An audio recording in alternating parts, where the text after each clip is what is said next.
Hello. Welcome.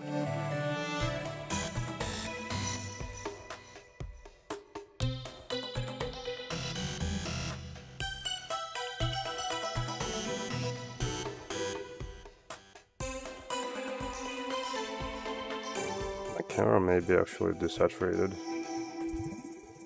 Maybe the settings didn't apply since I changed the USB port. That's fine.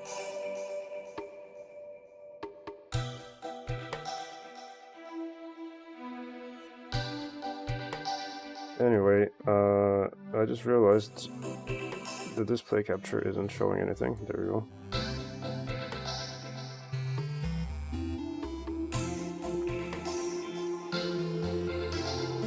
I also forgot to change this here, not that, this one. Right there. Just do that real quick.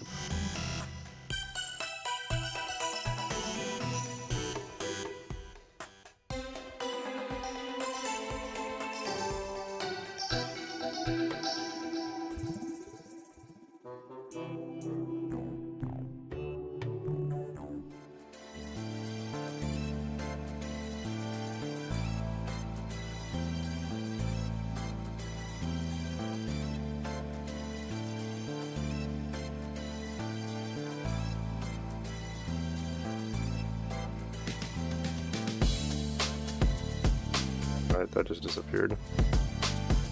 Alright, because I had to put it on the loop. There you go.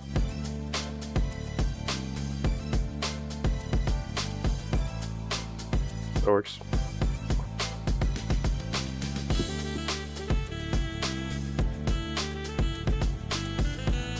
Okay, so let me just set up the general area for this.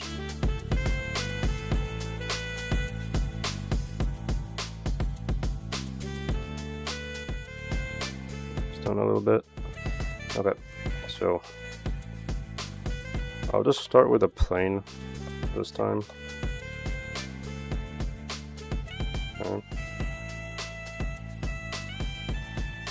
Get like a general idea.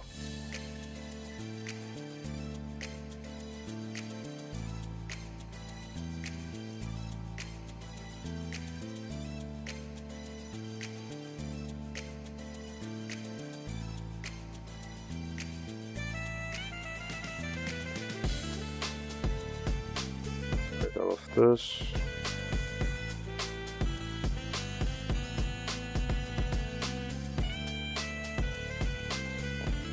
Cool.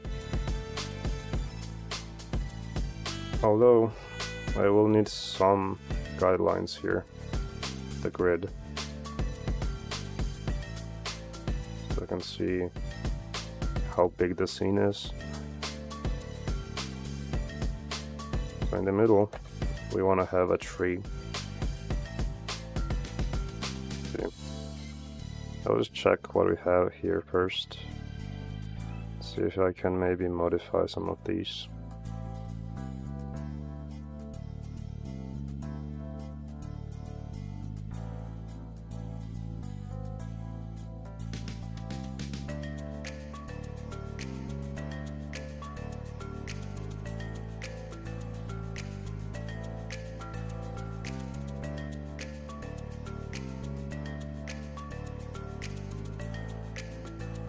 This has to be a big tree.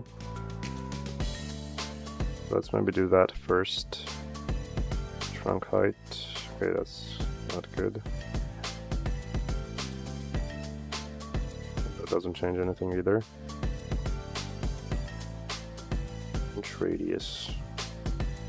Don't think it would be this either.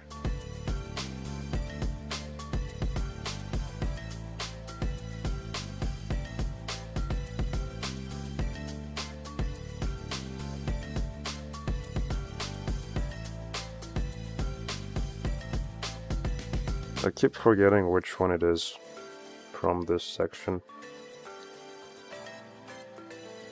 There we go.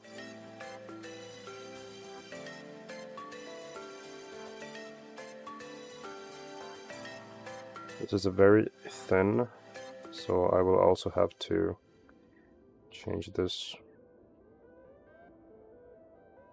I don't want the branches to be kind of curved downwards either. This is a bit better, because I'm trying to match it with this somewhat, as close as I can.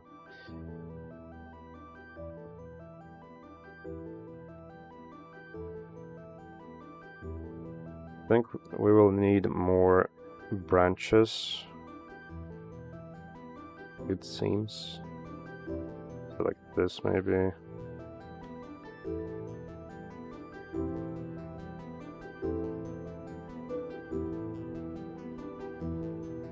Yeah, then I need it to be a bit thicker.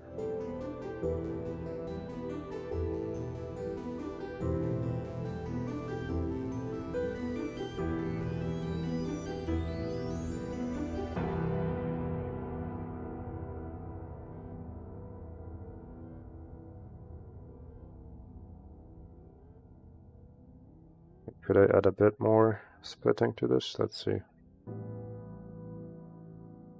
It doesn't seem like it is.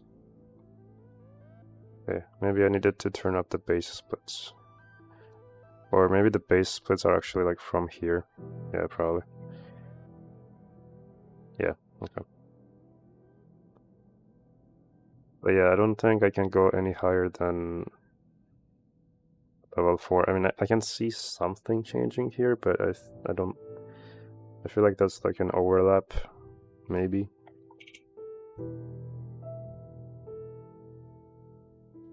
It just adds a little bit more. Okay, now let's try to kind of open this up a little bit, because right now it's kind of like a cone shape. Well, I guess an opened up version would be also cone shaped, technically. Let me see.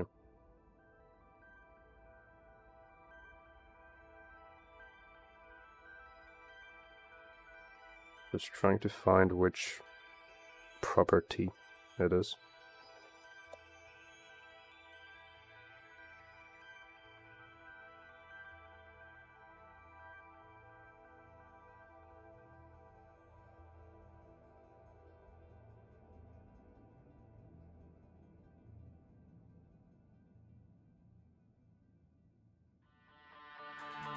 Well, this isn't too bad right now as is. I'll just keep tinkering.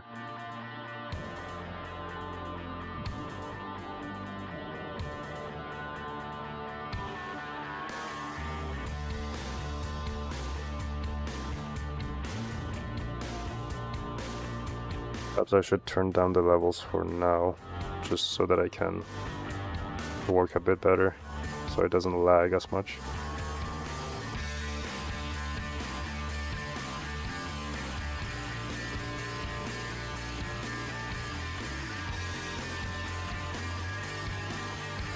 I guess that's kind of the closest property to what I want.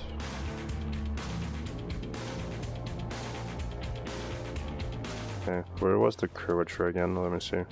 Branch growth. Yeah, this.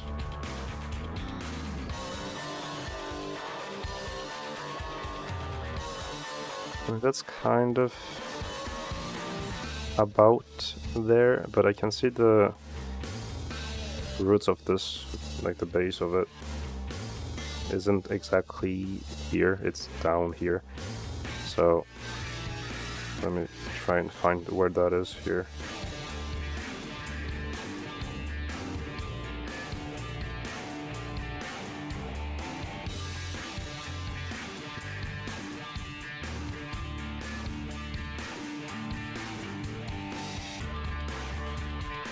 I'm not sure what pruning means. Oh, interesting.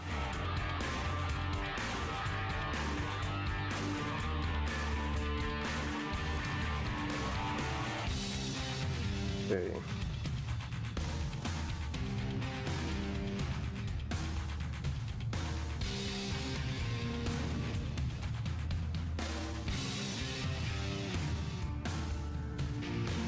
Be right back.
Back.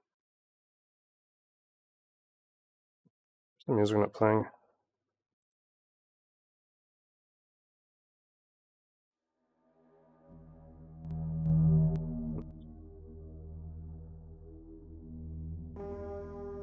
What are you doing today? Also, hello, Gwen. We're making like a snowy environment, also a foggy environment. Trying to make this tree right now. Trying to make it look like this, kind of.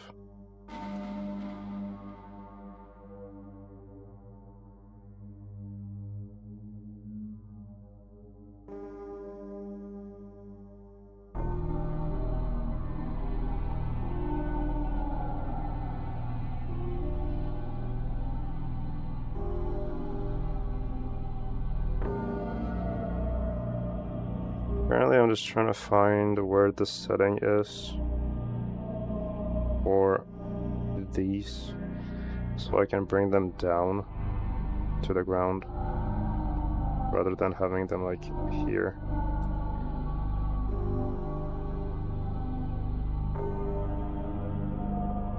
Hello Nathan, how are you doing?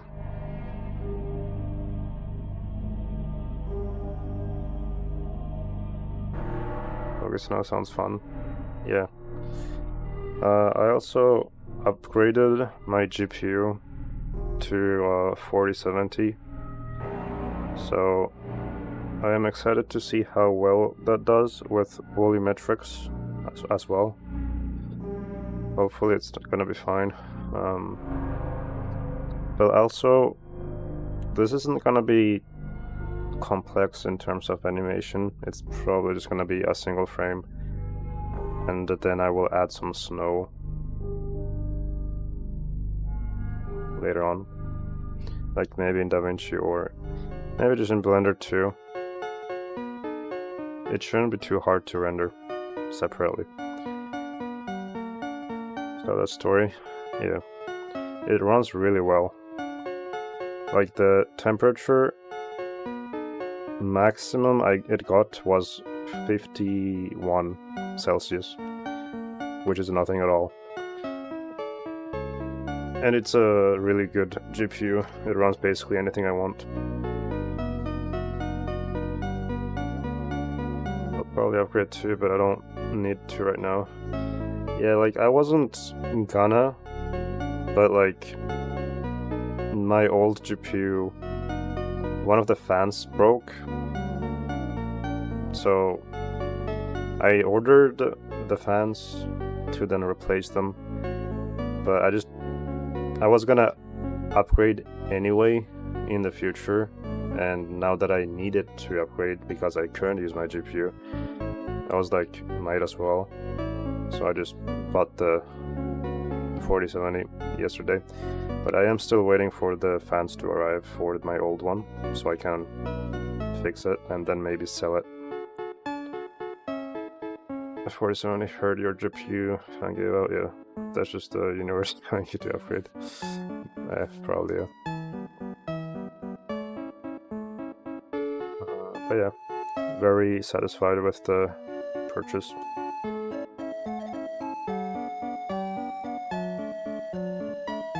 The price was very good too. I don't know what it is in USD, let me check. Basically, this 650. What is the MSRP for it though? RTX 4070, not super, just the regular one. Okay, so the MSRP is actually 650 bucks more. That's not that bad.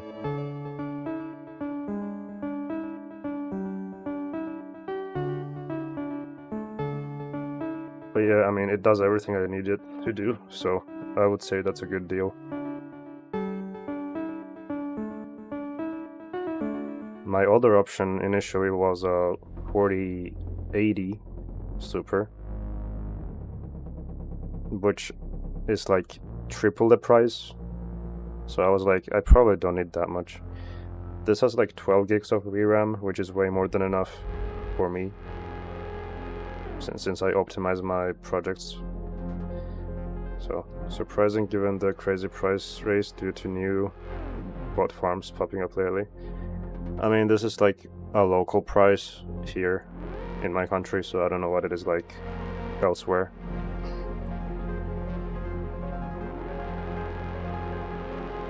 But yeah. Let's see.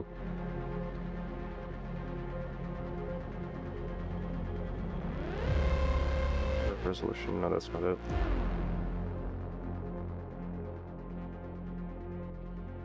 Where is this option, I wonder?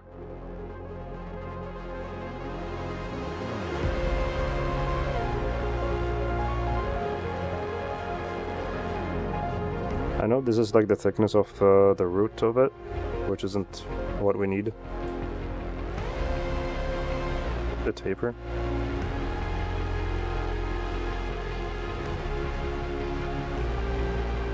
Okay, now that's just for the branches up there.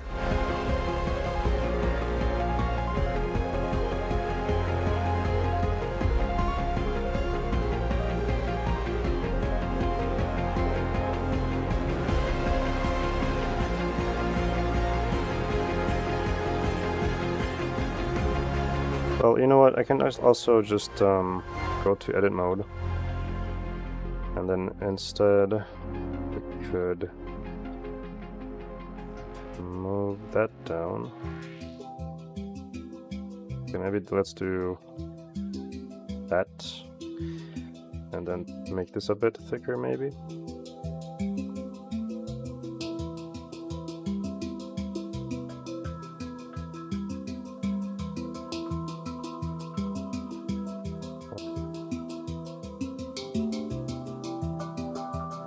Something like that should be good. Okay, and then a bit like this.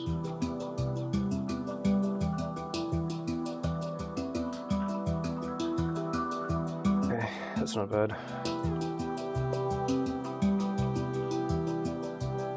I know that this tree has like really curly kind of trunks. I could try to do that as well.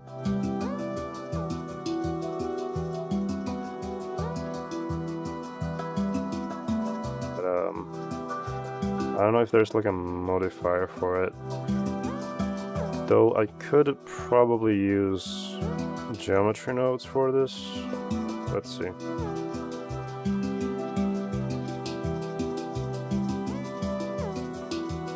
Although Not sure how that would work with the curves, that's the problem. Can I just set position with this?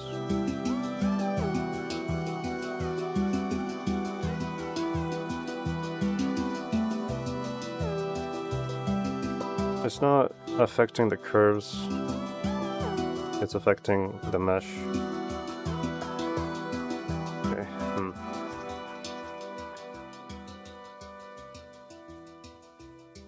Let me see, just a quick Google. Can I displace a curve object with geometry nodes?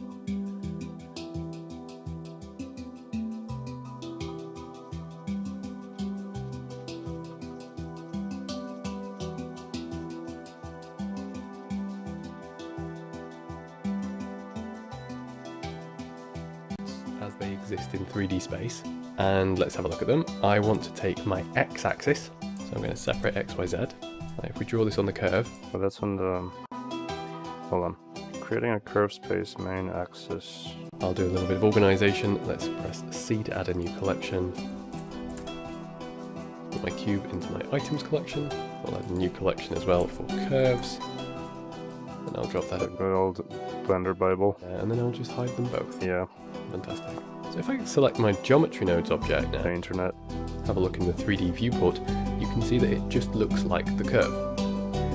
If we want to kind of debug a little bit better, let's grab a utility math mix node, set this to vector. And it looks like it turned the cube into a curve. Okay. But is there like a just pure curve deformation that I could do? Oh, that's not good.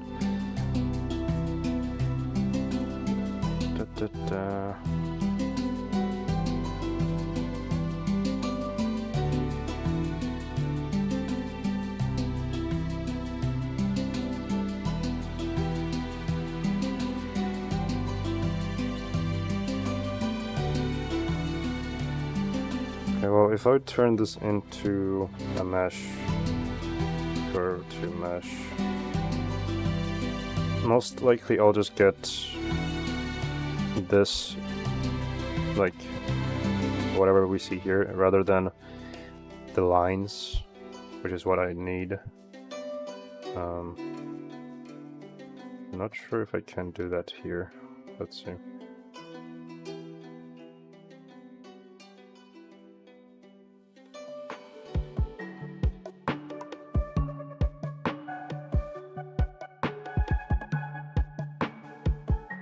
Why does it say that this is a mesh though?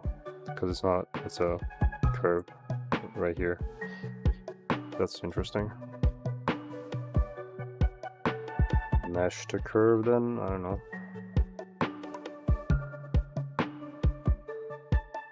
Interesting.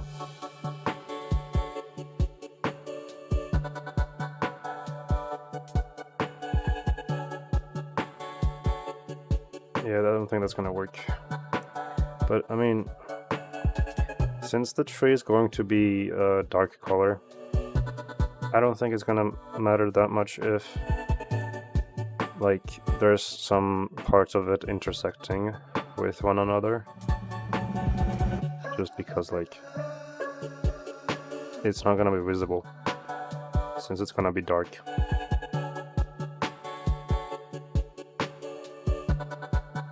So we could still have a bit of a displacement, and I don't need to do this with like geometry nodes either. I can just do it like from here,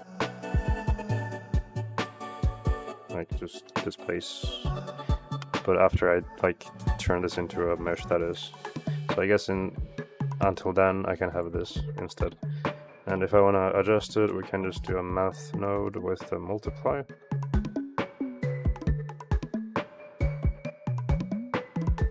It is like weird a bit because it's going diagonally. I forgot how to fix that.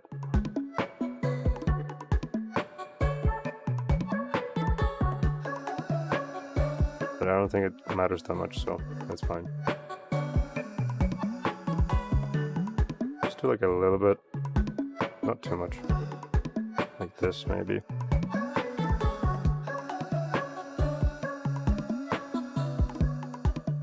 Okay, that's not bad. But I think the main part for this composition is that I want this tree to be fully visible in the frame. So maybe like this. And then close by, we need there to be a small tombstone. In the story, they said it was 10 inches tall, I believe. Let me just double check though.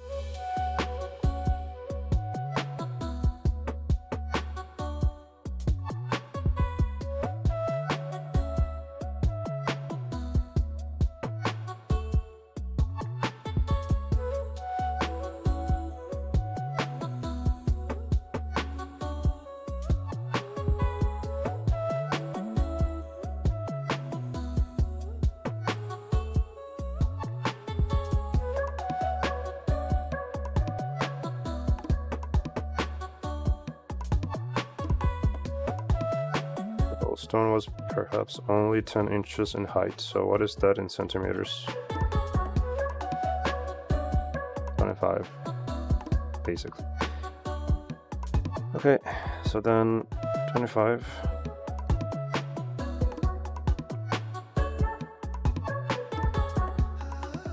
I'll just assume it was like kind of long, like this.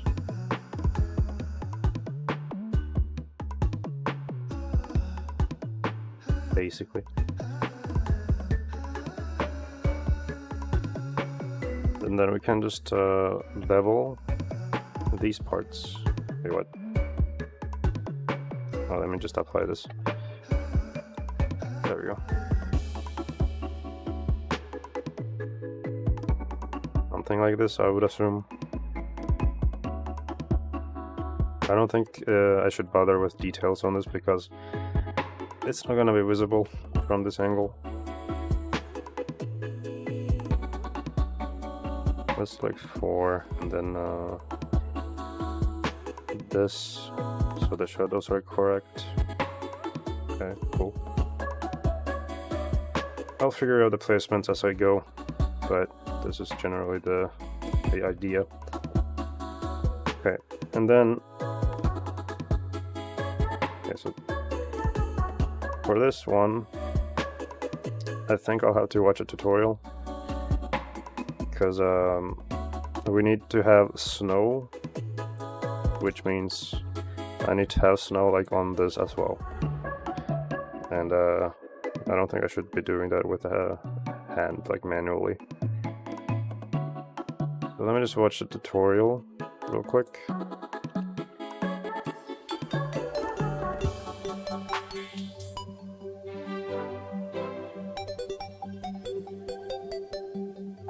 Merge by distance.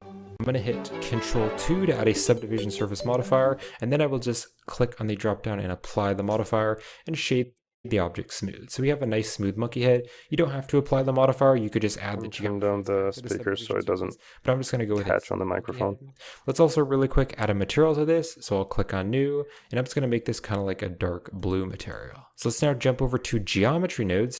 The top faces, or the faces which are pointing a normal node. We'll just add the normal here, and this will give us the normal data, which is the direction of the faces. But what I want to do is just isolate the faces which are pointing up. So I'm going to search for a vector math node. So just add vector math, drop this right here, and on the add type, we want to change this to a dot product instead, and the normal can go into the top one, and then the value can go into the selection. So now we can see the entire monkey head. But if I now turn up like this value here, you can see this side of it goes away. If I turn up this value, the back of it goes away. If I turn up the last one here, you can see the ones pointing on the z-axis go away. So I'm going to turn the bottom value, the z-axis, I'm going to turn this to a value of 1. Now what I also want to do is control the amount of faces that I'm selecting. So I'm going to search for a math node, and we're going to put it here after this dot product. And we're going to leave it set to add. We're going to turn the default value to 0. But now I can drag this value around. You can see if I turn the value up higher and higher, it's only going to select the faces which are pointing like directly down. Or if I keep it at 0, it's just going to select all the faces which are pointing just slightly down. So we're going to use this as a custom value to control the snow. Now what I also want to do is invert this. So to invert it, we can search for a Boolean math. So add the Boolean math, and we're going to drop it here after the add. And on the and type, we're going to change this to a not instead. And you can see that we're getting the top faces instead of the bottom faces. So this is where the snow is going to show up on the top of the Yeah, let me just set that up real quick. I'll make a different geometry nodes for this. I'll just call it snow. Yep, so normal. Then it was vector math, vector math. There we go. Dot product. Boolean. I don't think it was that one though. Math.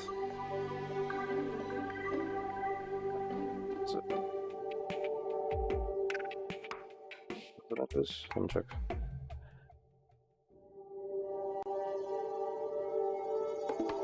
You can search for a Boolean math. So add the Boolean. Oh, it's a Boolean math. Okay.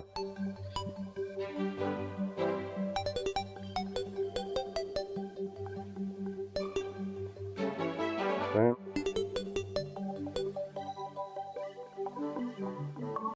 Boolean math, and we're going to drop it here after the add. And on the and type, we're going to change this to a not.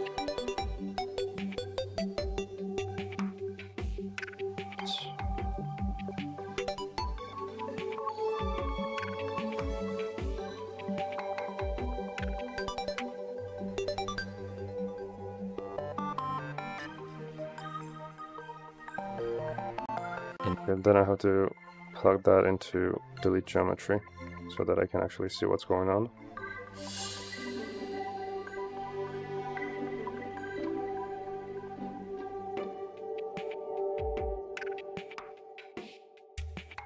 The most not so part, I think, would be this right here.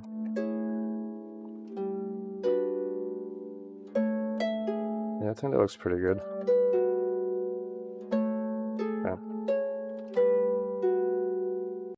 Instead.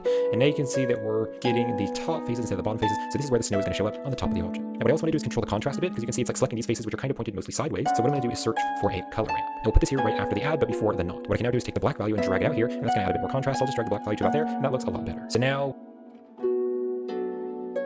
I can try that. Let's see.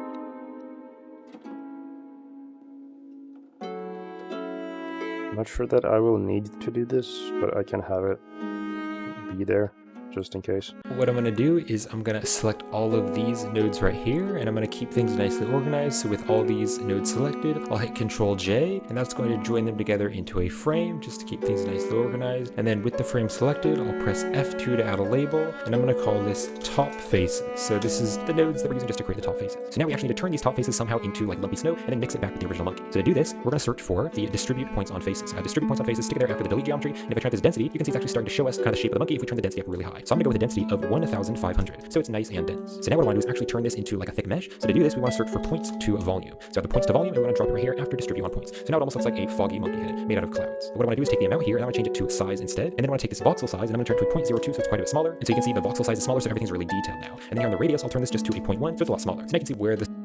Okay.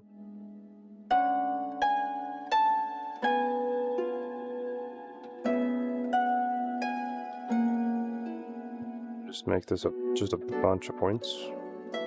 We're gonna just have it like this for now. Then points to volume,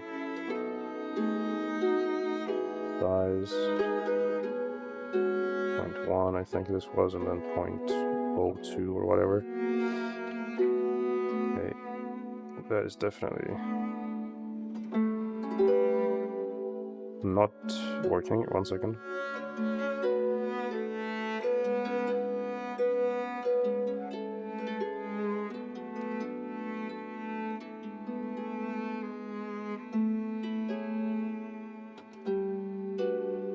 Yeah, this is why it's always finicky working with values that can just crash the entire program.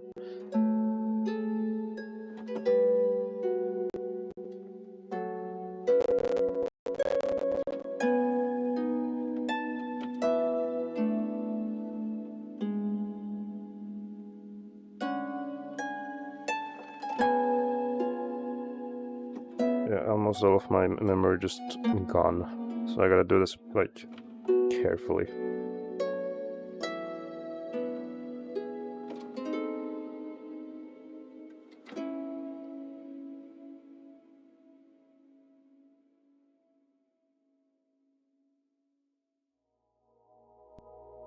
So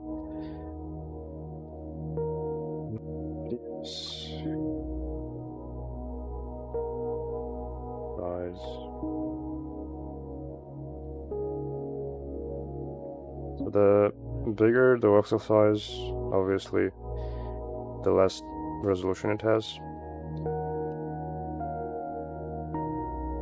Just need to kind of tweak it until it's what we need. It doesn't have to be like really dense or whatever like that, just enough.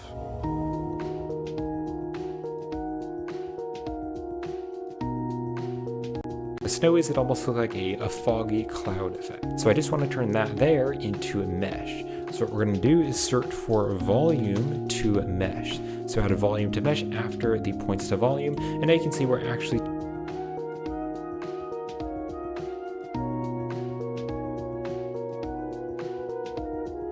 yeah, it's a pretty cool effect. Just gotta make sure that it is only happening on the parts that we need it to happen on.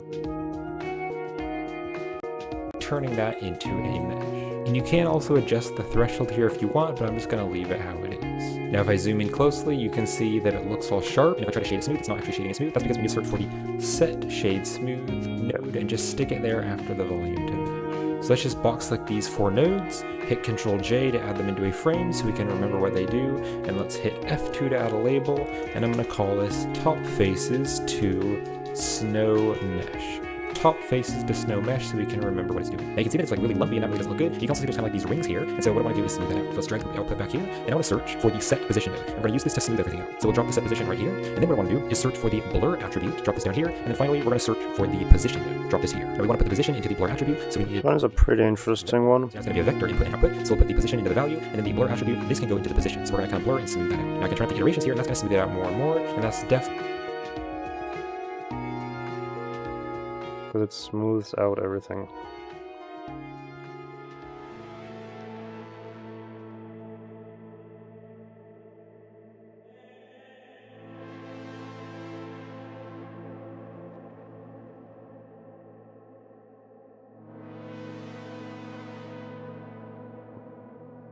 To position. Yeah, that's pretty cool. definitely looking a lot more like snow. So I'm going to turn the iterations to 40, and then we can also use this value here to control the strength of it, so we'll use that later in the custom node group. Now this mesh is definitely going to get pretty dense. If I click here in the corner and drag down to split the window, I can click here in the corner, and I can change the editor type to the spreadsheet. And if I just make sure I have the object selected, you can see it's going to give us a bunch of different data here. And don't worry about all this data, we're not going to use most of this. You can see right here on mesh, this is the mesh we have, and you can see there are vertices. That is a pretty useful graph to use that I don't ever use. So let's try that. Yeah, right now it says it has 104K, which is, well, that's vertex, but faces there's 103K. These edges and faces so basically the same. Poly count. So this object has 41.3 thousand vertices, and that is really high, and this is a pretty simple object, and when we add this to a much larger object, it can get quite laggy. So to avoid this lag, what I'm going to do is search for the merge by distance. So I have the merge by distance, we're going to put it right here after the... Do that.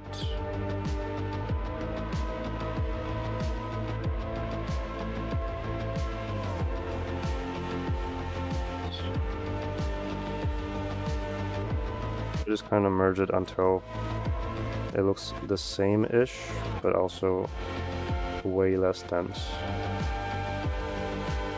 Something like this should be okay. Set position.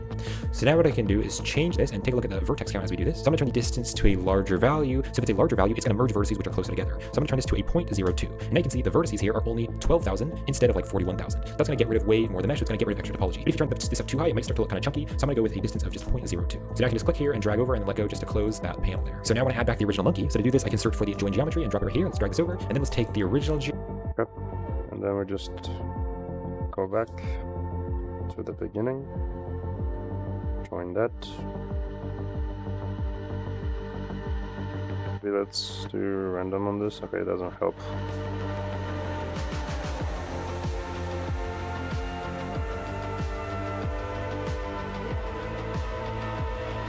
I can see it though. I mean, it's like right here. Maybe if I turn on cavity. So that's the original tree. And then that's the snow. Should work pretty okay, I'd say. Geometry, which is from this group input, original snow.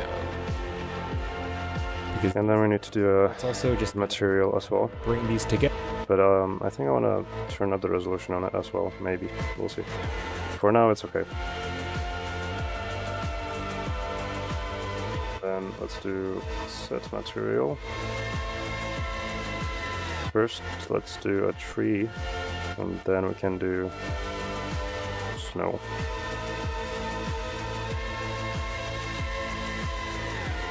Okay. Let's go to shaders. Let's do something dark.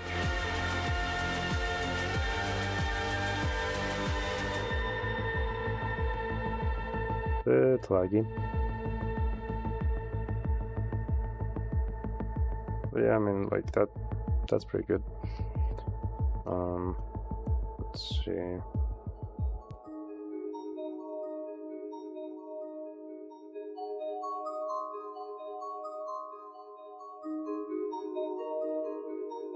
Yeah, nice. Not bad. Yeah. Now, I don't think it would be worth to spend a long time on the snow material because, like, it's pretty far away. And after the effects that I will add with, like, you know, the blurriness and the typical stuff I do, basically, I don't think it's gonna make it, like, show up that well. Maybe if the snow is gonna be closer to the camera, which I doubt, but we'll see. This is pretty good so far, though. So now the tree. Maybe this kind of color. It's brown to green. I'm assuming the green is probably moss, but we can just use color since it's far away.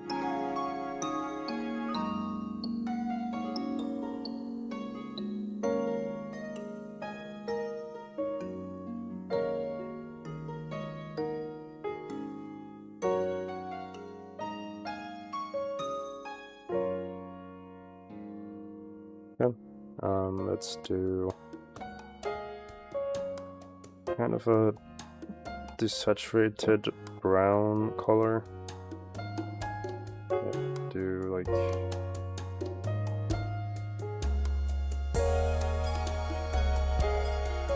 something around that point.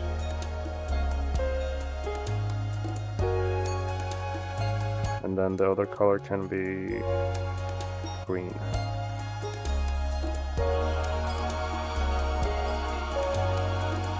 Down.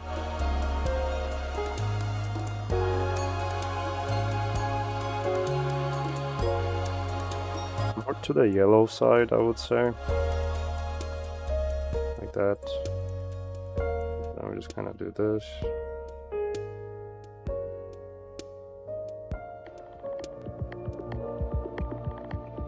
Okay, obviously right now it looks pretty bad, but give me a second.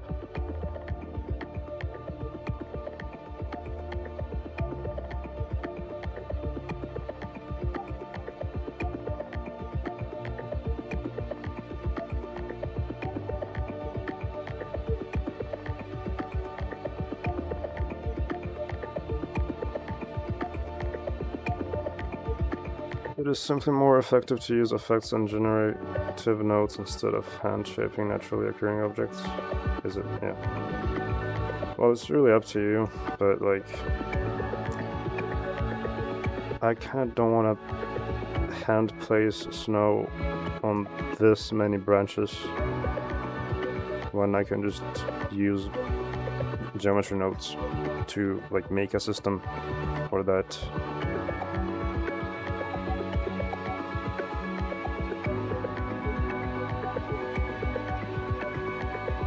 Then like tweak that instead.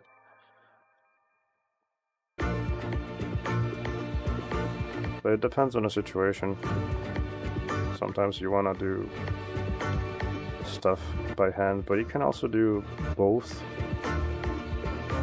As in, like, you have a foundation with the geometry nodes, and then you go in and add other things by hand if you need to. Yeah, let's turn up the resolution a little bit.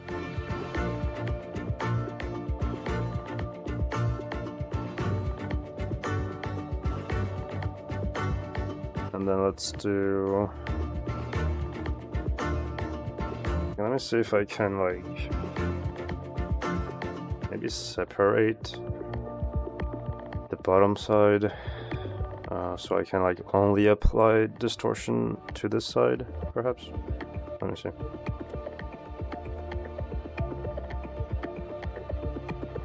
Do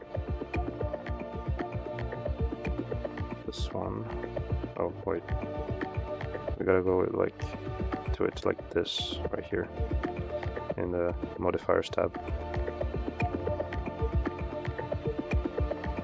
So in here we use the dot product, and that seems to have separated, you know, the bottom side.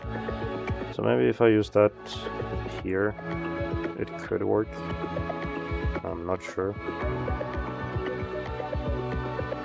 If I maybe multiply that and then plug that in. Oh, interesting.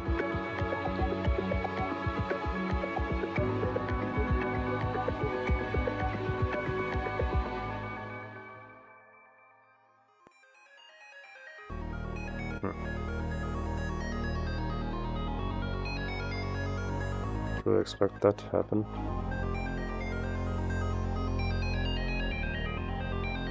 Almost seems like it's working though, but not really. Huh. What if I separate XYZ instead? Then I guess normal in here. Then we do this. Also, I don't think I even had it properly here, because if I'm using multiply, then I want like the effective layer to be, you know, affecting whatever is below it. In this case, I want it to be over the noise texture, so for that I needed to have a connection in the B slot, because that is on top of it, basically. It is a bit confusing to look at, I guess, when you look at this and you see A is above B. But it's like, first it's A and then it's B, kind of. Yeah.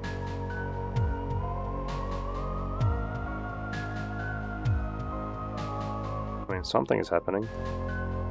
Just trying to figure out exactly what.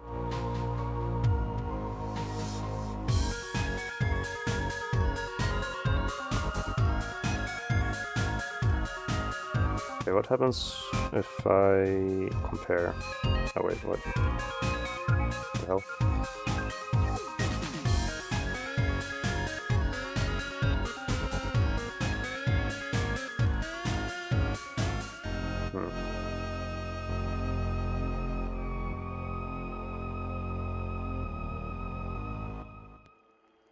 I wonder if I could add subdivision surface without Blender blowing up.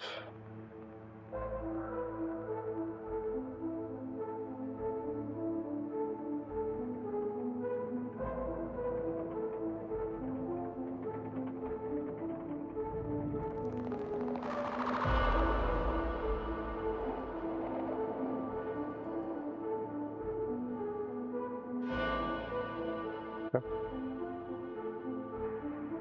To how it worked.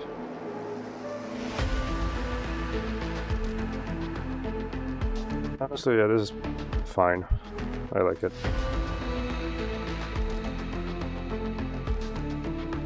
Okay, Let's do another noise texture.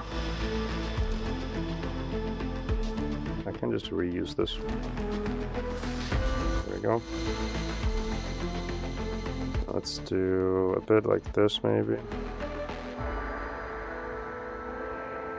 Then we just plug that into a bump.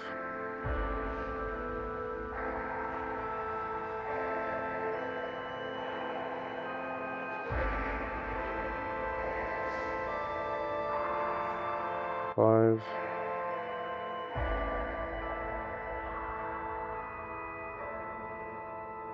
With this detail.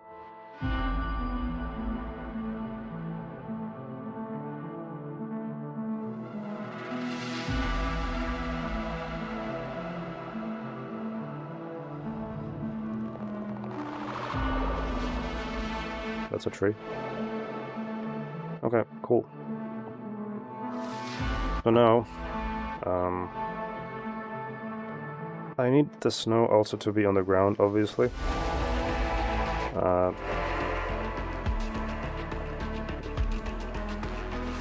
So I think, well, for one, I need there to be footsteps, not really, just like dents, you could say, in the snow.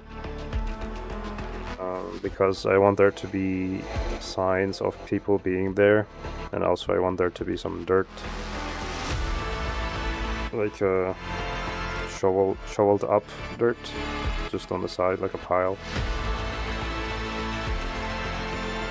So I'm thinking, I think I'll just use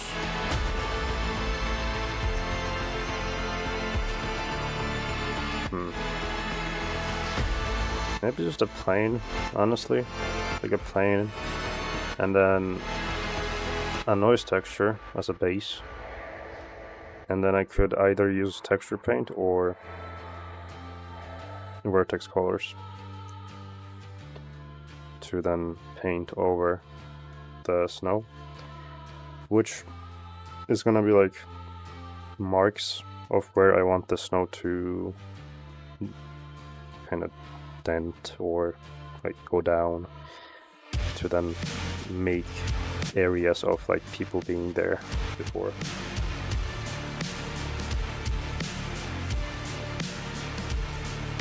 Go. Anyway, first off, let's make this bigger. Let's go to sure, I mean, we can, honestly, I can just work in edit rendered mode at this point, since my GPU can actually handle it, which is very nice. So let's do that instead.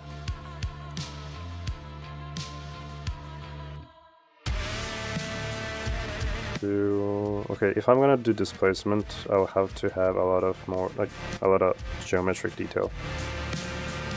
So let's turn this up, like 20, probably more than that, though. 50. I'll just check that for now.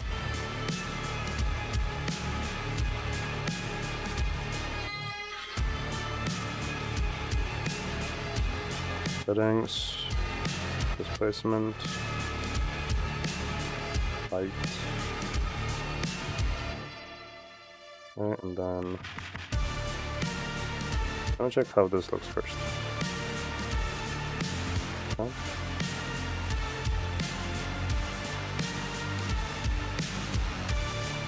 Yep, there we go. That's already not bad, to be honest.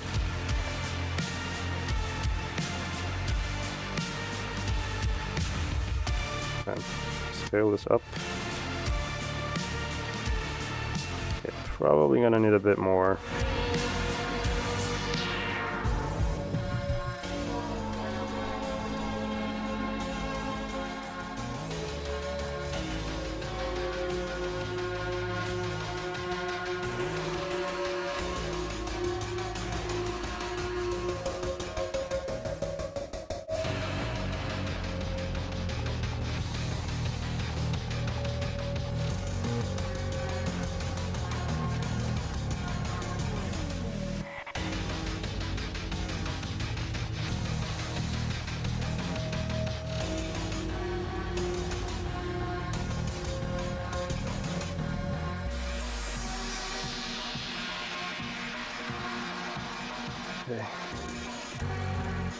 Let's just wait, what happens if I do displacement on it? I see. This is actually better, I think, because if I have this only affect geometry, then I can have a separate bump, which bump is essentially fake geometry. So I can adjust that separately, however I want. So let's just like have this as a general shape, I guess, like this. And then for finer details, I can go in with the bump. I think people actually use Voronoi as well for this. I guess we can do like object. Okay, not that much. Hold on. Detail. And I saw in the video of some person that we just watched, us like this person. This guy has made snow material, and he used like color ramp on a Voronoi to then. What's what happened here? This just disappeared. Okay. So he had these black points as blue-ish, kind of like this. So I can try that.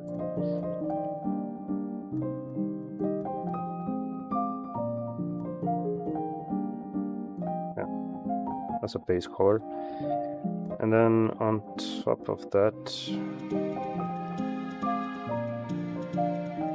bump.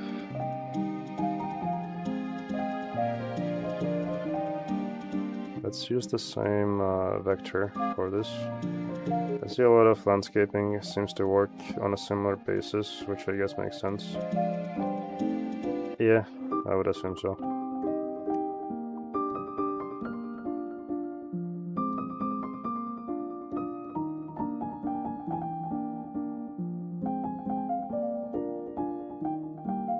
I also want subsurface scattering, actually.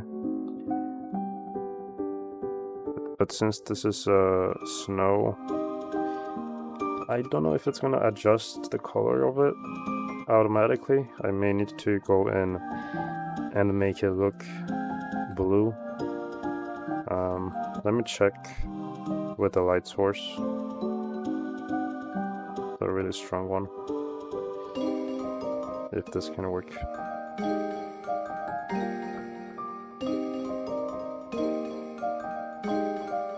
It doesn't seem to work. Maybe it's because this needs depth. Let's see.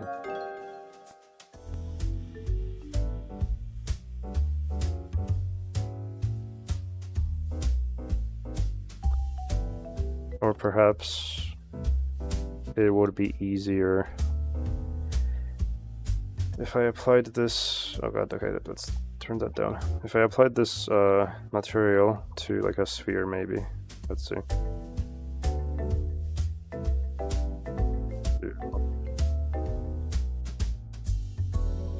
That's definitely too much.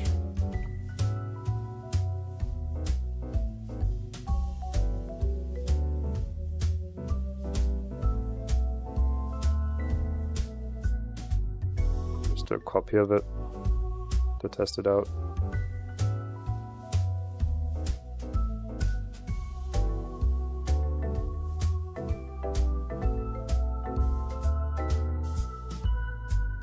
So right now what I'm doing is trying to look at how subsurface scattering looks, which you can kind of see right here.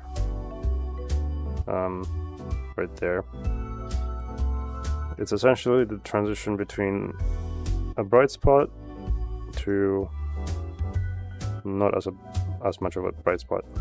It's the lines that appear like this right here. So right now they are kind of skin colored by default. This is like RGB.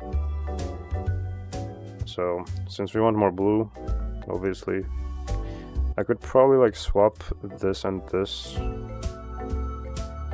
And now it's more of a bluish color. It's kind of purple. So maybe let's do 0 on the red and 0 on the green. So now it's purely blue. But yeah, I'm gonna have to like tweak it.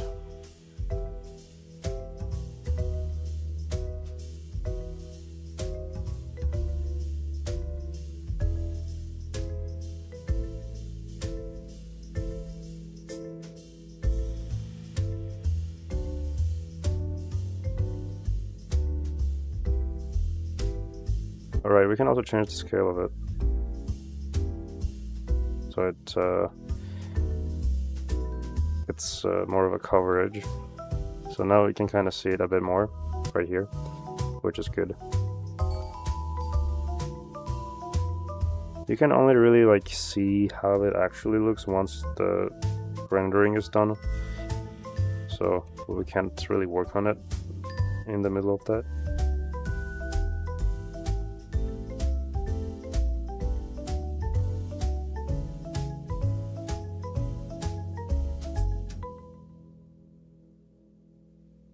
Okay, I'll just like copy this here on the main one. Alright, I'll just like try it, see how it goes.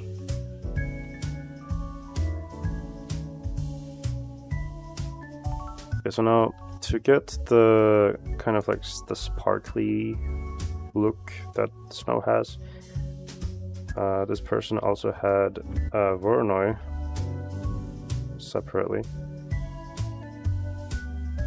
but he used the color output. So like really tiny. This is probably gonna kill the bitrate of the stream, but you know. And then we need another bump where we plug this into here. And then I guess I just mess with the distance or something.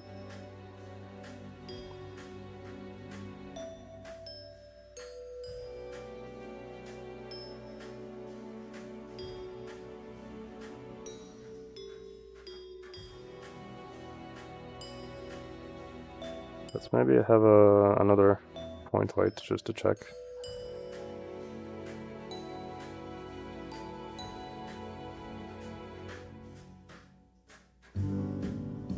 Underground, yeah. Okay. So right now I just kind of see like the cracks it has, not necessarily the glimmer that I'm trying to get.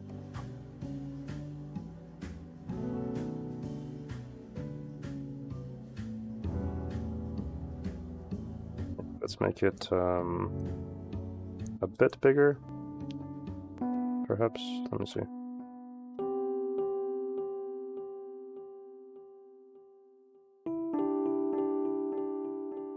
I can check how he did it just to as well. refresh my brain. Final snow material, so the mesh popping out. So to do this, mapping vector into I'll skip to the part. value of C7, D.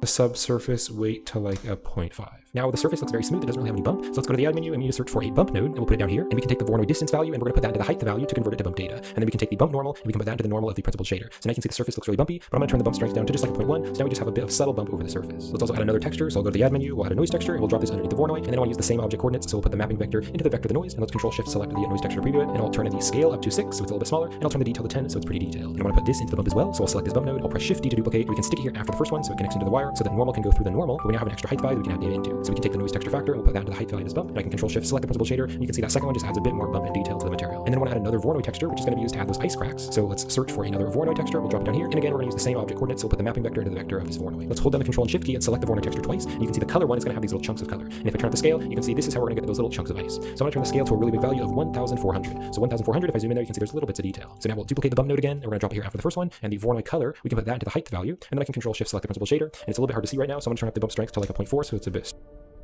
stronger. And now you can see it looks. The distance is at 1, and then the strength is at 0.4. Interesting.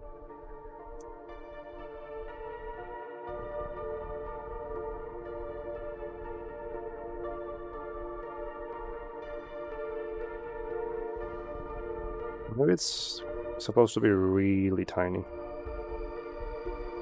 Let's see. Because I'm definitely not really getting the same kind of effect right now. You can see it, but it's not giving it like the glimmer effect. Although, I didn't really turn down the roughness, now that I'm seeing that, so...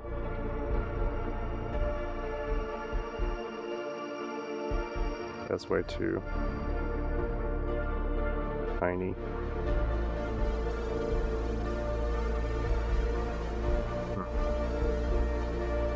Okay. What if I look at it from distance? Yeah, the denoiser really is messing this up right now. Let me turn it off.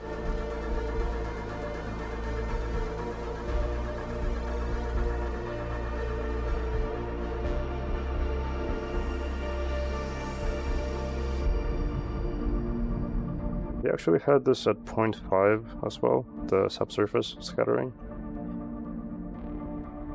which is interesting as well. Okay.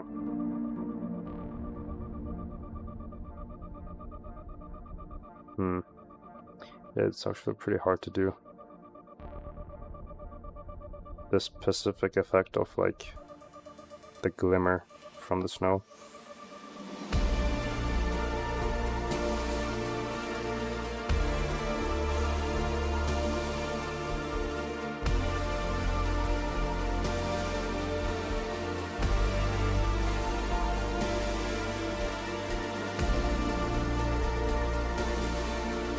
Are they like caused by the edges of the Voronoi, like this?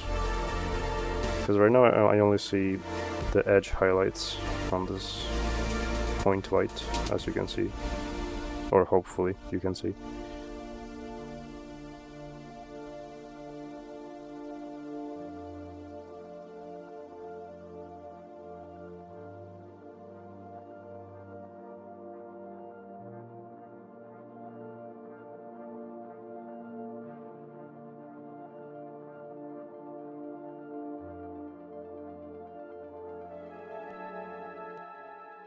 I'll just like mess with the filter and see if that does anything at all.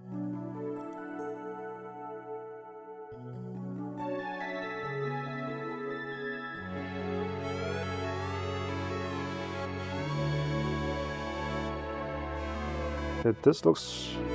I don't know what it is exactly, what material. But it doesn't look like snow. Currently. Let's see.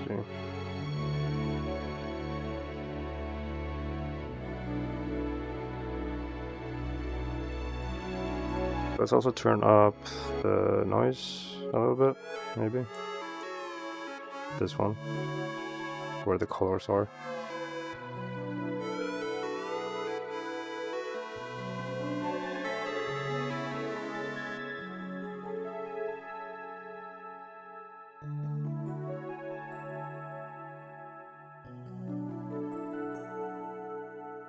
And this scene is also supposed to be overcast, so there shouldn't be any like visible sun per se. Let's maybe try and do that as well. I've never really done an overcast before, but whenever I see others do it, I like it when it has kind of like a green tint to it. So I'll try to do that maybe. So we definitely don't want the sun to be intense, as in we don't want it to be casting much of a shadow at all. Since it's overcast, you know, clouds are softening the shadows. So let's do that instead. And let's mess around with like air and whatnot.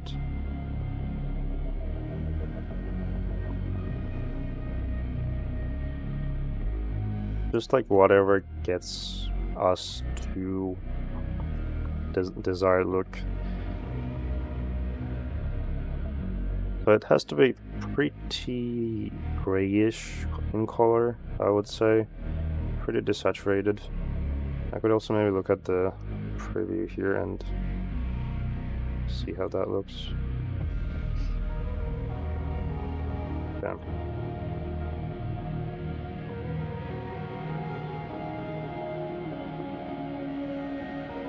Okay, so the ozone is the thing that gives it the bluish color, which we don't really want right now. This one, that's actually, okay, that probably is one of the main properties that I should use. The air, I'm not quite sure what it does.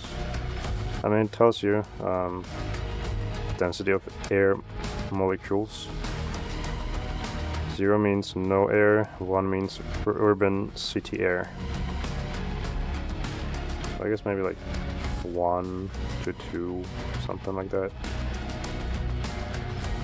Okay, so this isn't bad currently. I think it's pretty good. We haven't yet added the fog, so we'll see how that goes as well. In the meantime, I could just do an array for this area over there. So we gotta do Y. And then let's do another array, like on the side. Just to like cover the horizon somewhat. The rest of it I can probably cover with the fog. But also, this snow displacement is supposed to be realistic in terms of proportions. Right now it kind of looks like the tree is pretty small. So let's fix that as well.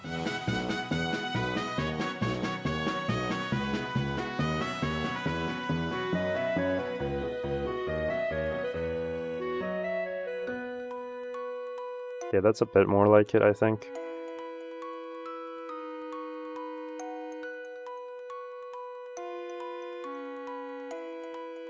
Let me just look up, I don't know, like people in snow.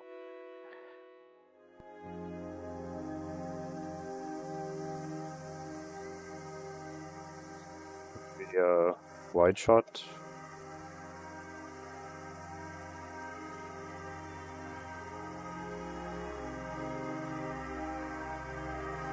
People in bumpy snow.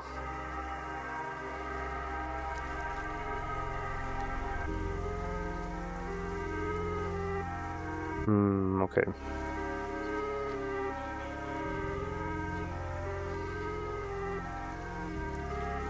I'm just trying to get the sense of like how much should I adjust the scale for the displacement.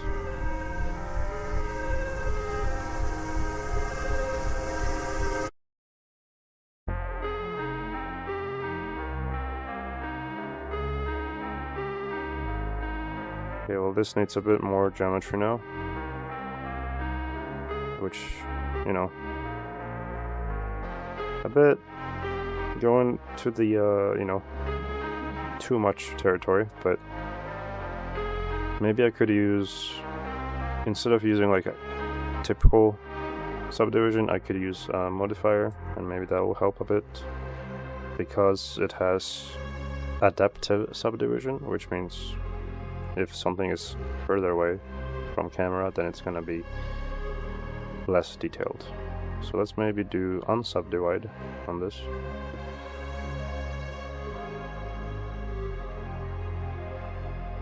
I wonder when they'll be able to like make the unsubdivide feature actually work, because when you do it a bit like more than once, it kind of breaks. So I think I'm just better off like making a new like plane in here.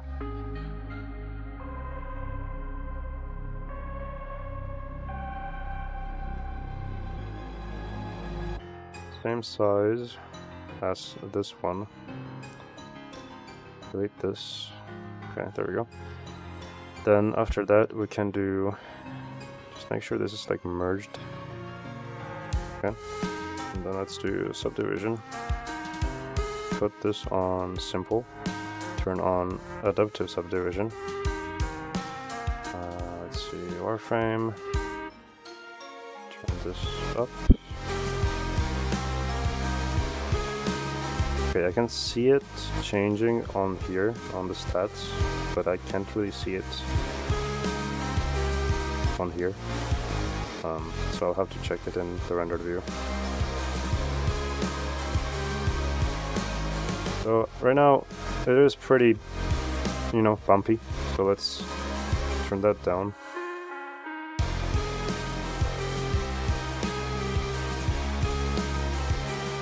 Yeah, I think that's pretty good. Let's actually add a human model to this. So I just have a better sense of the scale, just in case. Yeah, I guess this one doesn't really matter. So there's the guy.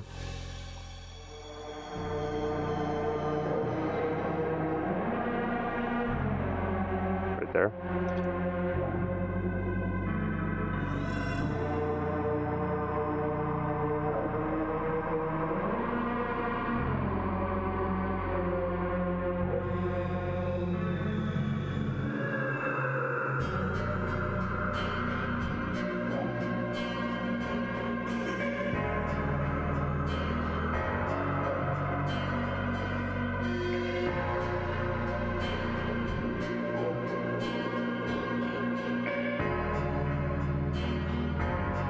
So I should probably apply this, honestly, the arrays, because then I'll have to... Wait, why is it different now? What the hell? Interesting. Okay, let's apply that and then maybe adjust the subdivision again.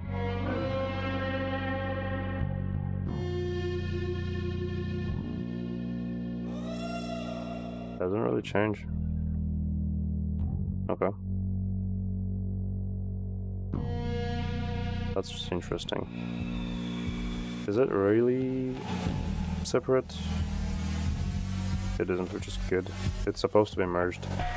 But it's odd how the subdivision surface didn't follow the change, because it should have.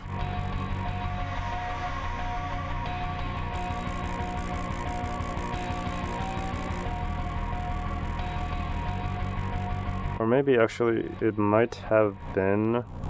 It wasn't subdivision's fault. I think it was just the texture, like the UV of the object changing. So then the noise texture also changed since I applied the arrays, which is why the detail just disappeared. Probably should have had this connected to this thing right here, because this gives it a constant kind of coordinate system, I guess, for the scale.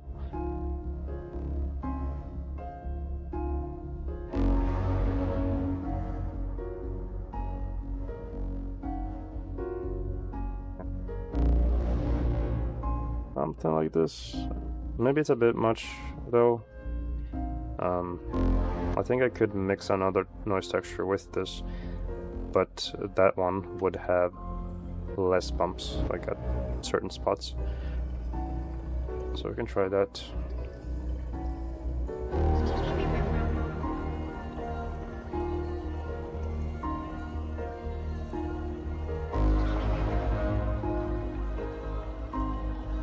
Maybe like this. And then we mix this together. Let's see. Okay, so now you can kind of see like these parts right here. They're less bumpy. Other parts are more bumpy.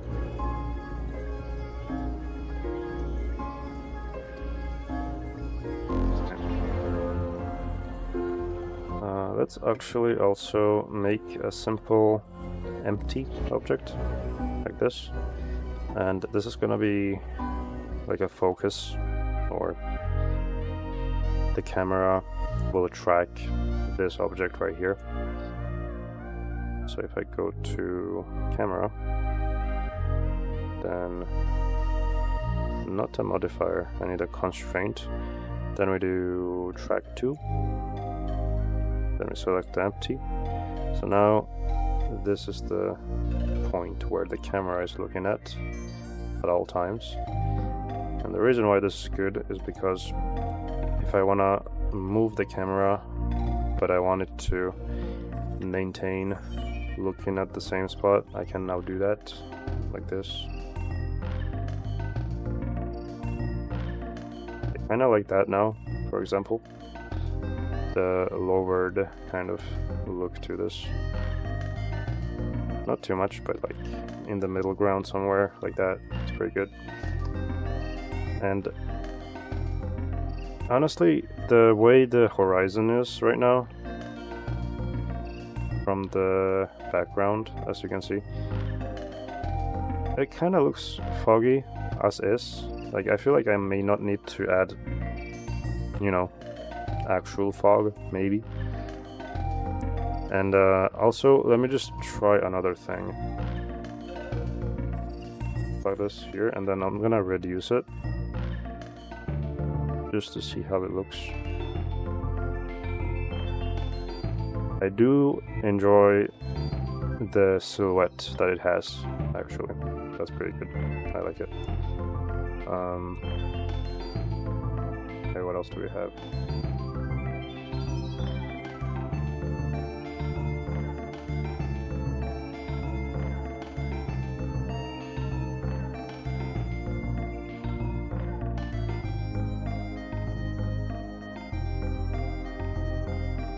Alright, let me just try and add some fog. Let's see how that goes.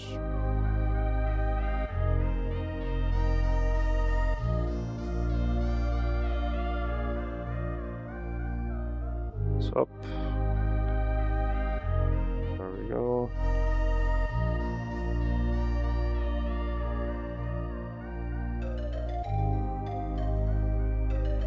I'm not sure why it's so dark. But I guess I just need to adjust the anisotropy of this, as well as the density.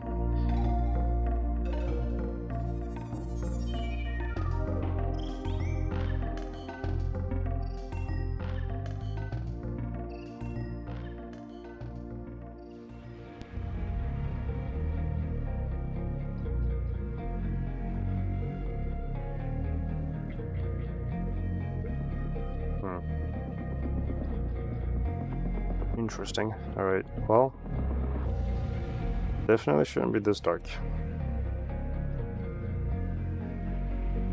Oh wait, I know why, actually. I think it's because you gotta turn off the shadows.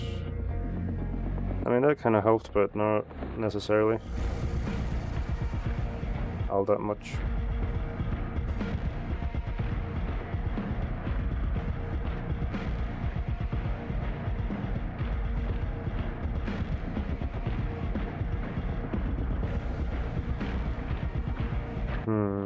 Okay. What happens? Yeah, I mean, that just kind of doesn't really help either.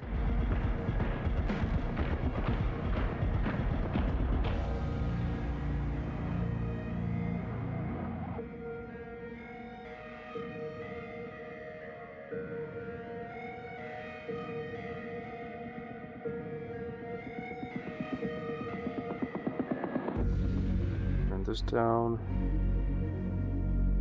Maybe I just need to compensate by turning up the world exposure. Yeah, probably. Yeah. Just gotta tinker a little bit until you get to the point of like what you like.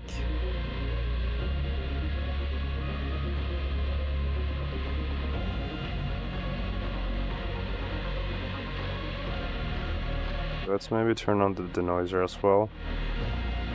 Let's do like maybe optics, sure. Oh, that's on the render though. I gotta put it on a viewport. Let's do 128.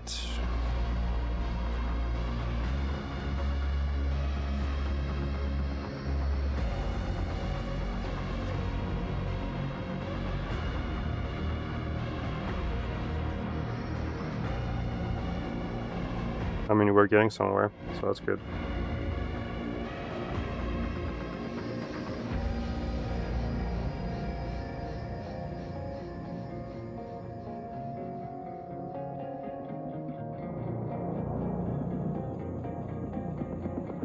I would like to maybe make the background more gray than what it is right now.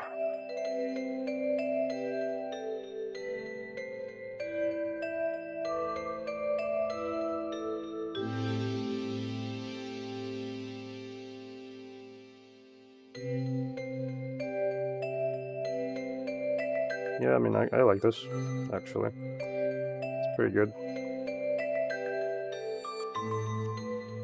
I'm just gonna try and, like, get rid of this line in the horizon. We could do that by either giving this, like, more, or, like, another clone of it. At this point, I think I could just, like, do an Alt-D operation, like this. And do it by hand, just to avoid like texture issues and stuff like that.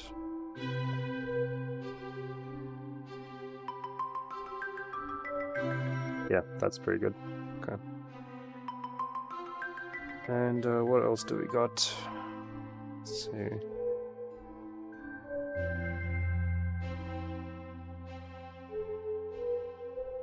Okay, I think now we could mess with the snow height, as well as add the dents and footsteps, other marks that I wanted to add.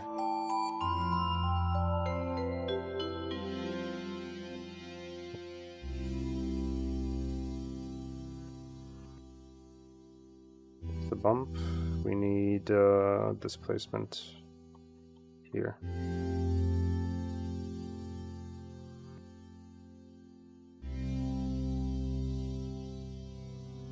Let's temporarily disable the fog.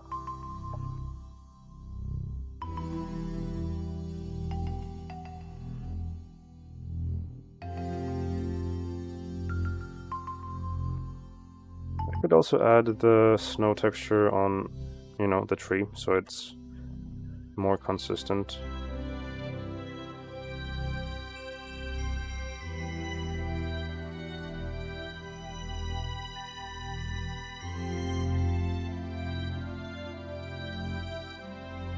To here, and I guess I could like name this snow underscore because this one already has the same name. This one. Okay, definitely not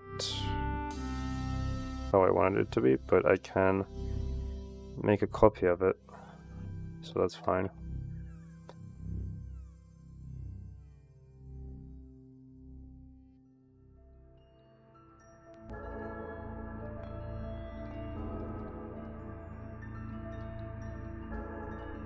Creator, and then I'm just gonna turn off displacement, I think, for this.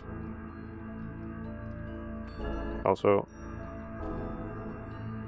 I didn't really mean to like change the tree material. There you go.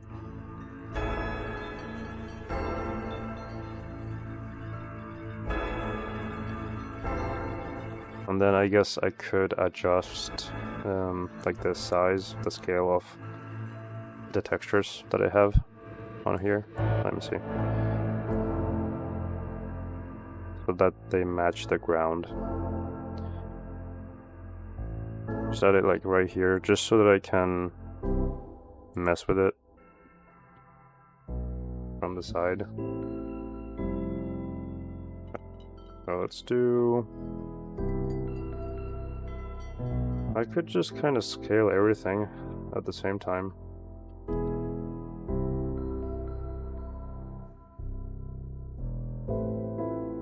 Okay.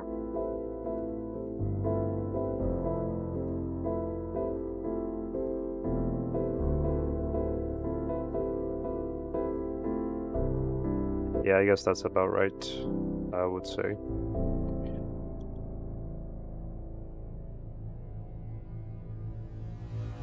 Again, not going to be visible, but, you know, I might as well.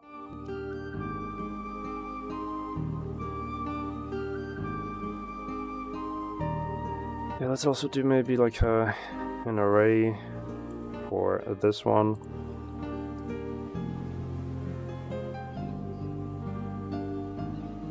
Probably won't need the subdivision on this.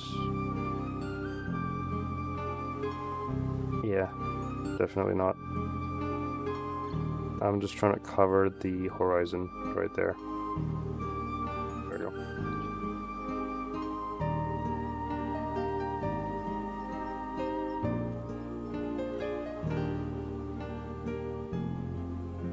And now I could mess with the rotation of the sun and the elevation, I guess. Whatever looks good. And I kind of like this too, because it has essentially like a point light in the center, and then everything else is kind of fading out.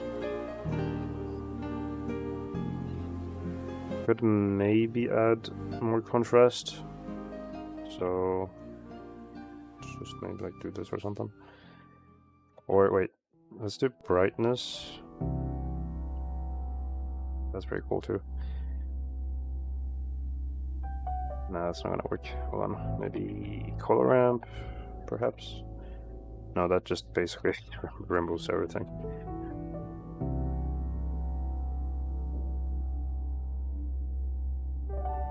Maybe elevation?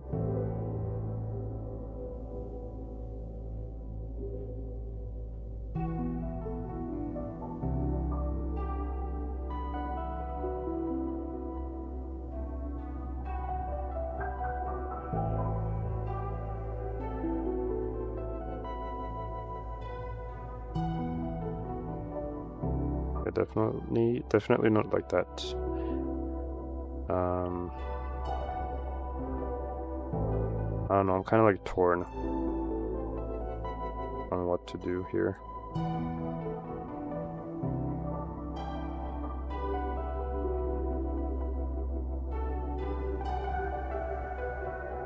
Let's turn off the denoiser 1 second. It's just that the denoiser mushes everything, aka like the snow details and whatnot, which kind of sucks because I can't see what's going on.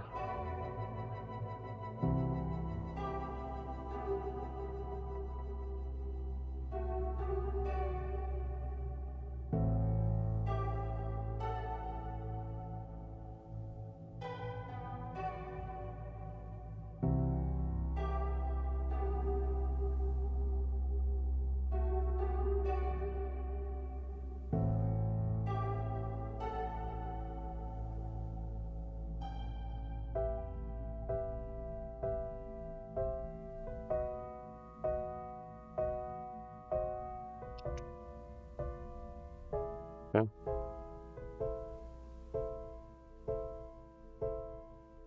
That's not bad. Let's maybe work on the tombstone. Just like give it a bit of a darker color. And maybe have it like facing the camera a little bit.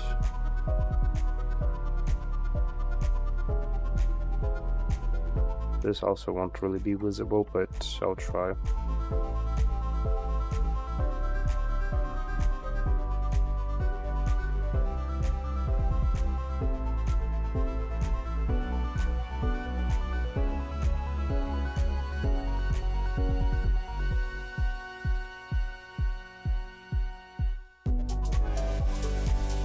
Okay, we definitely need to make the white color much darker so that this can be visible.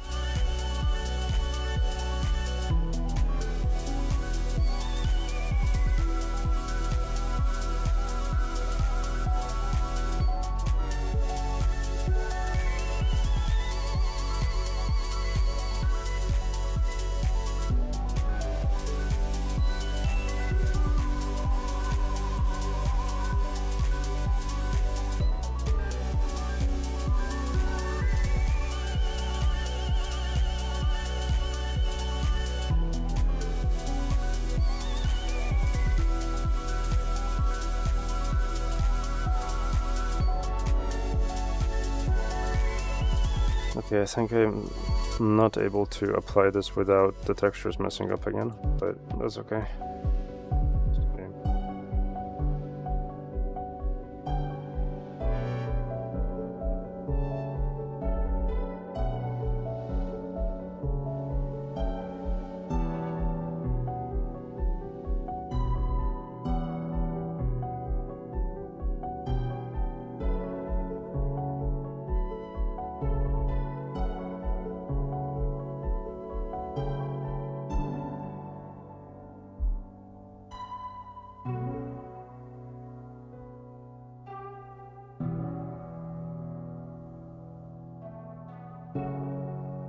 Okay, well that's just weird.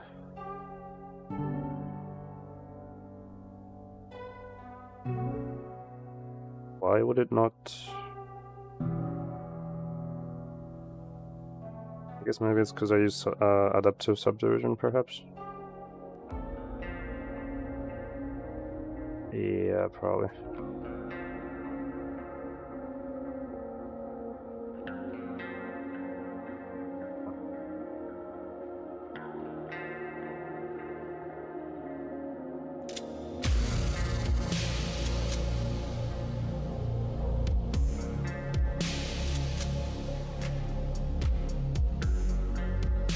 I think it would be nice if I could like make the snow a bit more like contrasted some way.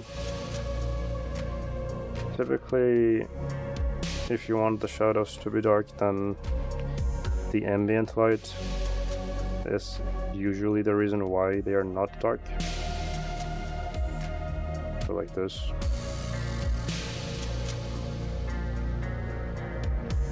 Then obviously you have to kind of change stuff around that.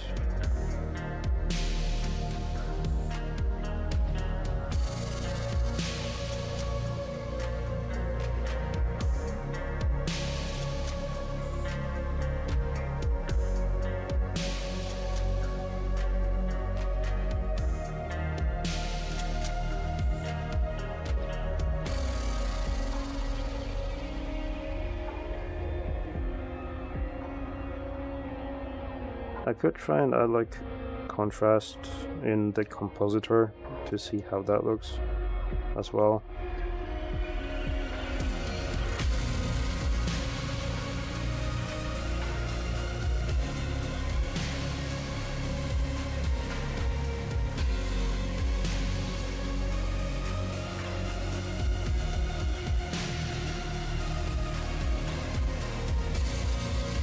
I don't know, like just a simple contrast to see how that looks. It doesn't really give it that much, to be honest. Maybe like curves.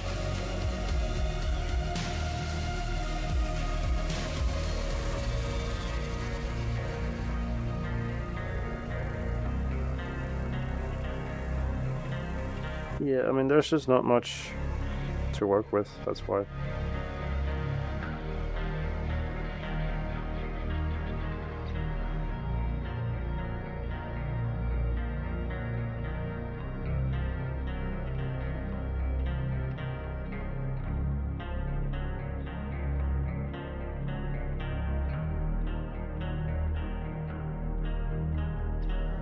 I could also try to move the camera closer, see how that looks instead.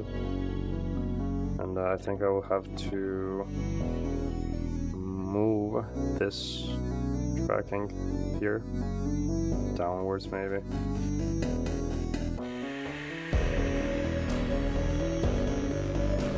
I'm trying to like figure it out basically.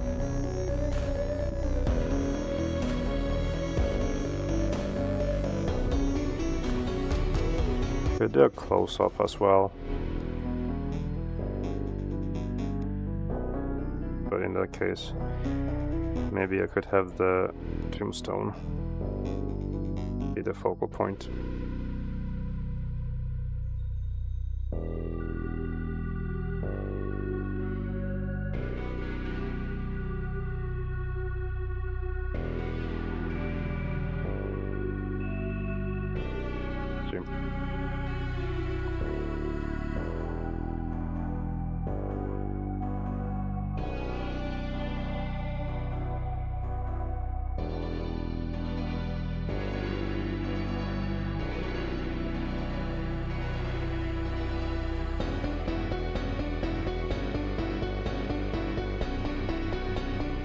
But no, honestly, I do want to have something like a backdrop that is more of a landscape shot.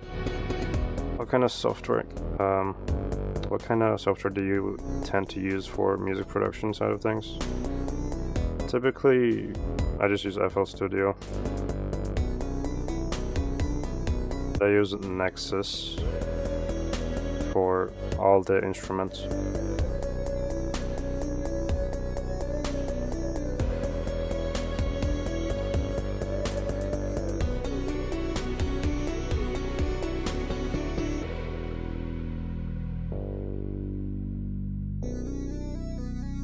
Okay,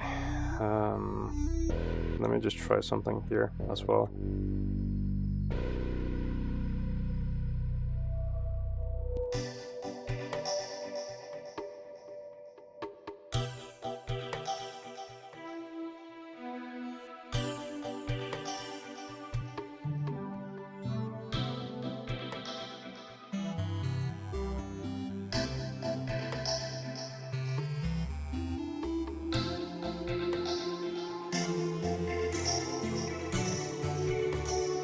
Landscape is starting to look downright chilly.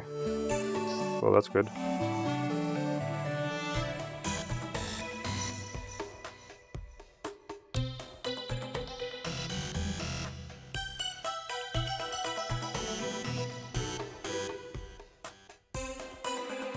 So some points. Okay, yep. Okay, that works. Definitely don't need that much though.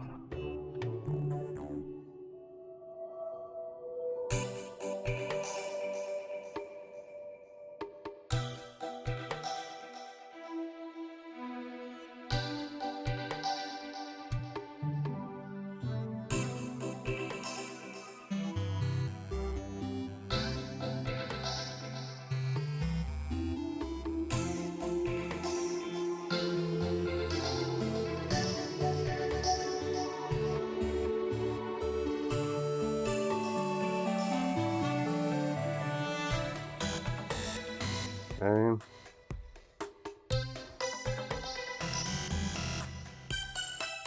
I'll have these in the distance, I think.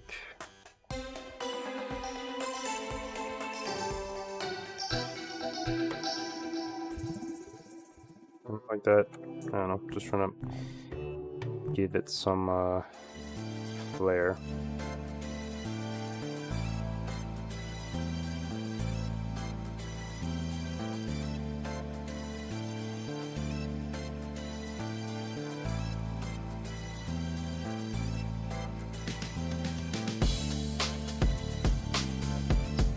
Hold on.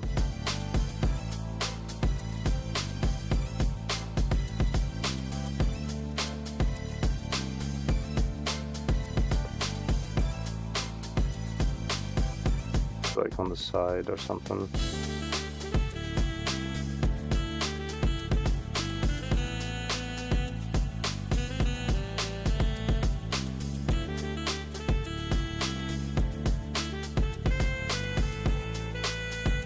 Like from this angle, they just kind of look small, even though they're the same size.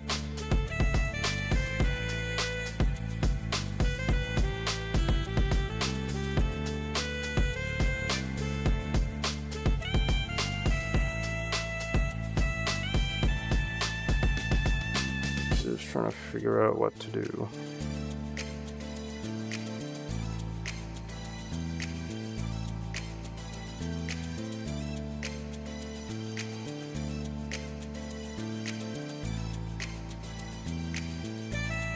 I could also duplicate this.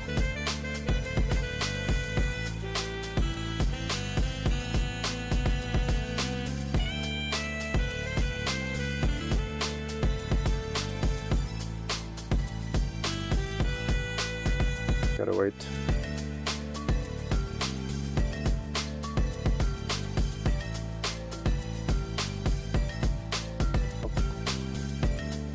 And let's not use subdivision. I'll just use this one instead for the distribution.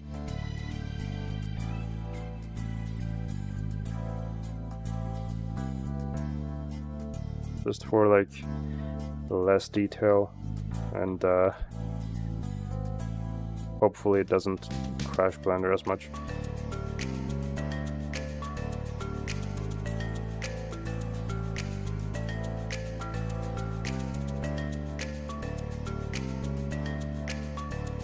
Yeah, I'm basically trying to get away with as least, is that a proper way of saying it? Basically just gotta have it as small of a detail as possible for the background assets.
Yeah, I think I need to change the camera angle. I think.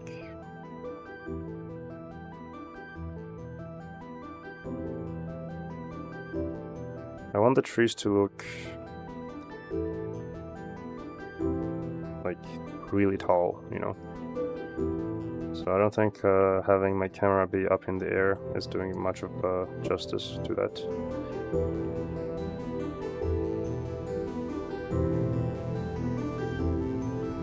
That's pretty good.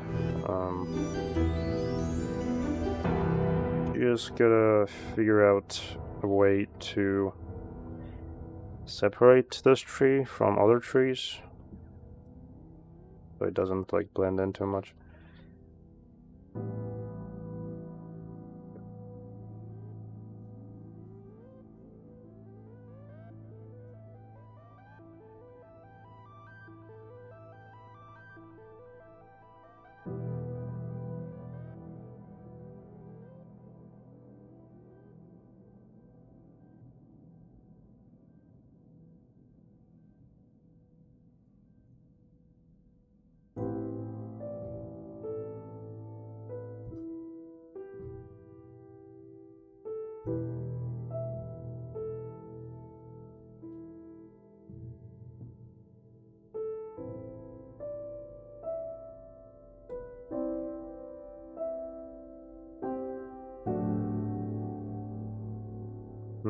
Okay.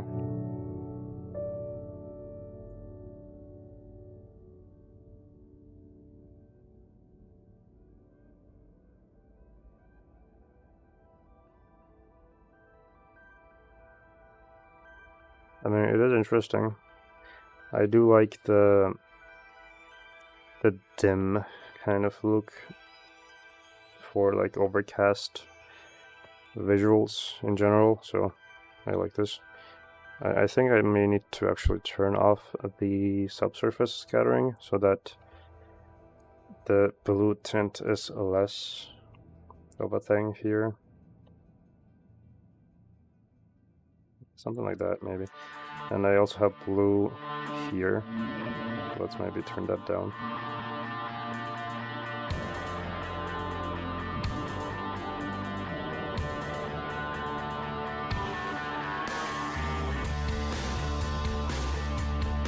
Okay.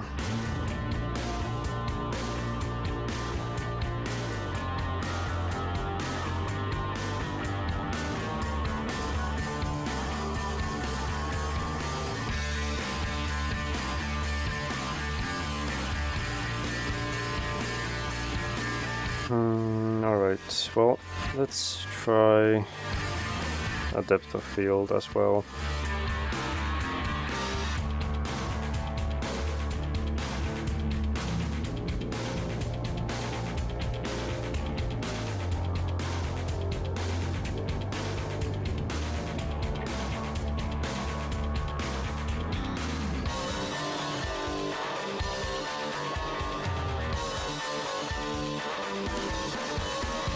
I guess we have to wait for a certain process here.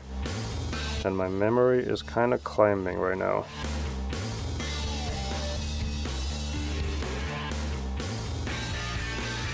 Which is bad.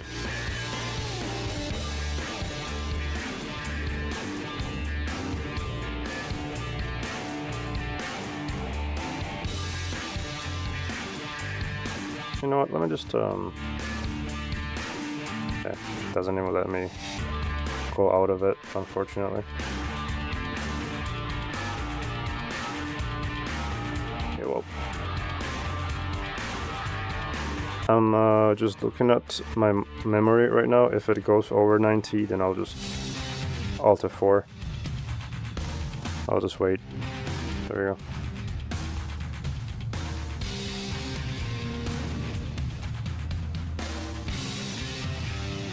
Why is it still saying that it's updating the mesh?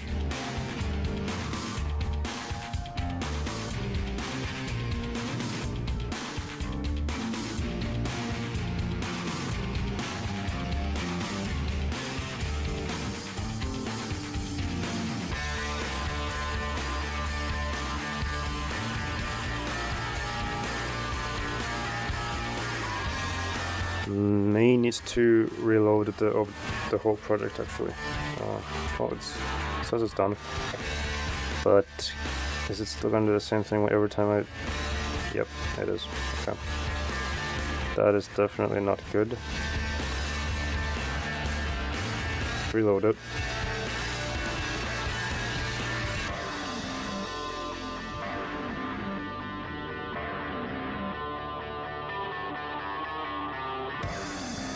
Did I do it in this? Although, isn't like the depth of field in EV different from cycles? Let me check.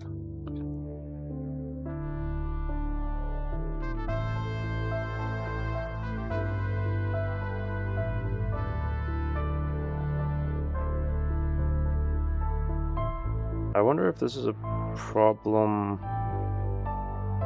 with this project specifically, or if it's something related to this GPU that I just got, because it is interesting. Could be just this project though.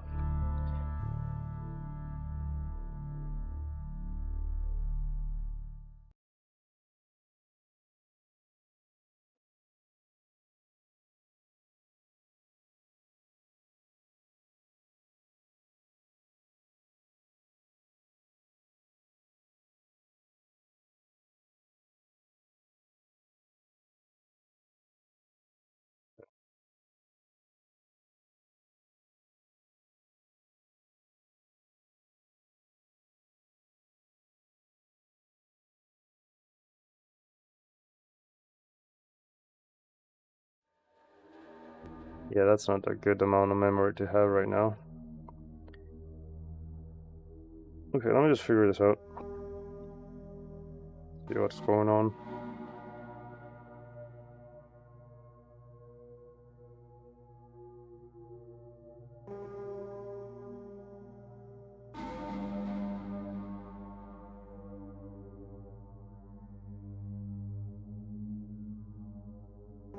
So let's, for example, turn off this right here. I'll just like turn on the render view, see what happens.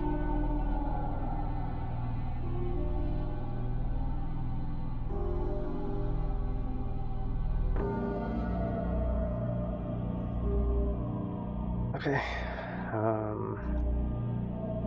All right. So it is definitely the cloned trees that I had right there.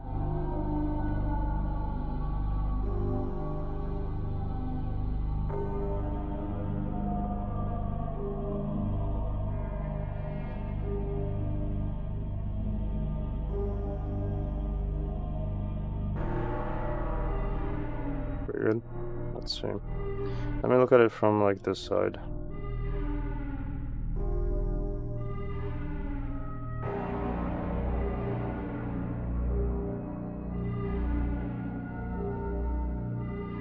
It just feels a bit extreme. The amount of bump I have. Let me just reduce that a bit. I like this too, honestly. Like with no other trees around. Could maybe like make a fence or something. And maybe a couple more trees.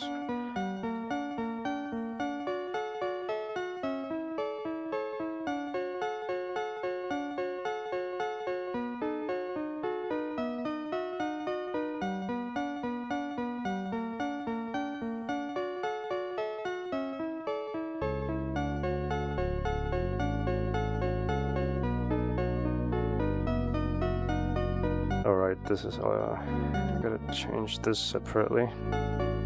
Check.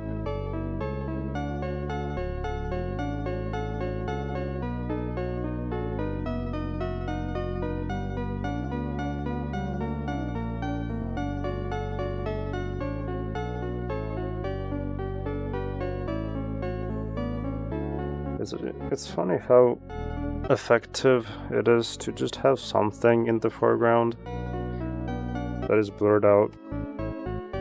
It helps a lot with the composition.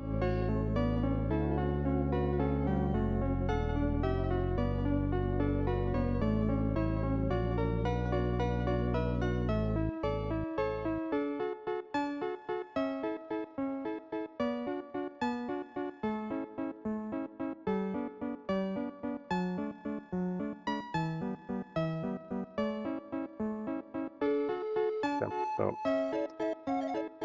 for this specifically, we really only need like maybe this, and everything else can just go away. And, I would like to have a bit more displacement to this.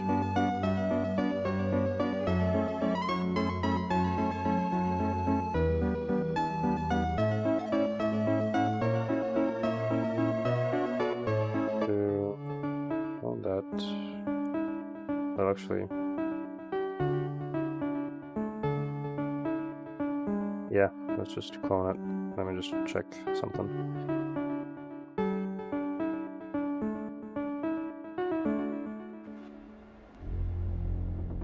Turn up resolution.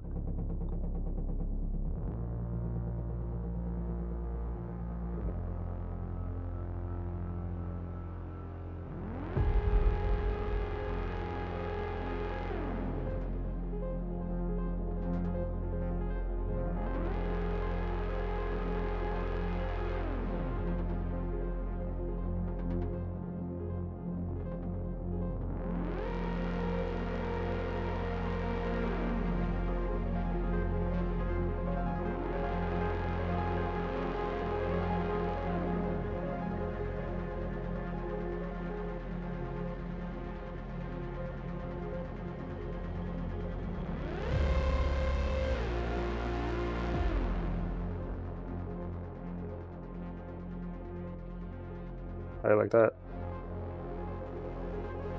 Okay, pretty good.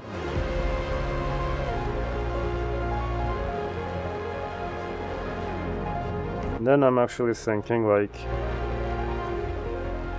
it would be cool to have this in like a fisheye, but I don't know how well I can adjust it. Let me see. I'm just gonna make a different camera and just try it on that instead. Panoramic. Turn this up. Closer.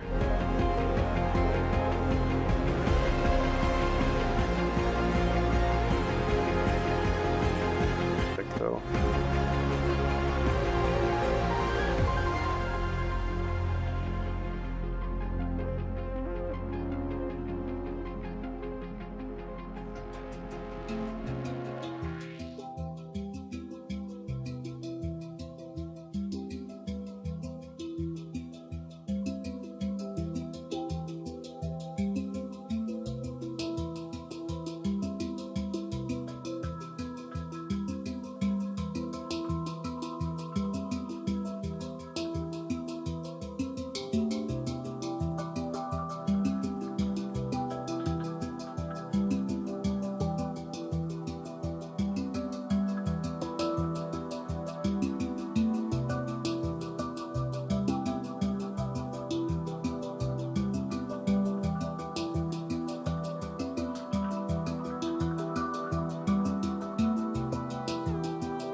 I can kind of see, you know, the cube over there, the lines of it.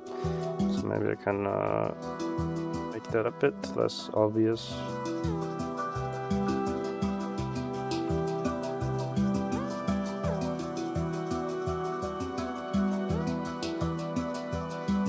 And then I'm thinking, like, okay, so there's like marks of somebody walking in the snow. There's a shovel. There's maybe some blood. So I just gotta do that, basically. And I want to have it here, like as it's going to the tree. It's supposed to be right there. Like as it's going right there, like in the center, kind of like that. So it's a bit more effective.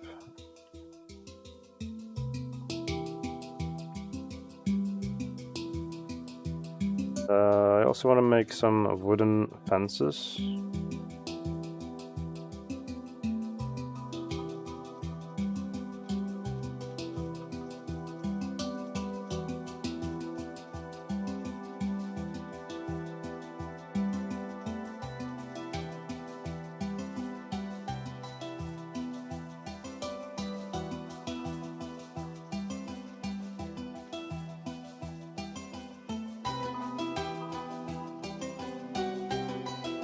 I also tried to add some noise in the sky.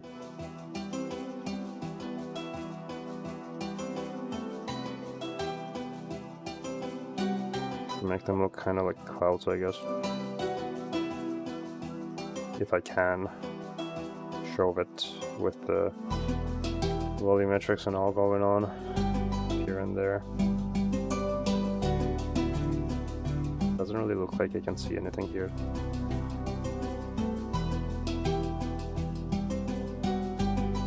Much.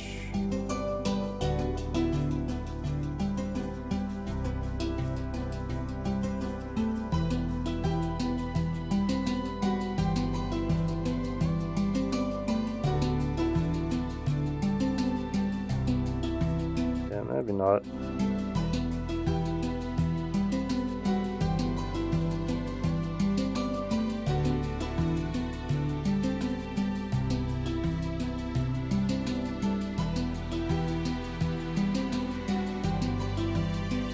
I kind of like that though.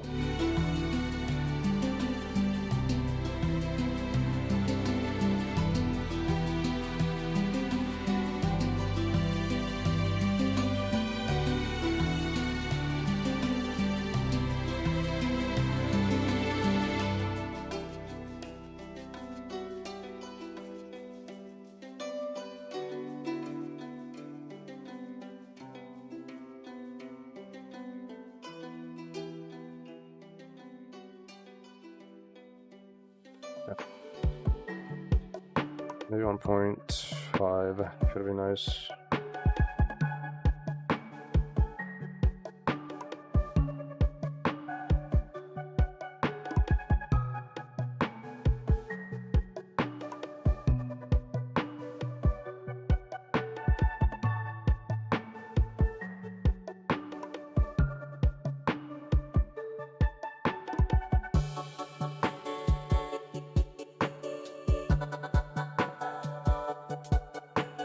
Anyway, let me just look up wooden fence. Just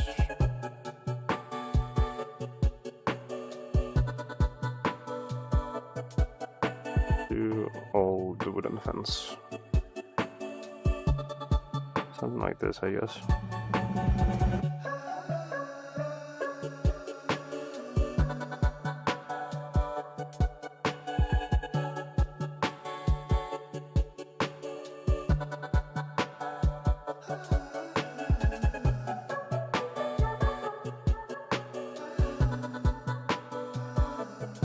Simple enough.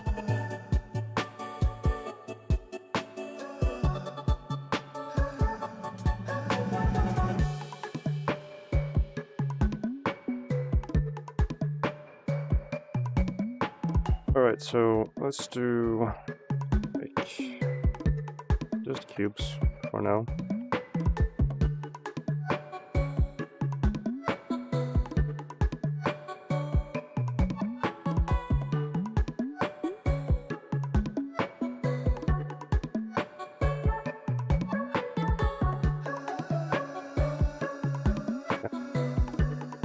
Then let's do 3 more cubes.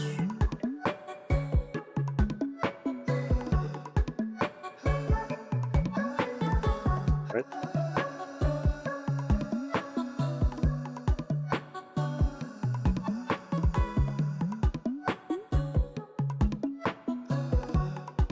So then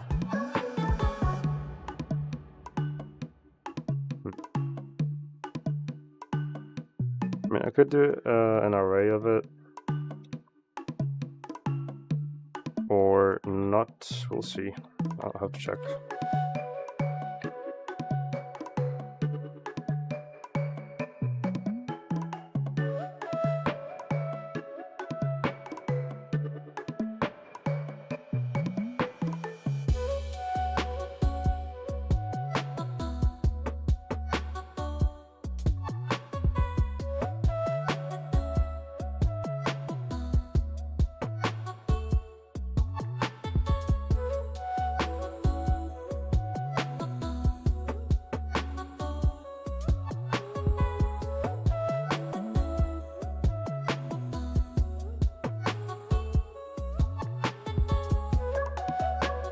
That is definitely not the way it's supposed to be.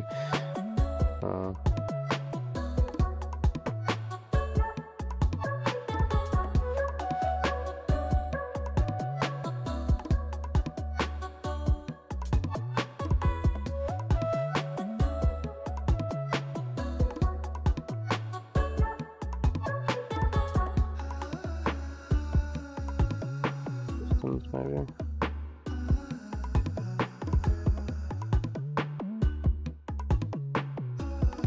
Quite sure why this one isn't. Okay, there we go. It's kinda working. Not quite, but you know.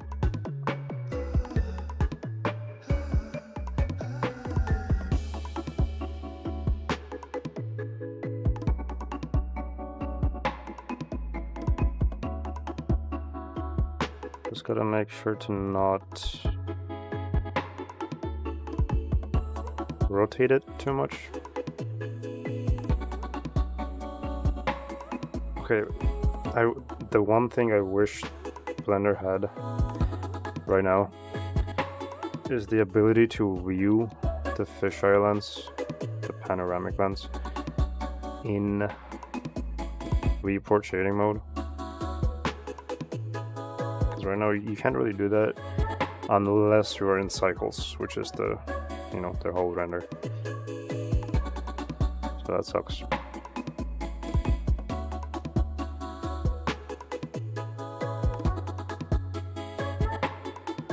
That and also custom lens bokeh would be sick to have. So I can customize the blur.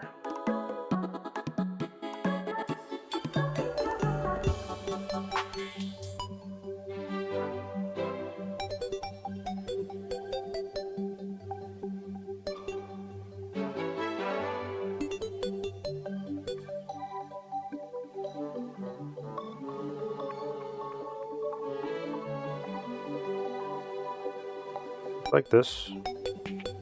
It's leading the viewer towards the center, which is good for composition. I'll just have to kind of displace it a bit more, obviously.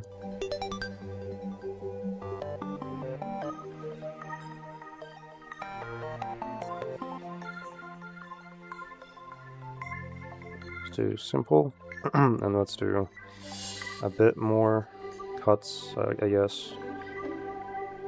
And we do displacement. Do clouds or something.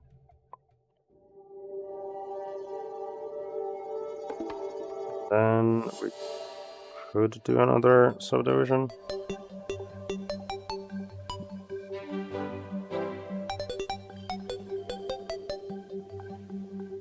Okay.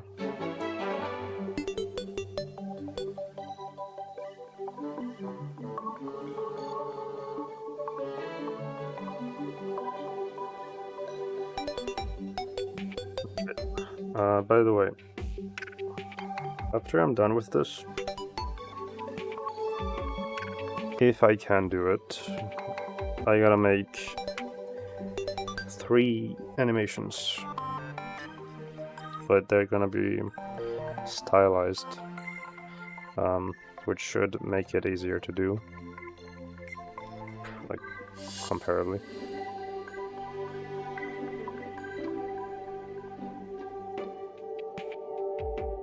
So we'll see.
Okay, that's not bad so far.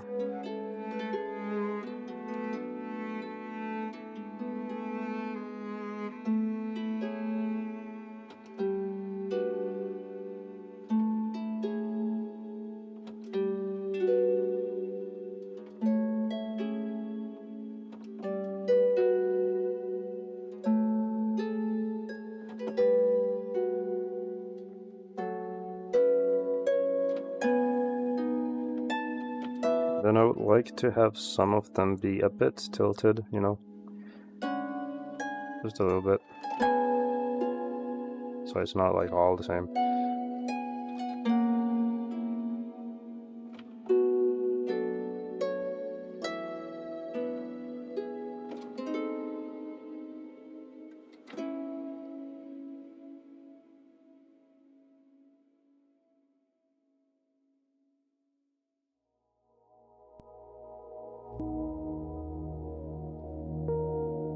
I could also try adding noise to the fog itself to see how that goes.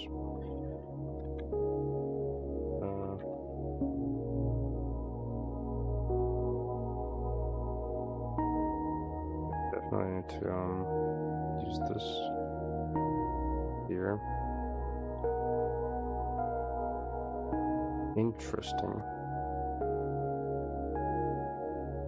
Yeah, 1 second, I'm gonna do normal. Alright. I think actually that's from the world. Yeah, it is, okay. Yeah, whatever, let's just not have this. Then we can adjust this.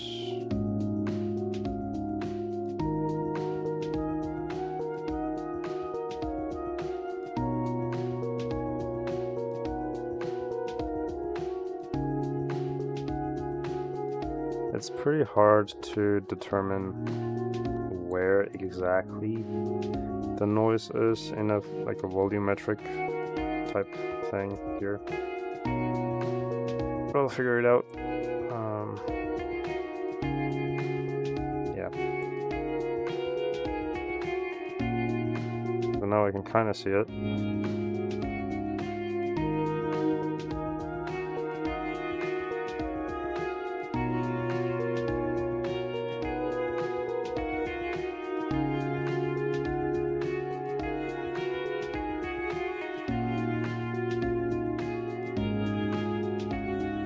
Could technically use these as kind of like clouds, I guess.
It's kind of sick though. And then what if we have like a spotlight right behind this? If I can make it work. I think I'll need to use light linking for this actually, so that it's only on the tree, or you know, whatever else I want it to be affecting other than the volumetrics.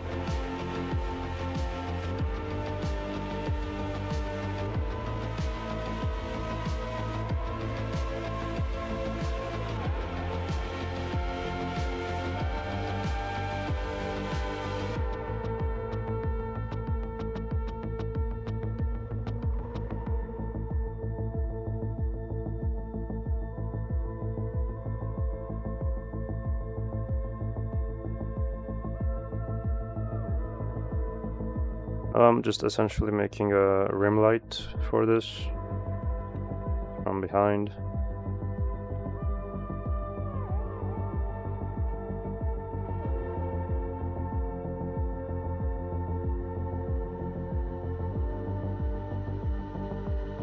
pretty cool.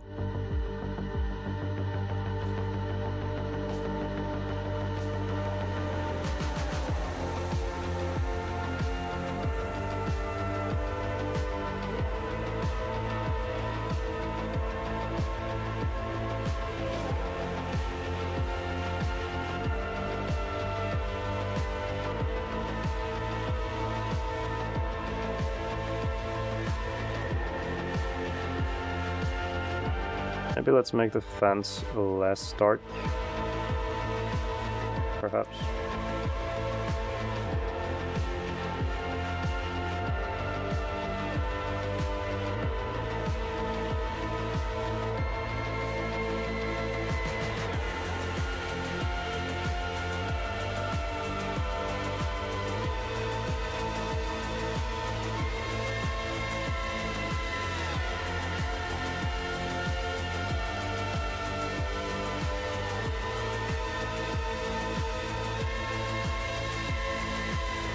I want it to keep the gray look. I don't want it to be too colorful. And then like things like blood, for example, we could have that be more colorful to accentuate the importance of it.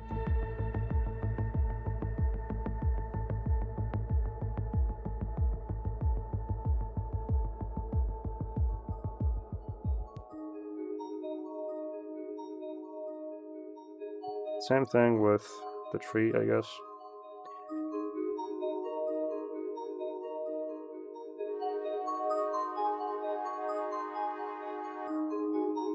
There's gonna be a little bit of color, but like on the green here, for example, it's very slight, but it's there.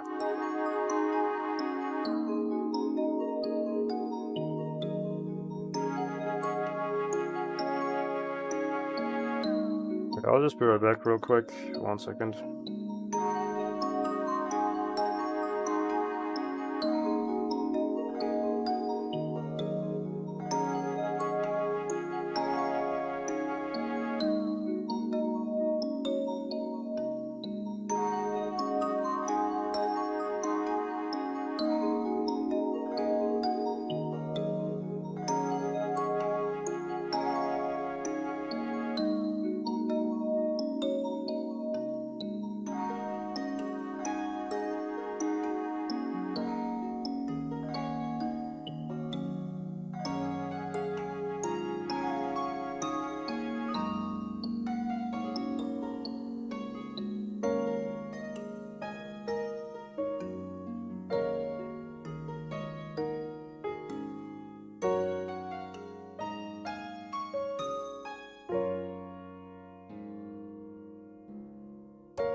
Okay, maybe if I do a UV sphere.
That's very good.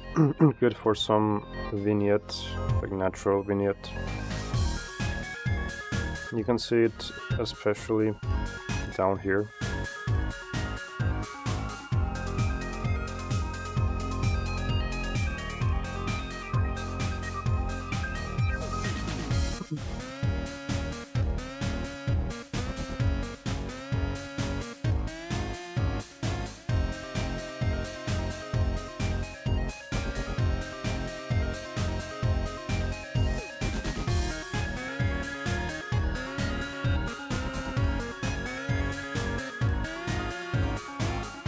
Not sure why it's green.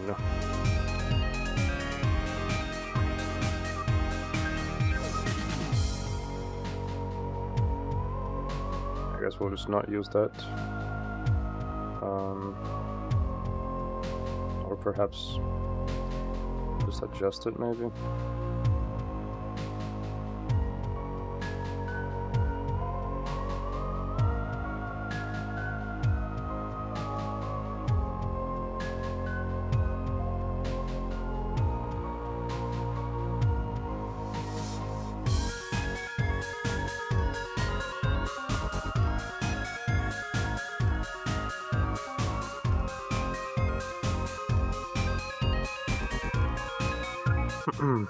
I would like to have more texture right here, if I can. Because right now it kind of looks flat. Let's see.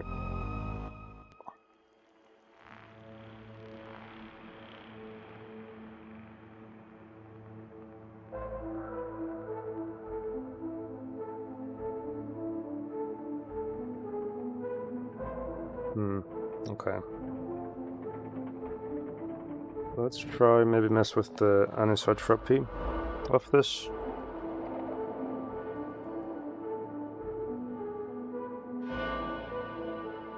That won't really do anything for the texture. It's mostly for the light coming through.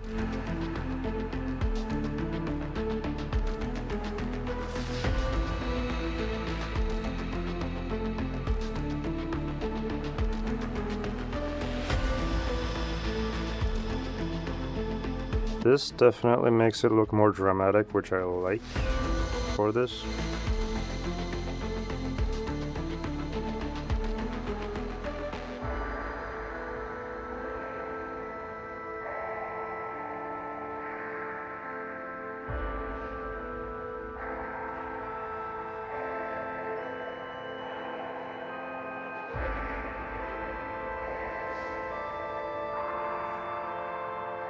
I guess we could have another light source for the fences, perhaps.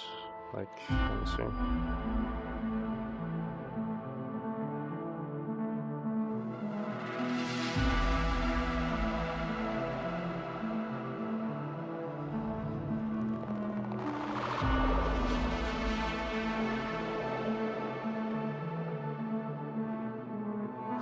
A different one. No. We gotta remove the tree. Yep.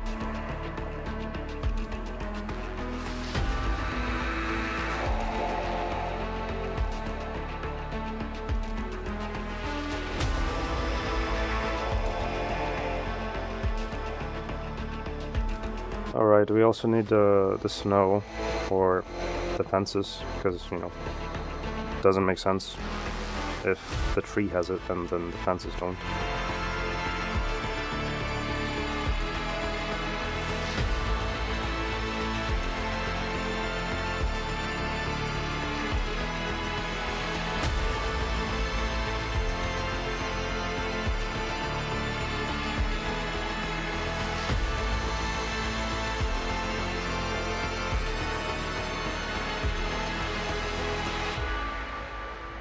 Okay, definitely have to adjust that, I think.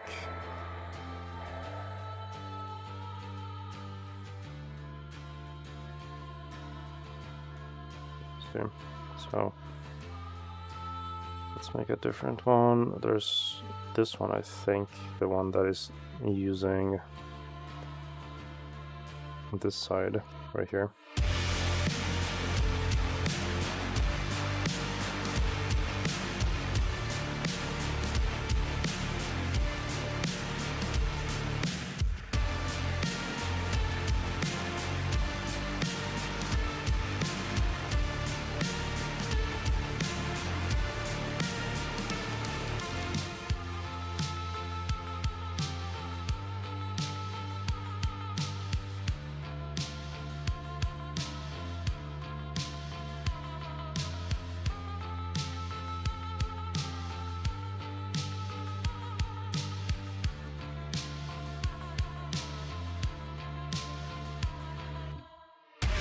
Something like this, maybe. Let me check.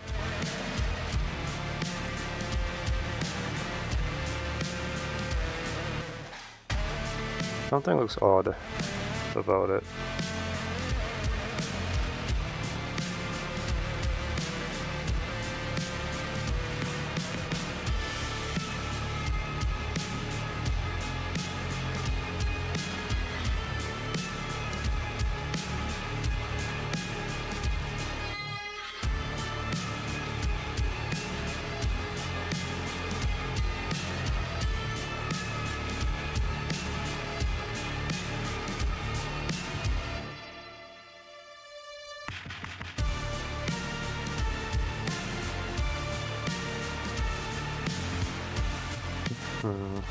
Okay, I guess I can maybe adjust this one specifically and see how that goes. So let's do a duplicate of this.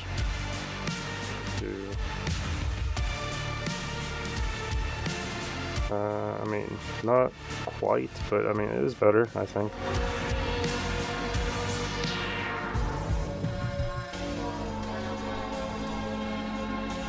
Perhaps turn up the radius. That could work.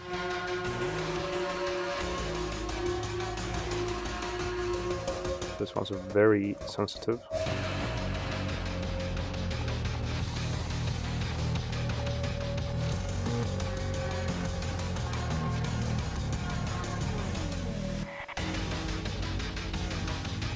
It's just like not quite where I want it to be, you know.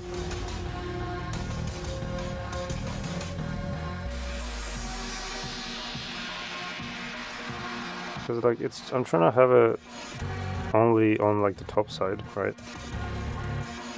But it's just not quite there. Like right now it's everywhere if you do it like this.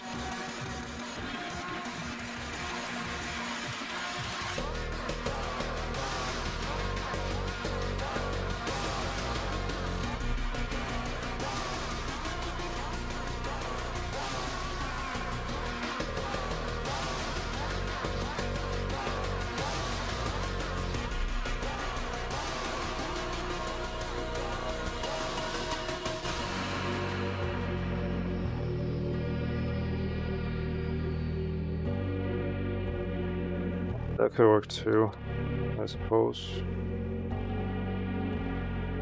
Do this.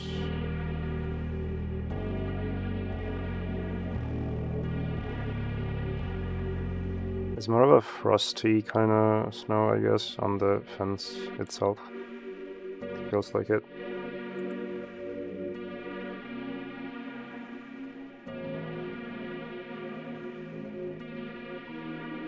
Alright. I guess I'll just get to the actual, like, texture of it.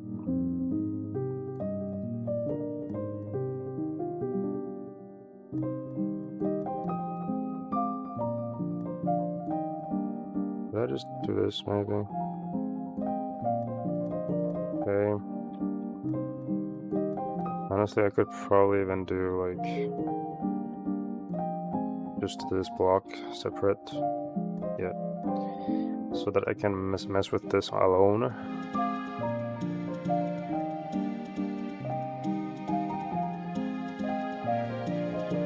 Then let's do... probably make an image texture. It would work pretty well. I don't think I want to add any more geometry to this, so... let's do... this. Let's do, like, I don't know, cube projection, I would assume. Let's see.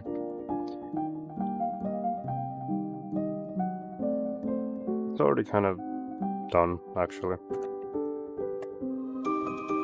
Okay, so let's do texture, or I guess image texture. Then let's do... I'll make it white.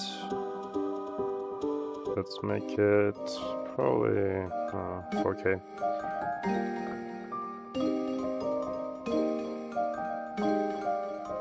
No dent. Okay, now let's save this.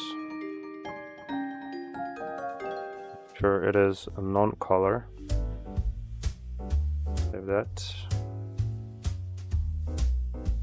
Okay, and then if I go to texture paint, yep, there we go. I should now be able to just paint.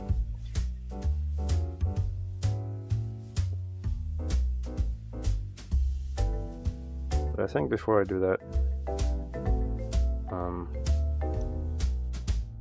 let's try and make this system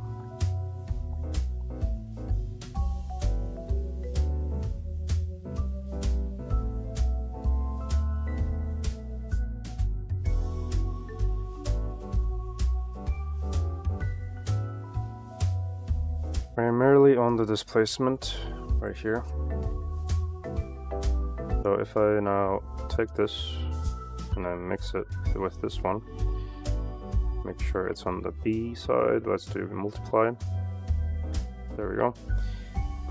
Wait for that. Okay. So now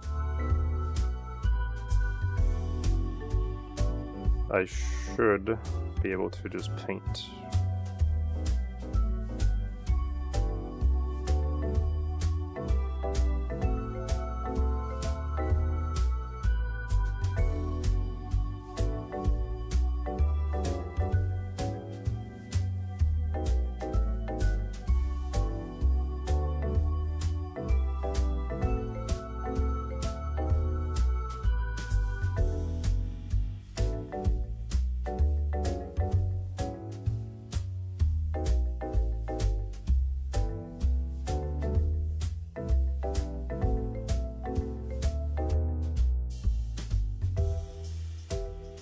This might not update because I may need to actually save the texture.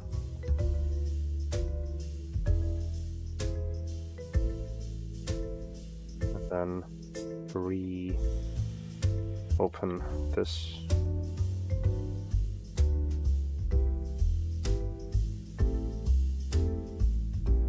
Yep. right there.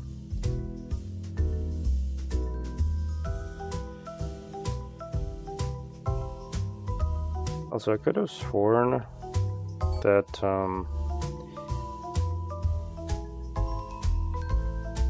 Eevee should now be able to, you know, show the displacement that you do in a texture.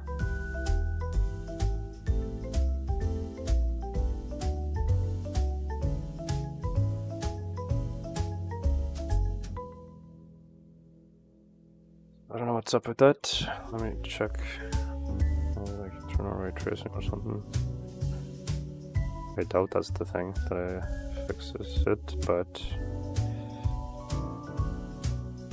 yeah.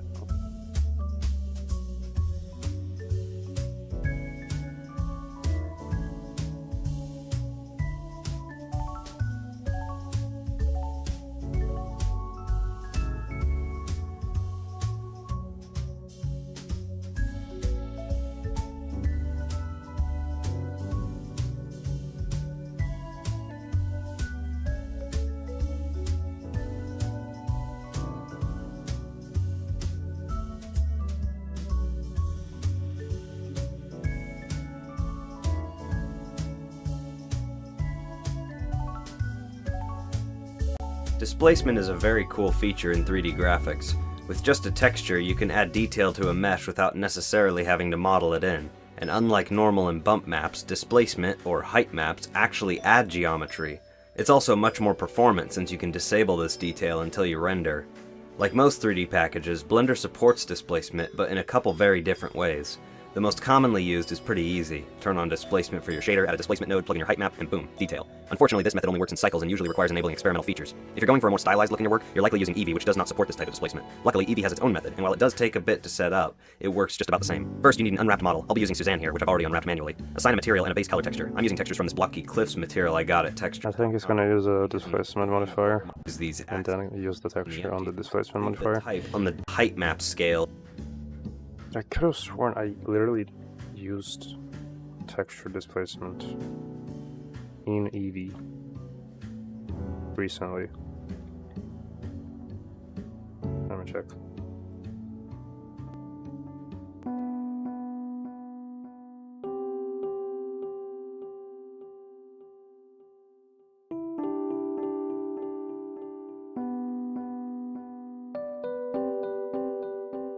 So turn this on right here.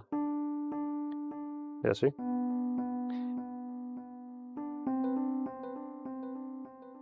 Unsupported displacement method. What about this?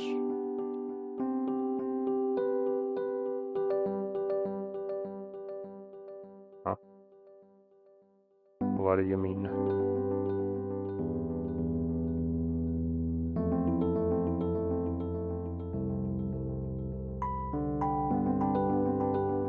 Displacement and bump.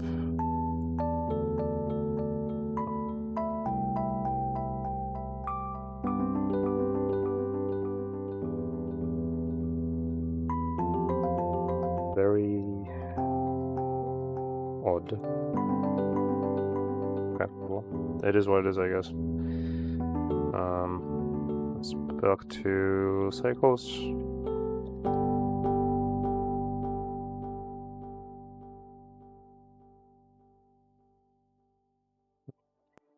Alright, so I'm just gonna like make the general line, I guess, up to the tree from the camera. It's a bit hard to see from here, but you know, generally like from here, I guess. Just follow this line. Like so.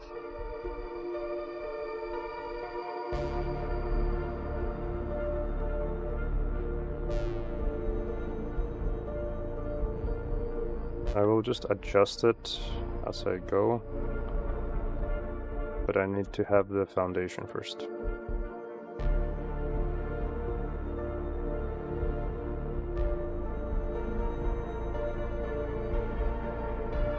Now let's check it.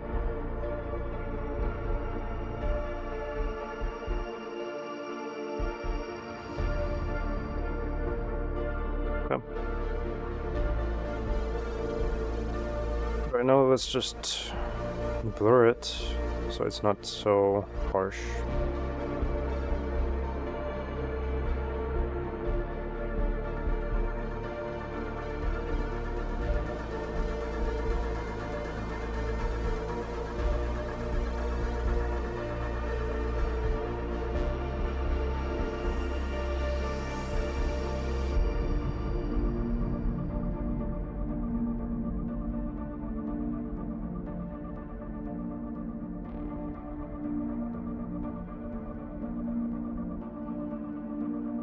Pretty good, I think. Save that.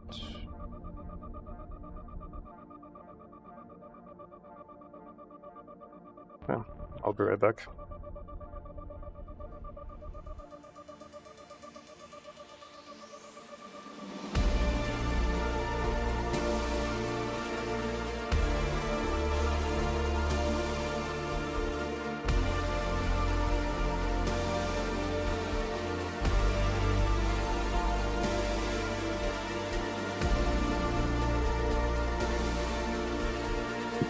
I keep thinking there's somebody knocking on my door, but there's no one.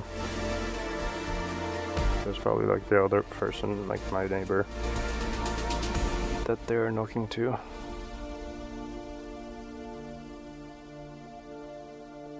I don't like this right here. I think that's a bit much on the texture.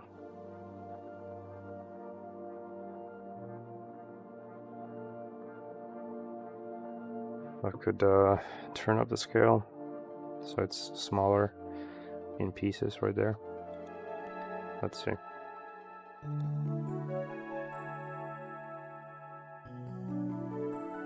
Like this area.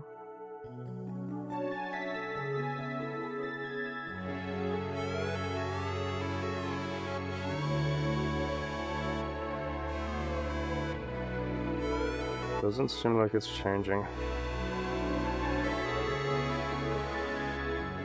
Oh, wait. I think I may know why.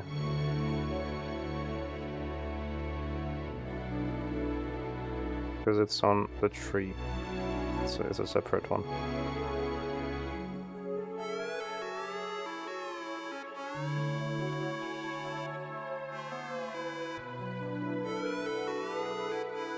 Yeah, okay.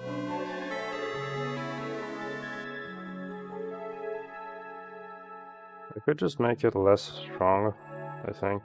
That should work.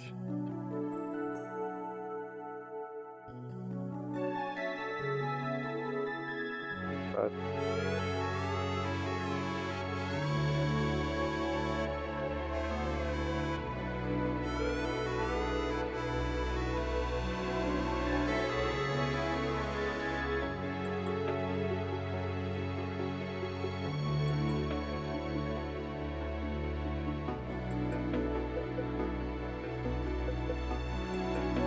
okay.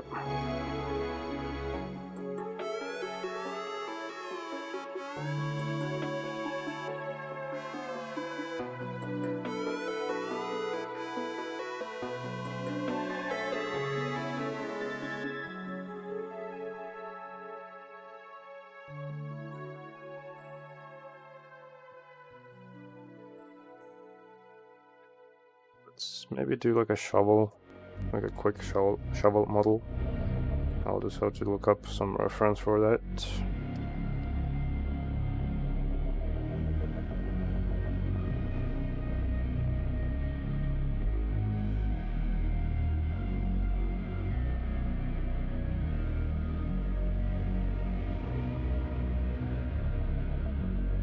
Interesting material.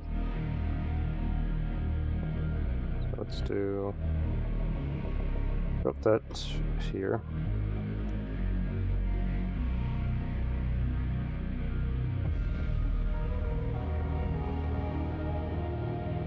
We'll just pause the render here so it's visible, just not updating. Okay.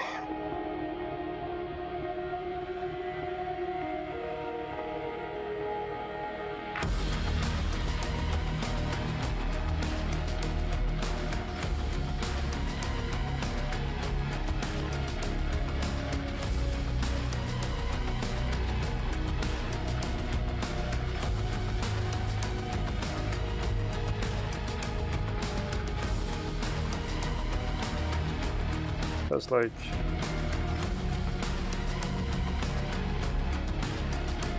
a dent, kind of. Maybe only on... I mean, not really quite like this.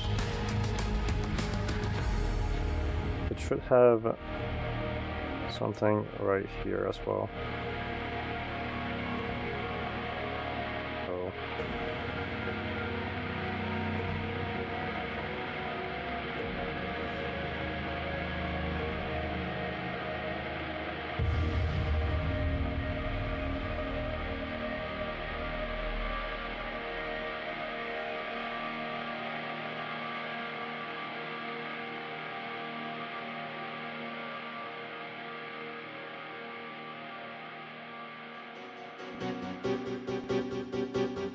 A bit more like it.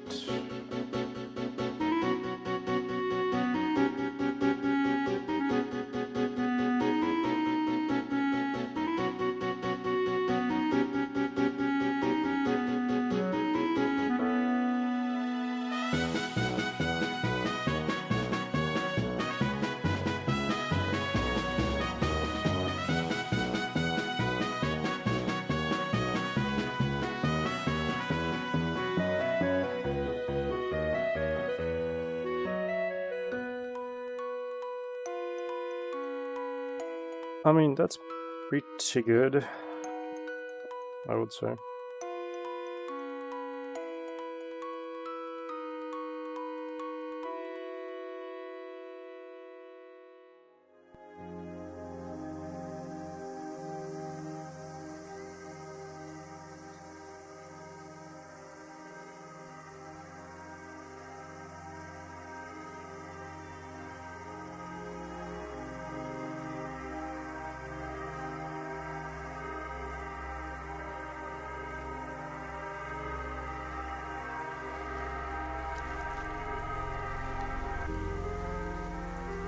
The point of it is actually pretty sharp, so let's do that.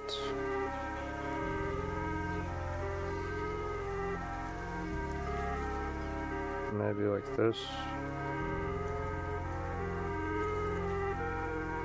Okay.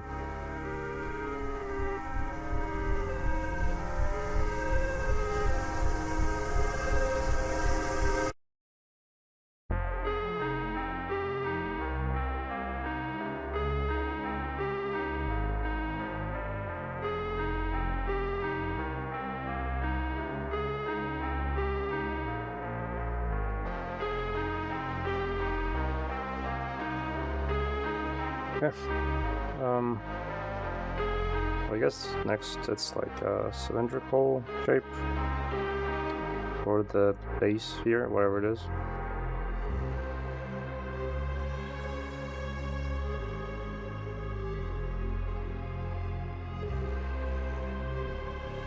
Is it a low polygon count since we already have a subdivision surface? So maybe like quarter of this, and then let's do that. Scale that down. There we go.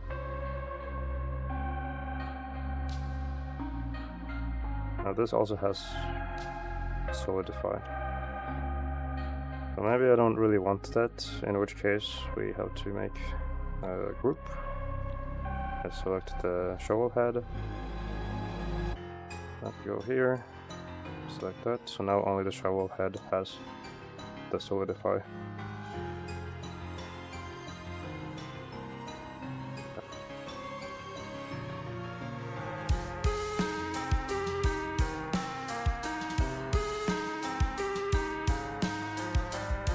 Not entirely sure why there's like extra geometry right now. There. 1 second.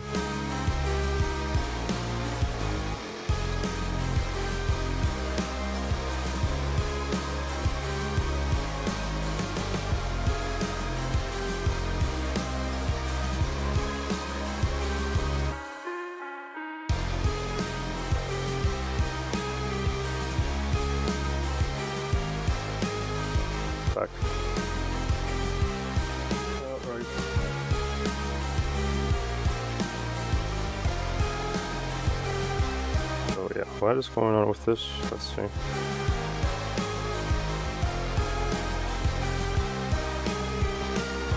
Right. That's fine, but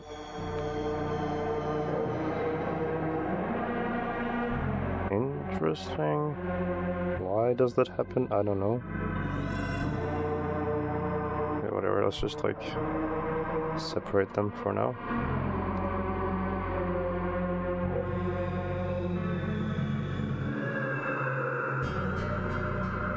Huh. Okay. Let's not apply the solidify. There we go. That's better. Then there's like this weird extrusion, I would call it, in the middle, it seems, kind of.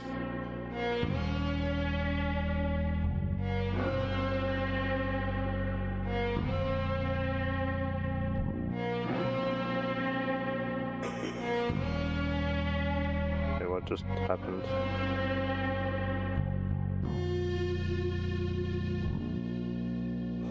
Did that not dissolve it properly? Why? Okay, there we go. Had to have been in edge mode.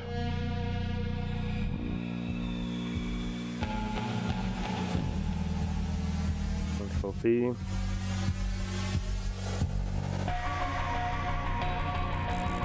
There we go. Something like that, I guess. And then we have this funky shape,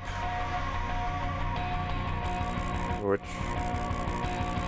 I could just do it with like cylinder on here, and then these could be curves maybe, or even a skin modifier. So let's try that.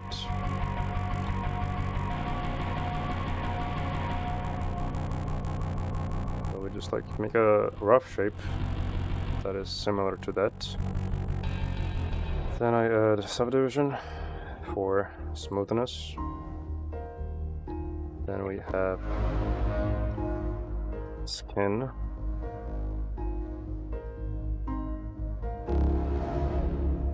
Then we add another subdivision. Then we do straight smooth. Mirror. There we go.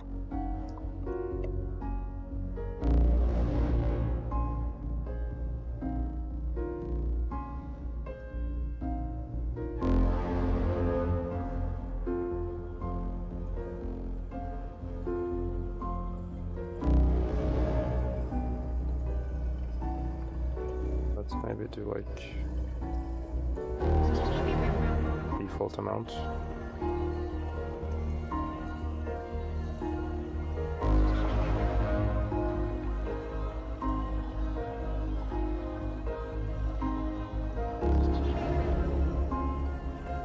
Well, that's not, I mean, I guess if you want to have that, but it's supposed to be like that.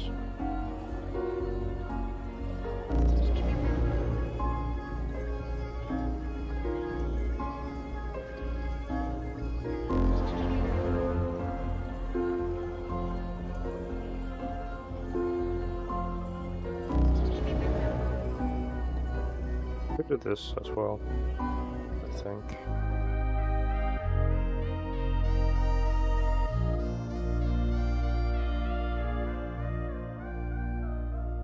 Something like that.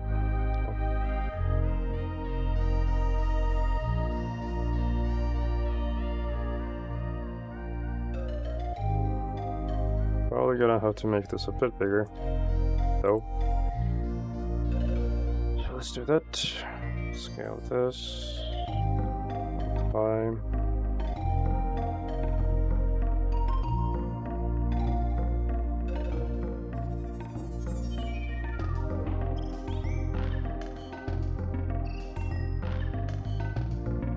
Yeah, I mean, that looks like a shovel to me.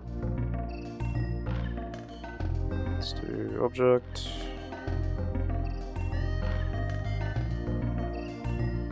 Let me check the size.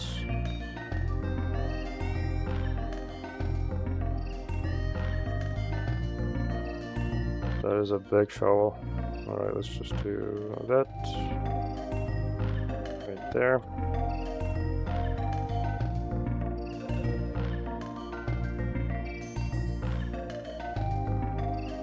I mean, that's basically normal, I think. Let's do some positioning for the composition.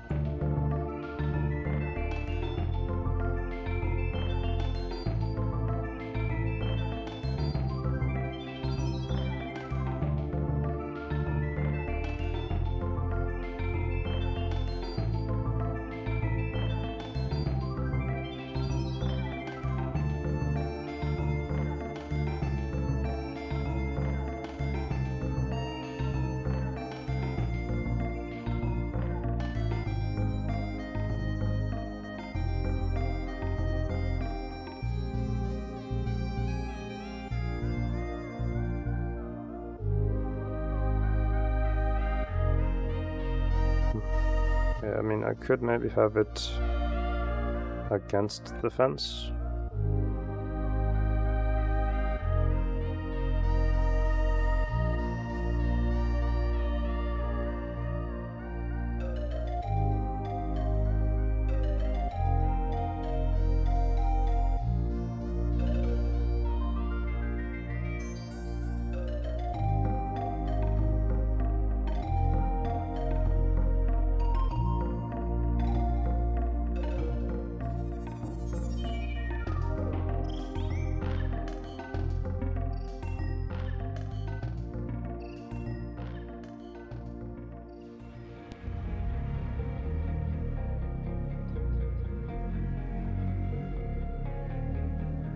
Yeah, something like that, I guess.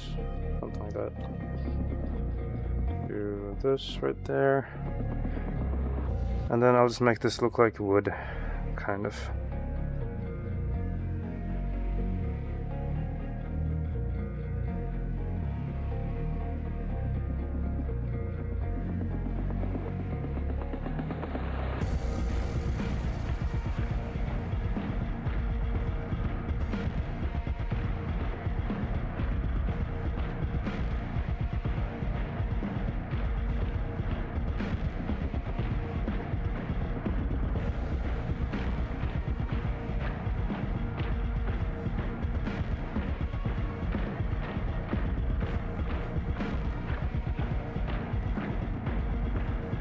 Sometimes I wish I could operate as fast as my brain thinks. Because, like, the backdrops would have been done in like 2 seconds. If that was the case. But I don't think we are that close to being able to do that yet.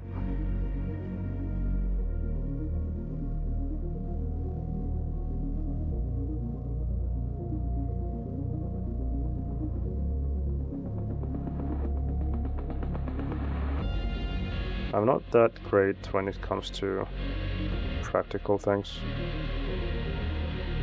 I'm more of a software kind of guy. But I hope I can get better at practical things at some point as well.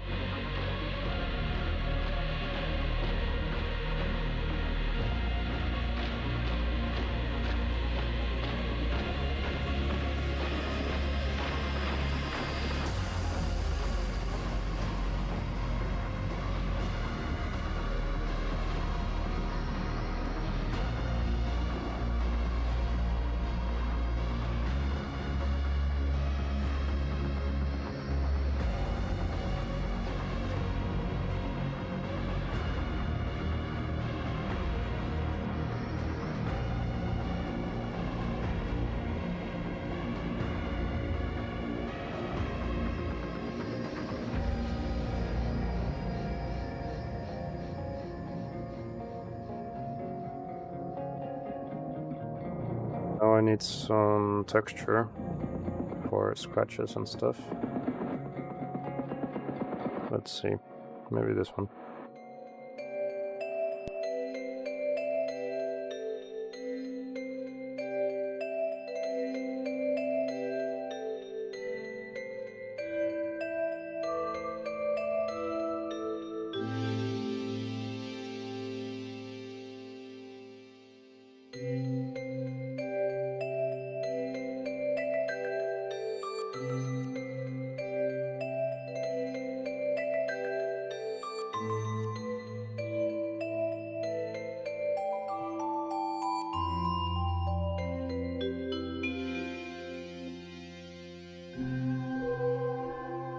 Hard to see, unfortunately, but I'm gonna tinker a little bit more and see how it goes.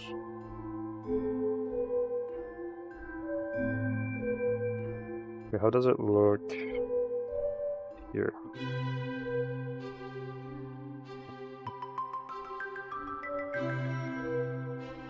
It is definitely there, and also this might be a bit too reflective. Let's do this instead. Also, let's make this a bit bigger.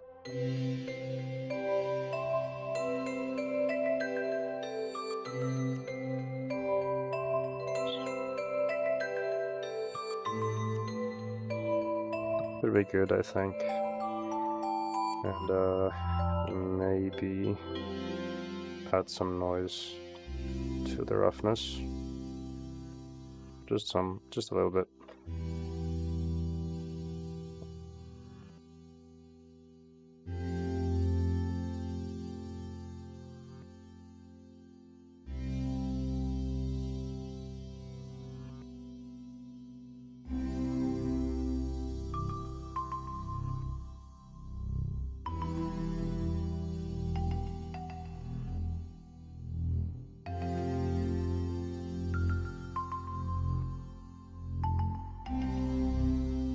Give that a shot.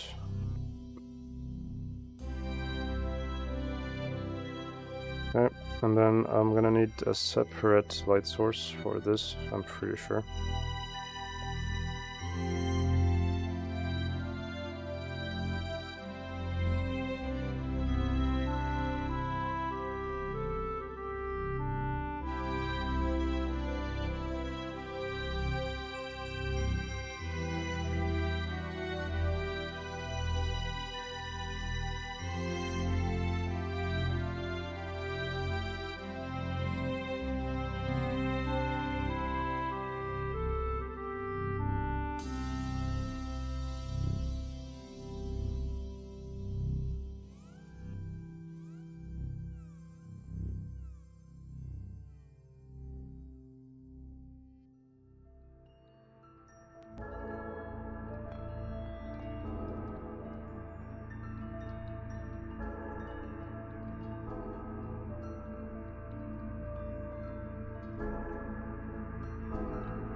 The moment the denoiser hits, it's like every single detail disappears.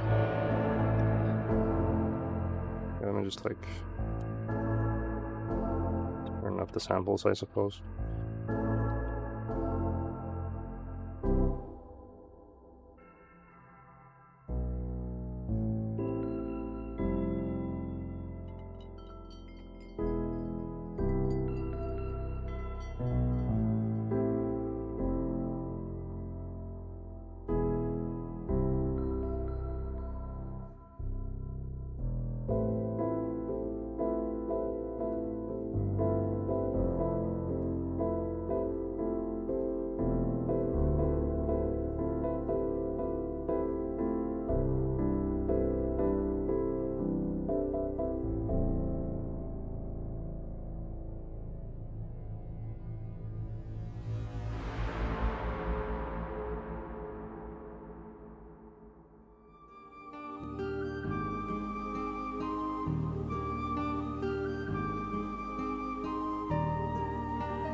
I added the subsurface scattering on the snow,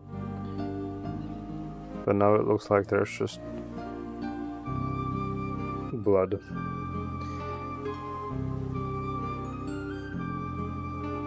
Okay.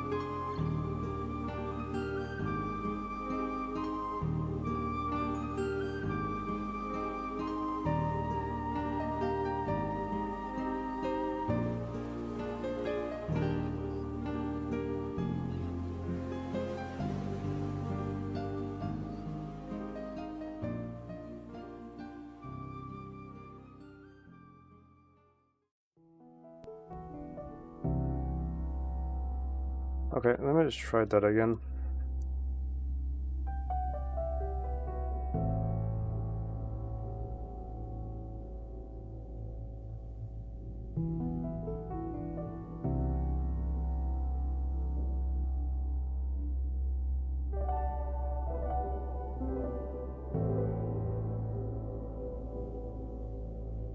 Not the correct one.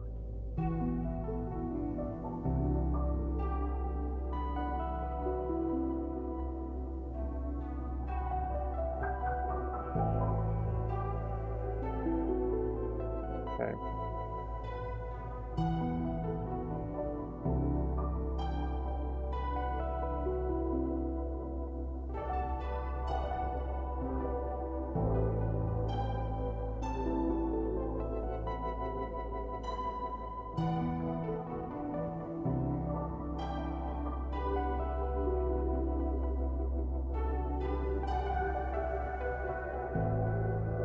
Not quite sure why this is having such a trouble now, to be honest.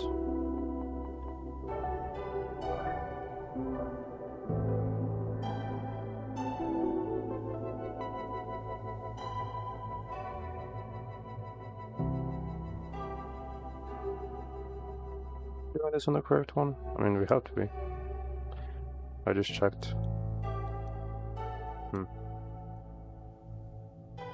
How about I turn that up, maybe?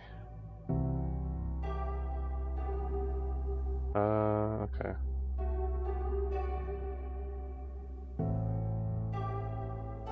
Not quite the thing I'm trying to do, unfortunately.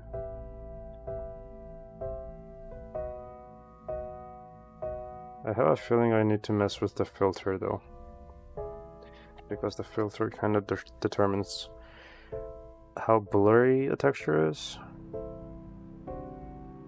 I think. Yeah, maybe let's half the scale of that, see what that does.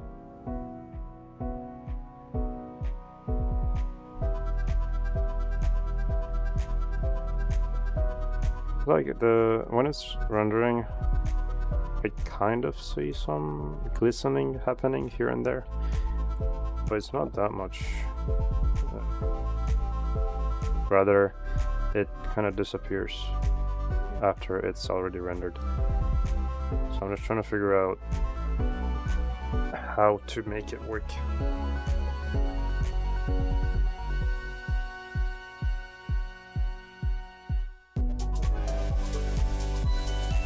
Could test it on a separate mesh just to see.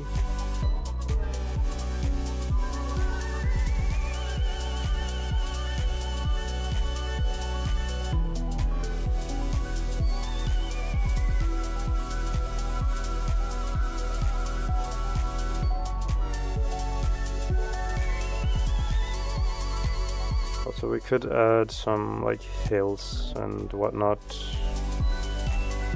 on this, but honestly, yeah, maybe if I do this, it should work. Kind of hard to see since it's trying to render at the same time.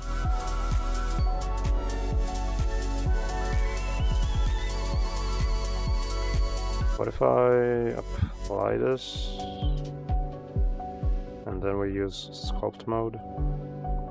Yeah, it should work.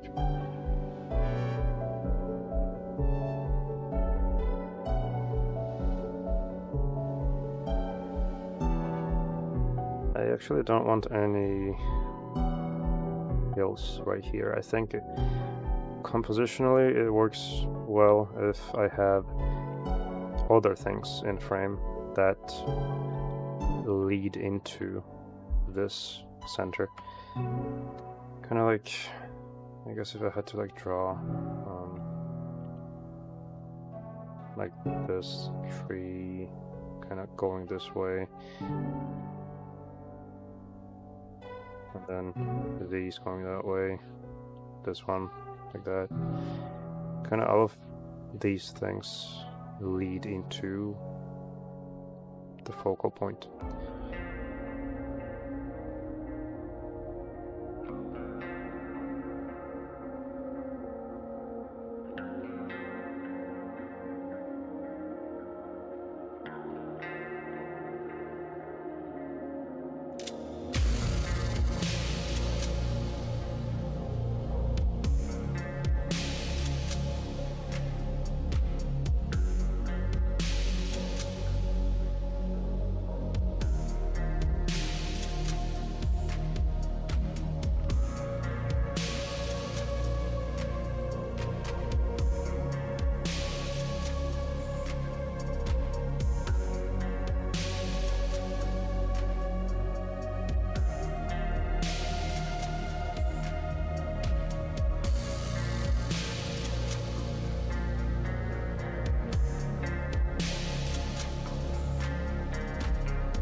Okay, let's maybe do like a blood splatter that I wanted to do here somewhere, and I want that to be not like necessarily bright red, but like more saturated than other things, so it pops.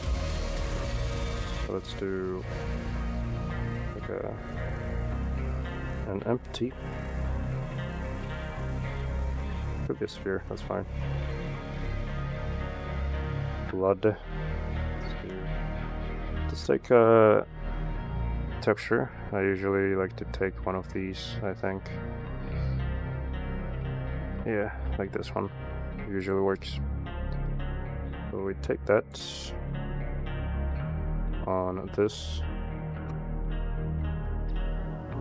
Let me make sure that I have the... because I have to clone the snow material just in case I don't mess the other ones up accidentally. So let's do that. Then we just drop this here on color.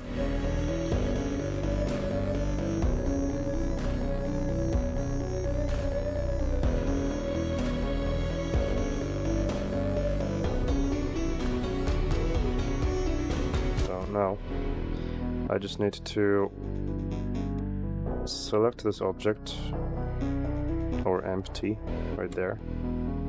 Check this. Make sure this blood splatter is, first off, just 1. And then we also need to position it like this. Usually it's like 50. on the difference here so that it's centered. And then after that, I can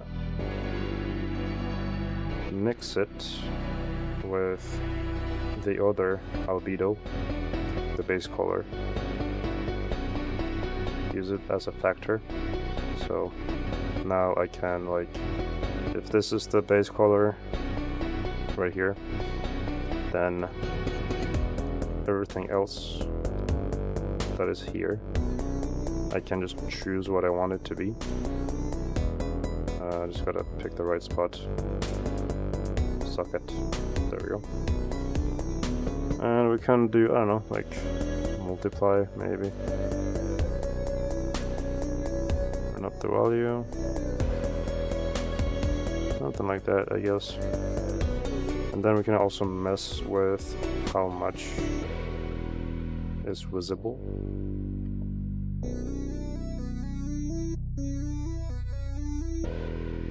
Blood usually isn't really that bright, it's something like this.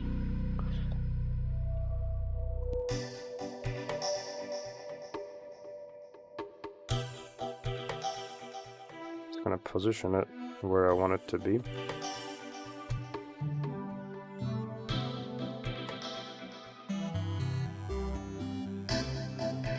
As much as I can. Okay.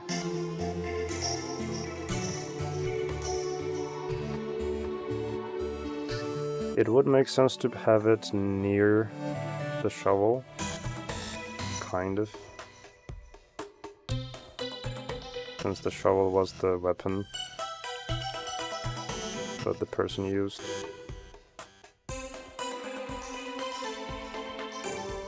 Definitely not as much blood would have been shed. Most likely not, but you know, it looks good. Looks good, so I may as well.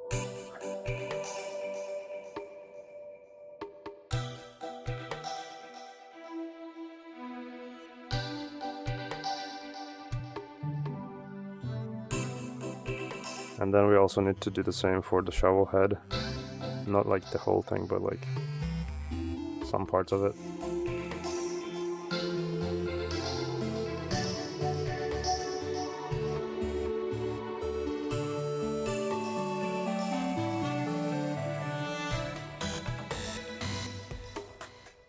And maybe we can have some trees like on the sides, perhaps.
Okay, we need that snow to be also red right there.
Alrighty.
Okay, so now I don't know how I'm gonna even show the tombstone like properly.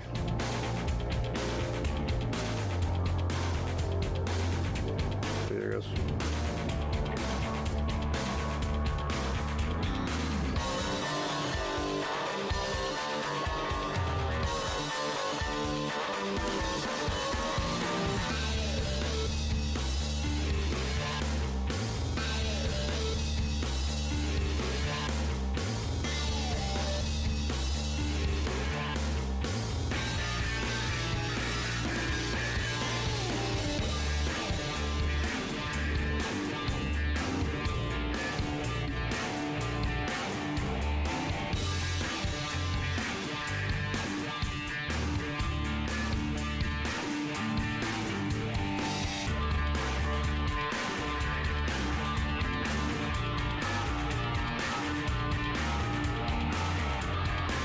Okay, this snow just doesn't look right.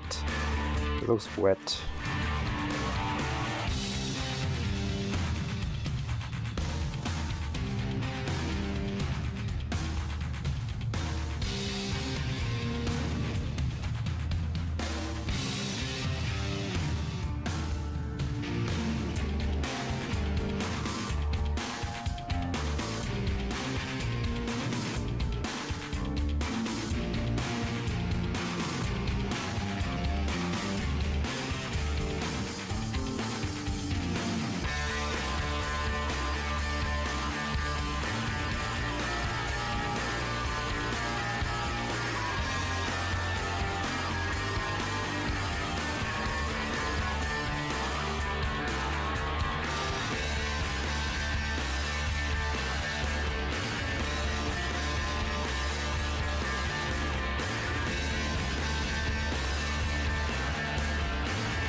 We're back.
Hello.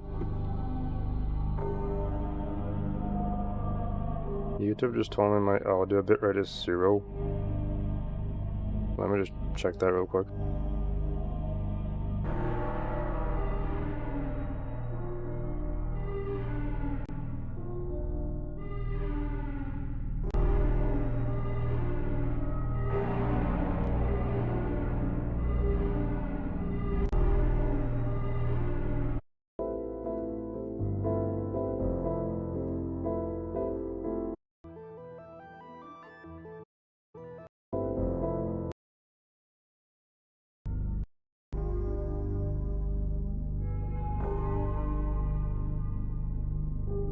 YouTube is smoking, but the audio is fine.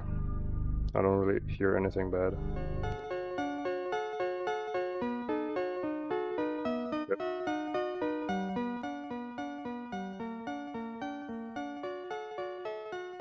Anyway, let's see. I guess we can add some snow falling. No, might as well. Let's see if I have anything.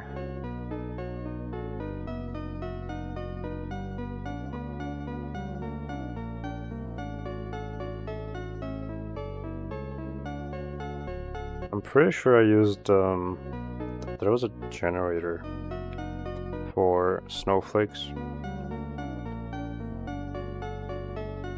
Hold on. I may still have that image. Where are the backdrops? Boresca, I'm pretty sure. Yep, there it is. Cool. We also have an SVG file.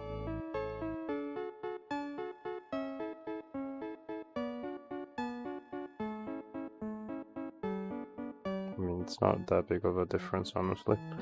May as well just use this. So, mesh plane. We could copy this actually to here, so I can just have it accessible. Alright, there it is.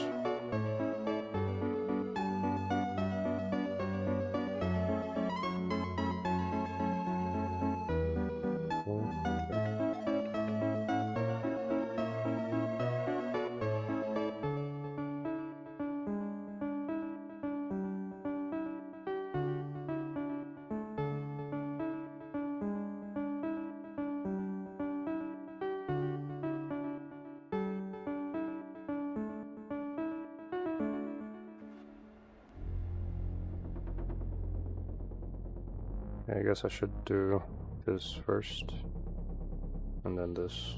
Hold on, not like that. There we go.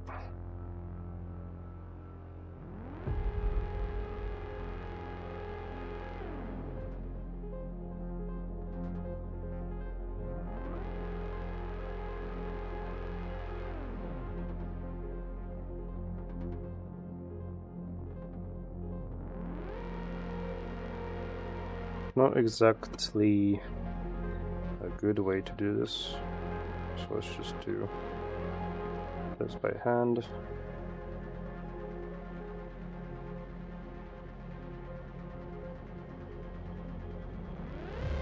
Could do this maybe. Yep, that's better.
Not gonna work either.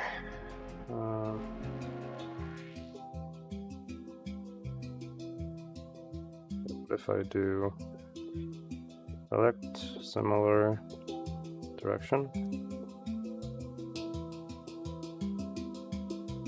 there we go.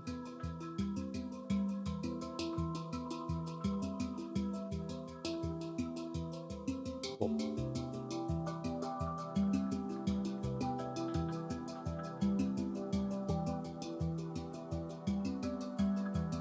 Damn it.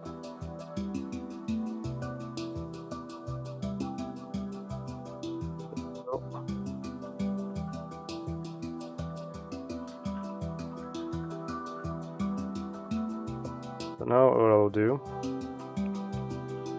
is basically make the plane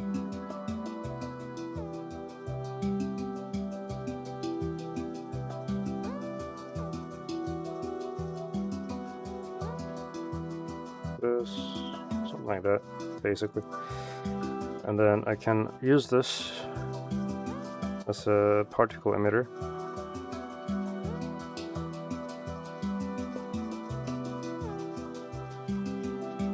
Something like that.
Now I just need to make sure that this cuts off at some point. Like, I don't know, after 100 frames or something.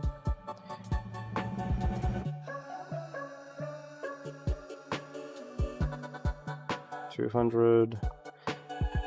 Okay. Just gotta make sure that it is fully out of frame. That seems like it's too much.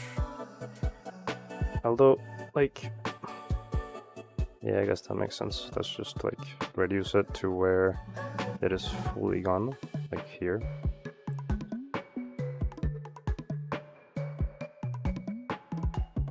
And cache it right there.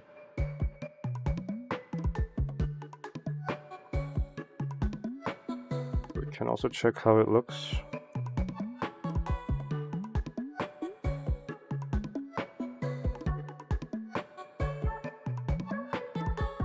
Trying to get one that is like really close to the camera, if I can.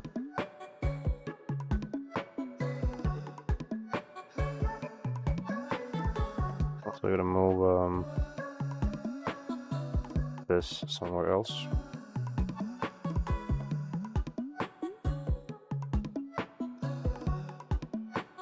I could increase the amount just for like visibility sake.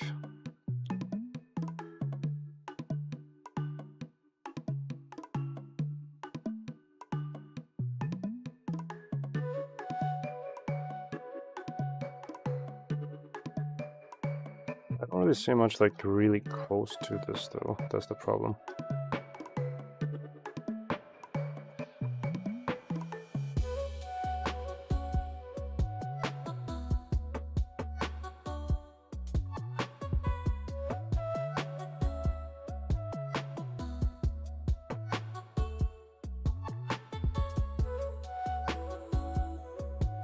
Okay, well, let's maybe increase this perhaps.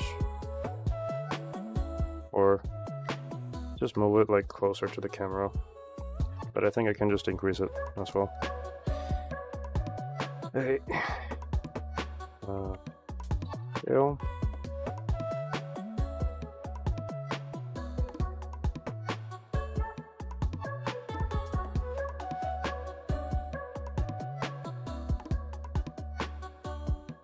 Maybe turn up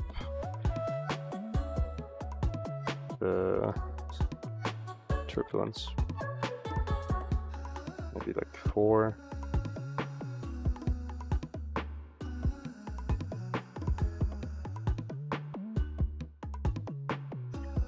So essentially what we will do later on is these like snow particles, since we have like the start, the initiation kind of animation, so it begins like this, they appear, and then they kind of fade away, although I gotta adjust this a little bit more. Anyway, since they fade away from frame like this, we can then cut in the middle of it.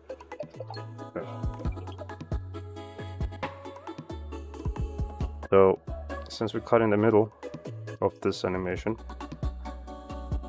we start from here.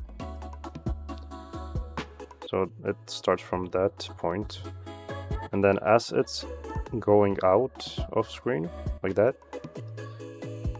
you just bring in the beginning, and then you just kind of like line it up so that this comes after, like right at the tail of it, basically. As you can see it go away, the beginning part will just kind of come in right at the end of it, or right behind it, kind of, so that it's like constantly moving, and that's how you make a loop.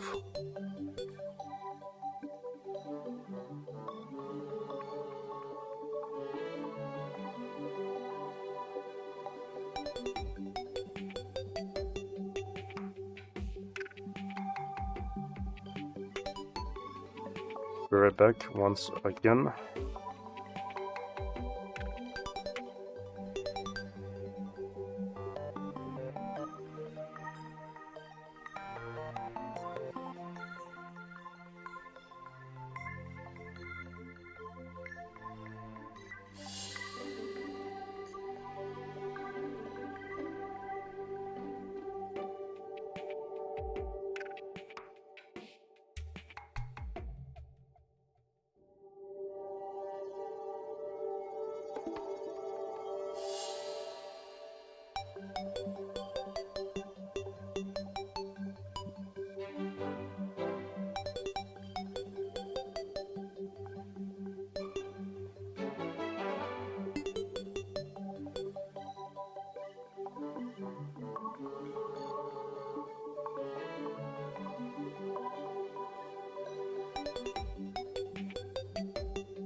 Finally back. Had to eat.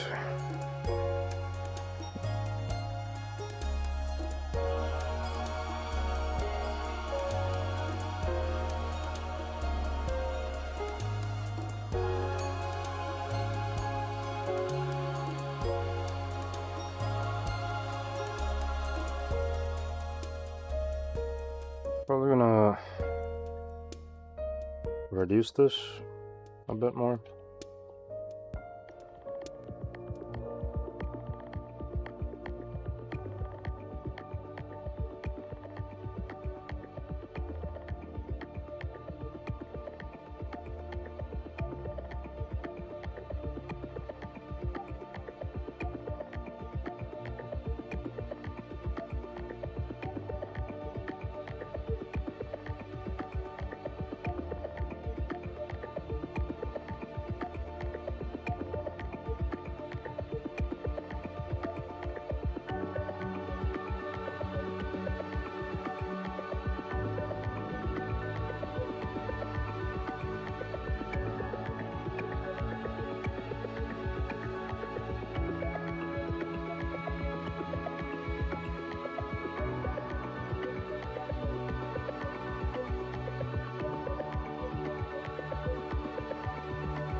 Okay.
Okay.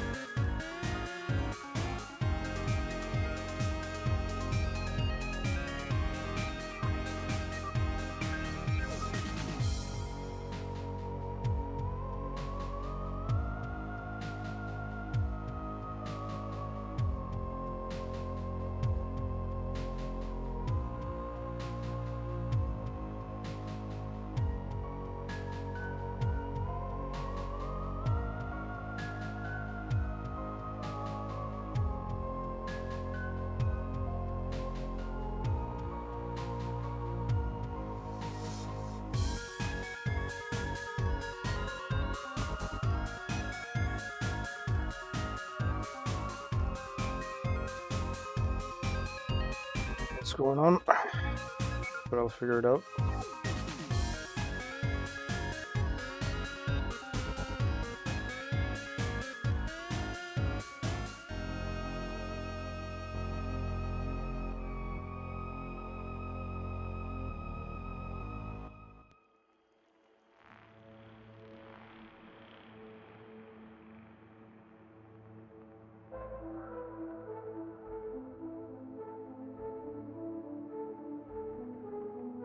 It's weird. I don't know why that's happening.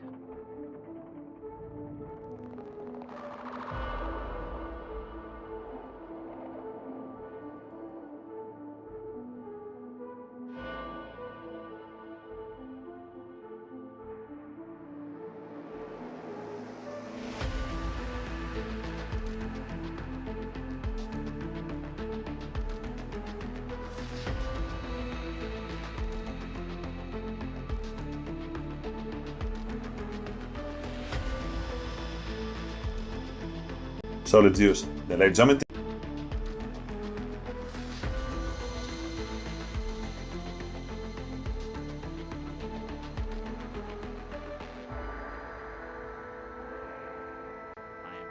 To change to blend mode, and then under mapping, I'm going to change from generated to strand. Oh, okay. I didn't do that one.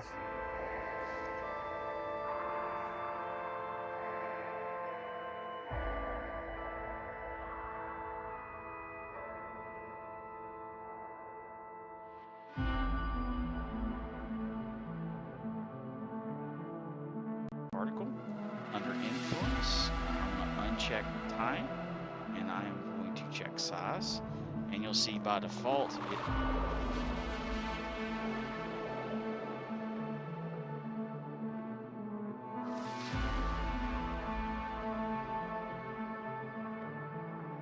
Maybe not that much, but like at the very least I want it to be fading in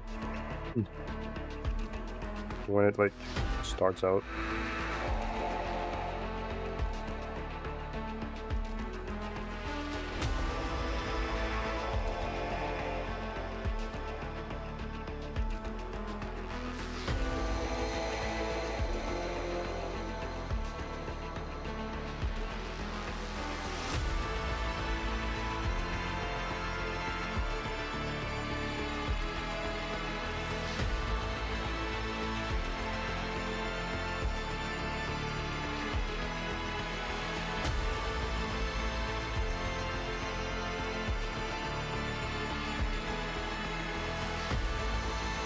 Yeah, I could try this.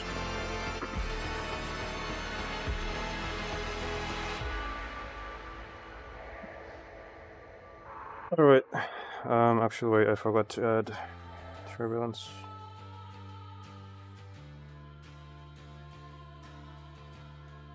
Not that much though. Fifth of this maybe. Oh.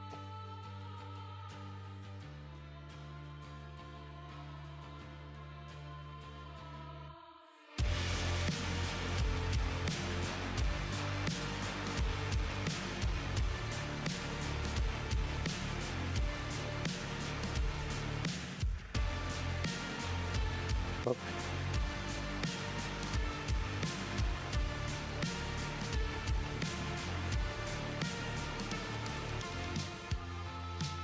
What is even happening?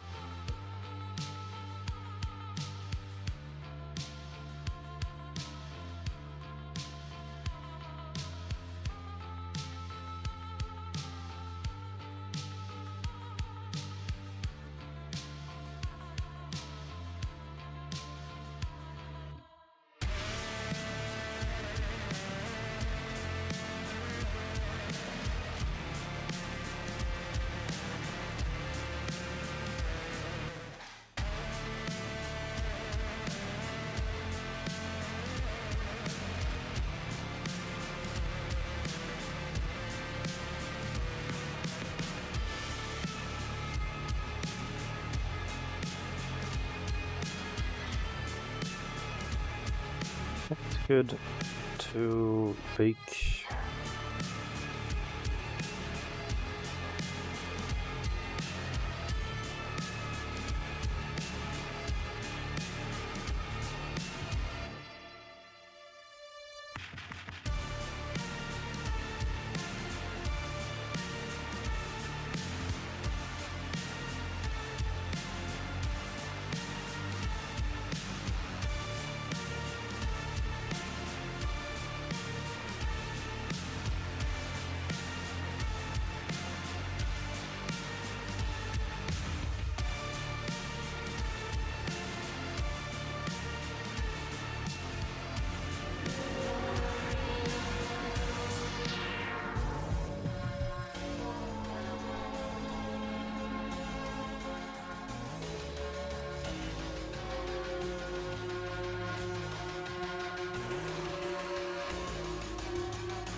I think I could just use a mist for this if I want to have it fade out in the distance.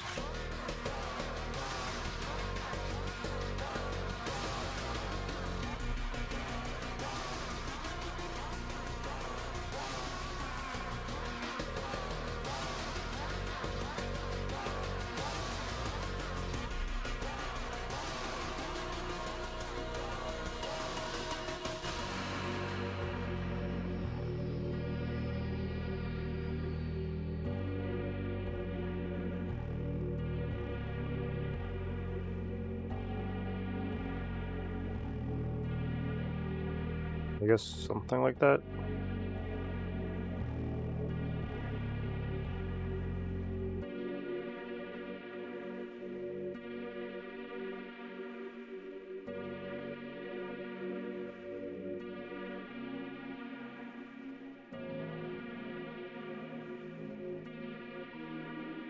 Alright, I think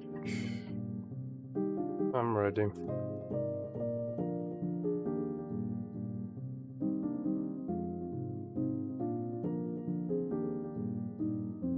All this...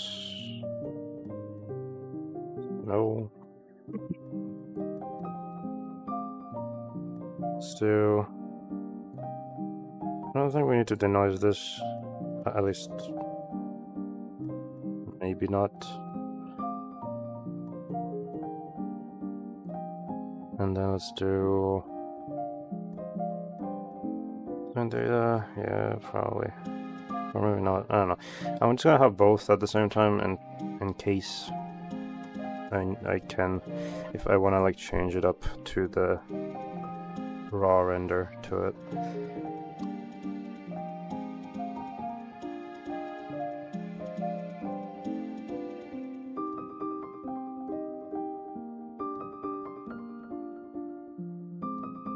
There we go.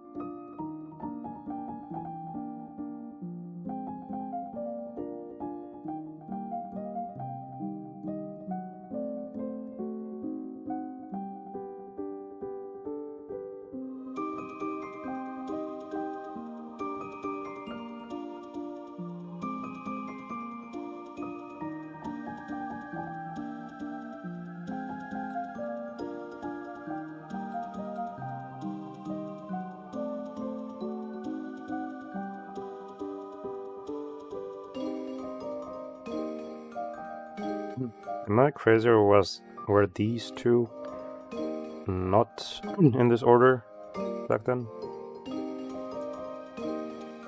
I'm pretty sure they were like right like this. Like the noiser had like normal here, albedo was here, but now it's like you gotta do this.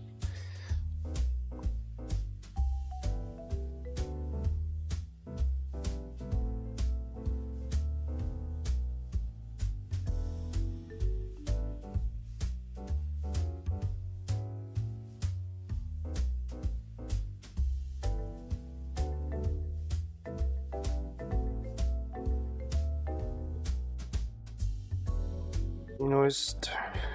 What else do we got?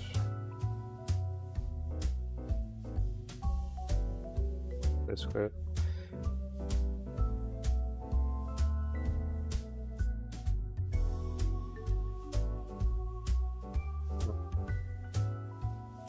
Alpha.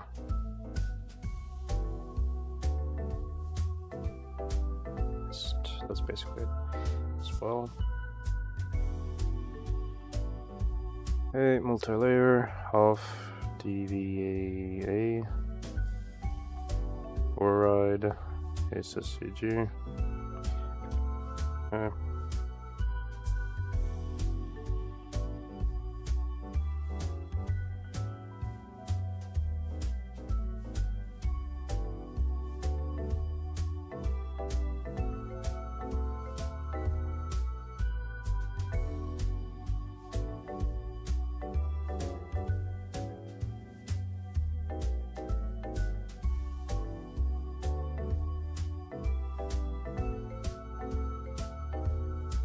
The environment is just a single frame, so we can just render that first.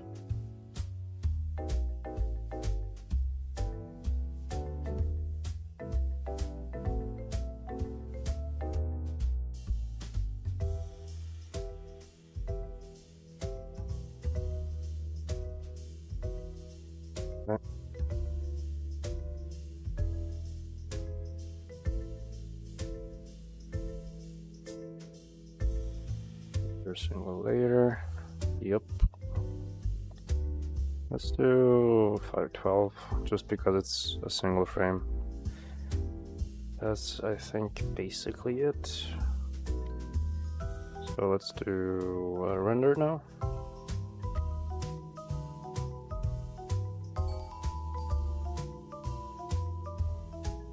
Perhaps I should have reloaded the project,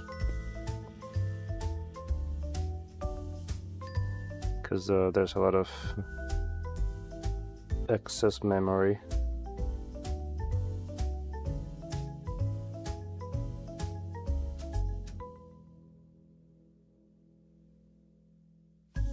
Also, wait, before I even render. Okay, let's reload it first, and then let me double check the subdivision surface modifier, see if that's the same on the render. It is not, as per usual.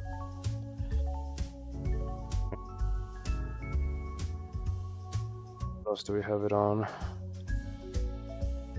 The tree, we don't need it to be that high.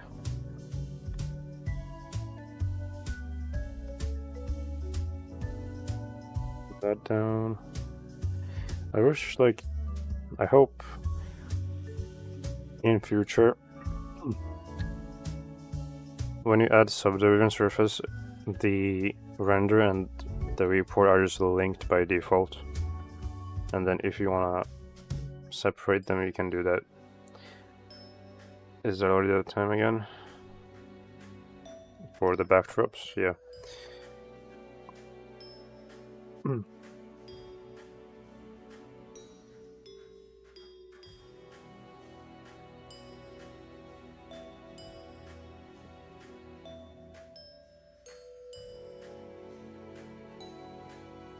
Should be good, I think.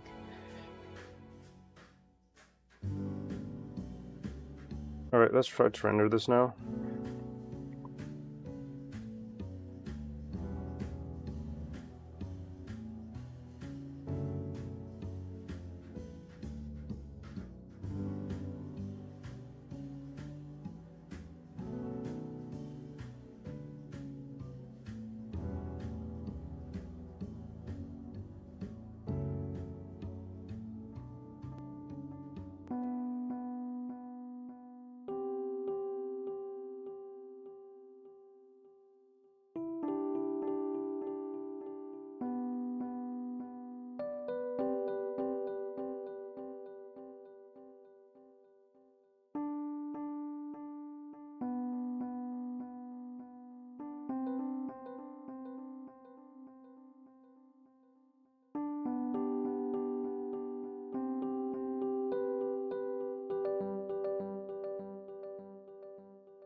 How much of your time would you say is waiting for renders to finish? Well, I guess I got a new GPU now. Also, that shouldn't be the case up there. Should have disabled that. But anyway, I got a new GPU now, so I have to check. But typically before this, I don't know, like an hour or two, but the bulk of the work is just everything else. Modeling. I would say like creating the environment is the longest, then is the render, and then it's post-processing, aka compositing. So that's how it goes for me, at least. That off. Yep, that's basically it.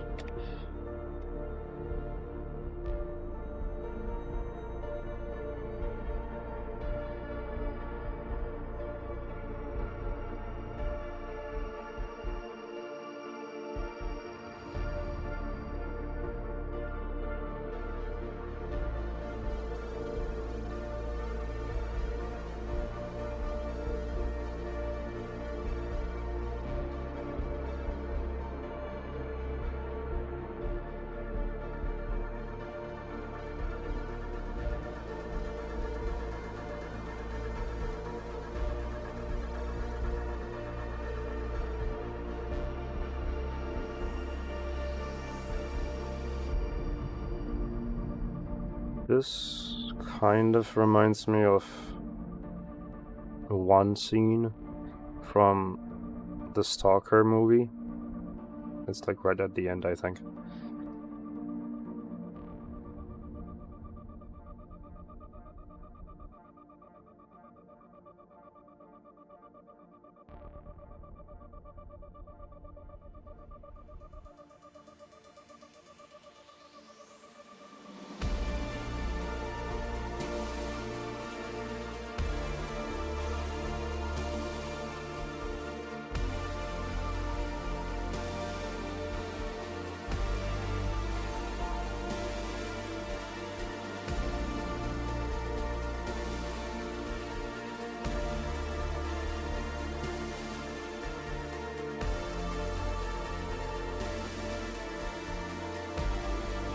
I just realized I gotta fix this as well, but I'll do that later.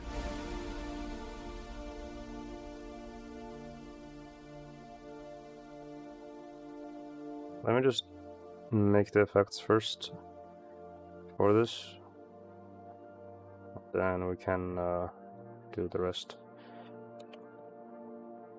Okay, so that took like 2 minutes, but let's check how long this will take. This one shouldn't take as long as at all, I think. At least per frame, obviously, because it's just snow.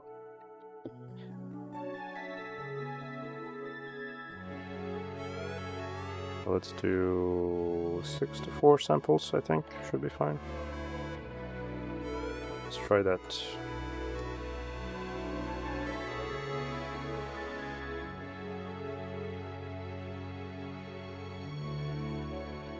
So at first it's not gonna be anything, but eventually it should appear.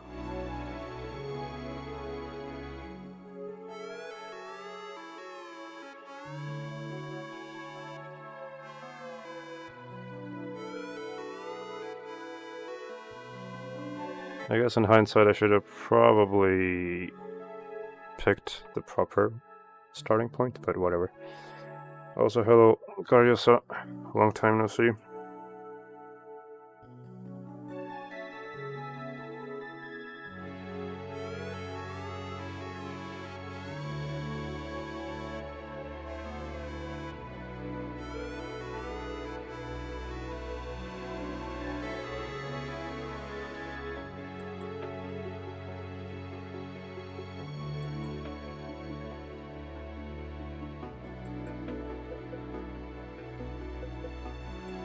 It's been a minute. Hope you've been doing well. Yeah, I've been good. I got a new GPU yesterday, which I'm happy about. But yeah, I mean, I've just been working, basically. I also posted the CreepCast Chicago tour backdrop BTS video recently. So that was very cool.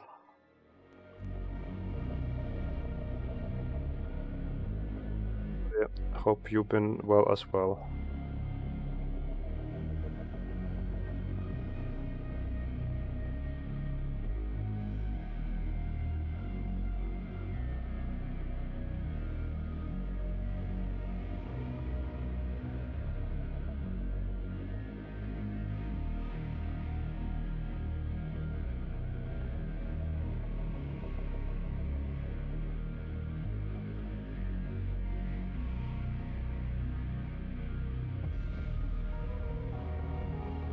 But, has there been anything new on your side?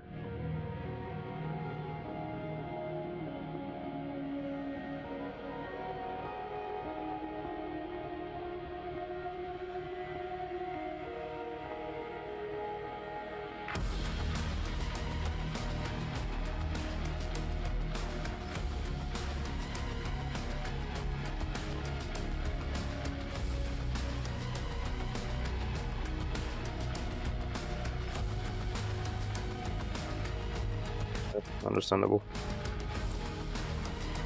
Yeah, and basically the same.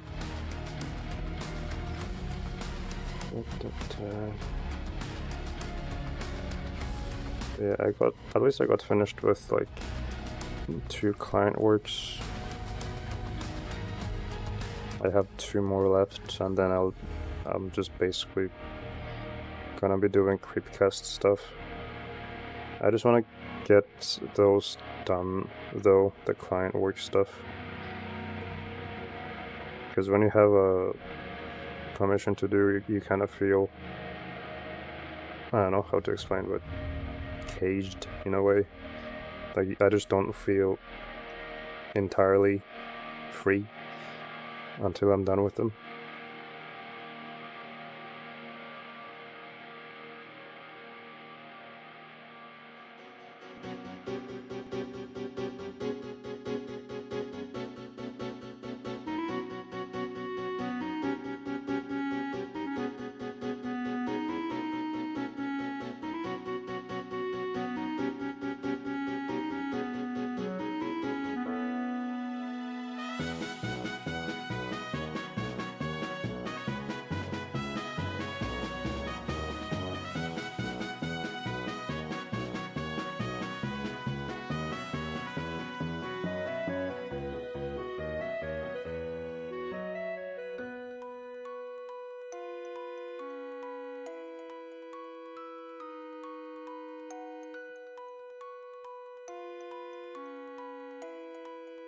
I've taken commissions a couple of years ago, and I do not miss the stress of a deadline. Yeah.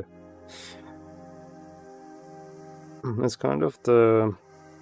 like, I don't even have a deadline, that's the thing. But just the fact that I have to do it is... I don't know how to explain, like...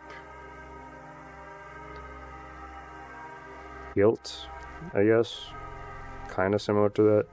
Like, I feel guilty that I'm doing something else other than working on that, even though the clients are cool with it.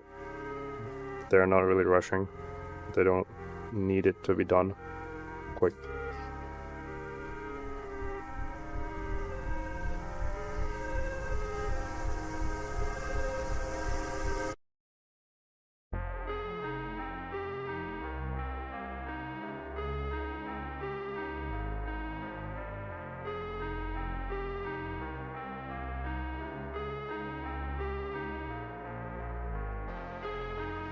How many frames do we have? 237. That's fine. Almost there.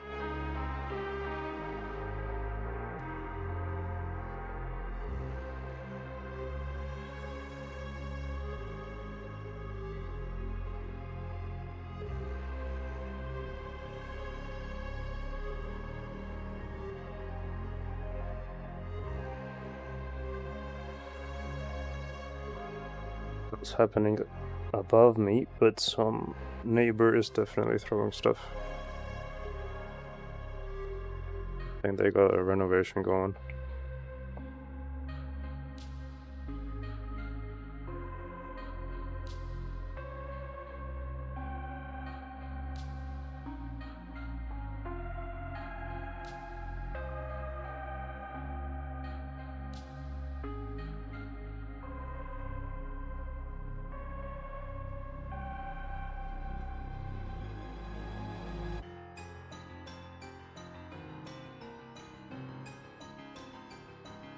So I did a test yesterday comparing the render times of my old GPU and then this one. And the old one took 2 minutes and 3 seconds per frame, and this one took 46 seconds. And didn't even go above 40 Celsius, which is great. Even right now it's at like 39, 35.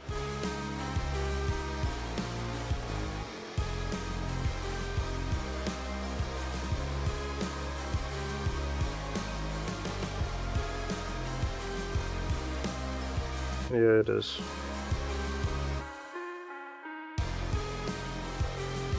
Very satisfied with it, and now I can just play anything at an unlocked frame rate. because it's just that good at cooling itself. But I still lock it out of frame because if I don't do that, then the frame timings are not consistent, and then it kind of feels weird to play. But this thing is a beast when it comes to both performance and maintaining the temperature.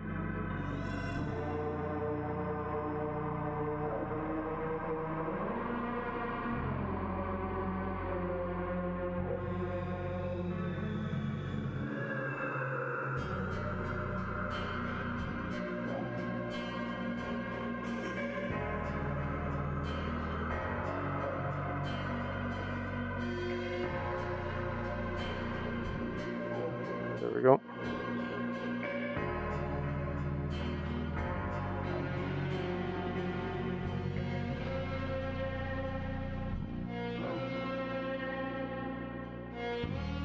Also, after I'm done with this backdrop, I have to do 3 animations for this episode. But in like a stylized kind of way. If I can do that in time.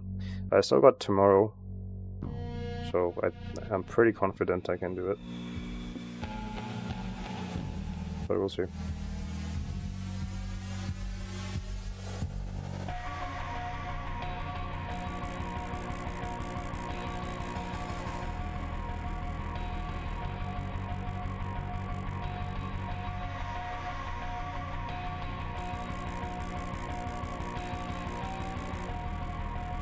Okay, let's just do that. It'll get them done. Yeah, well, hopefully.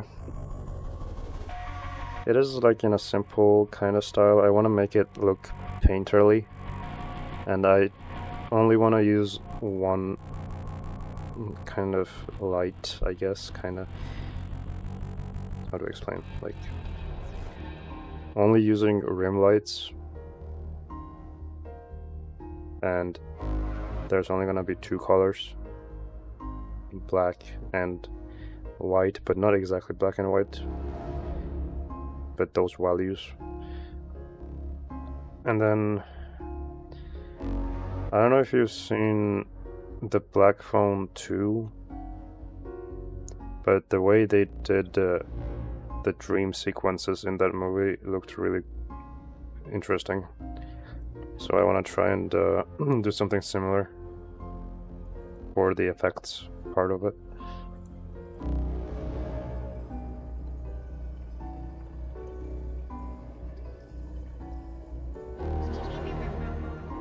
Yeah, I think maybe I should actually...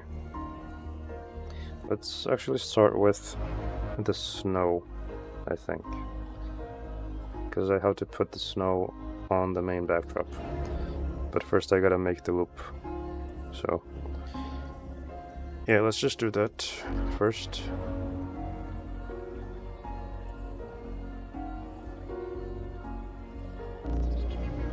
Here it is.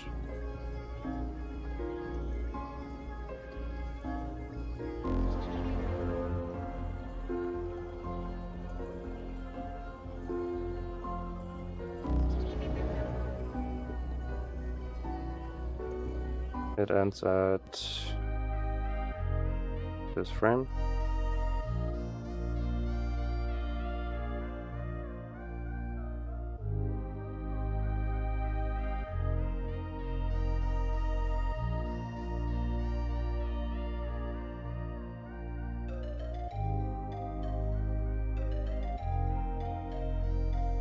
What else do we have? Okay, so I have mist as well. And I was thinking, can I do... Hold on, so let's see.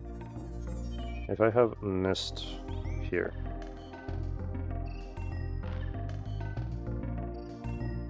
then I use that as an alpha here, and then I use, where is it?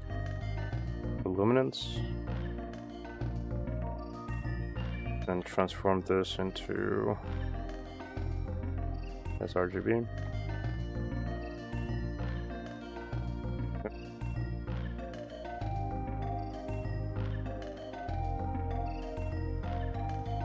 Then maybe let's do like, I don't know, brightness and contrast could work.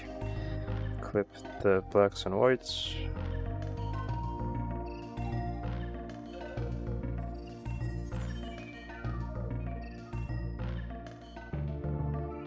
What else was there actually for contrast?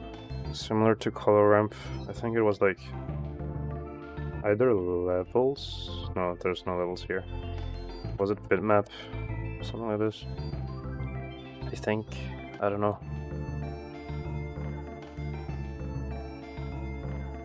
I'm trying to remember.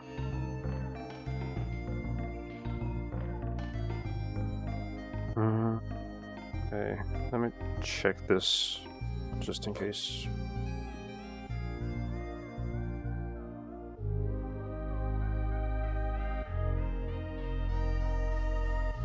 I can't exactly see anything.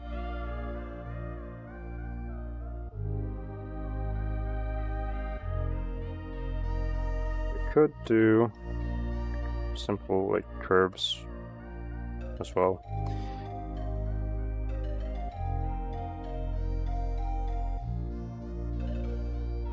Just kind of adjusting it.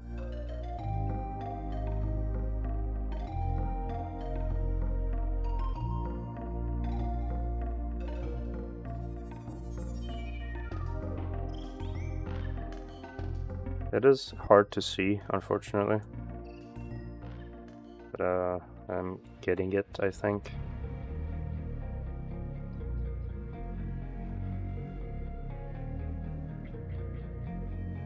We'll see how it will look on the actual backdrop. It's probably better that it isn't too visible. Okay. And then let's also not convert it here. I will do that with the backdrop, I think. Yeah, it's gonna be a bit easier that way. So anyway, now what I need to do is we gotta slice this in the middle. Well, first we have to make a new compound clip. Snow 1, then we slice it. Then we start from that middle part, and as it's going away, we gotta bring this back in. So that, see that gap right there? We gotta kind of close that as much as we can. So that then this is perfectly looped.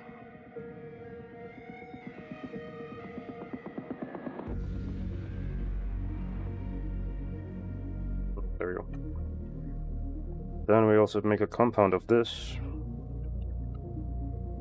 And now I can use that in Fusion with the other backdrop, or the main backdrop.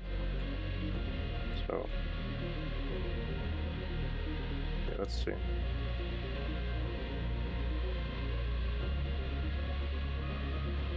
It will be called Snow. Actually, you know what? That's fine.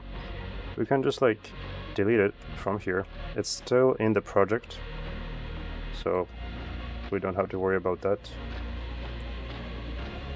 And I just make this one the same length as the snow, so that, you know, when you loop it, it's perfectly looped as well.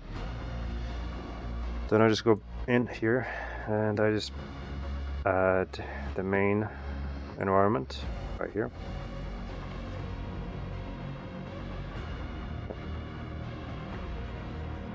Transform that.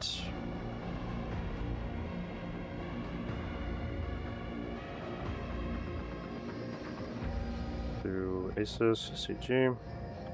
Okay, there we go.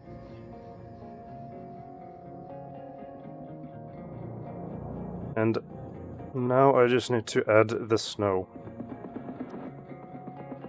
on top of this.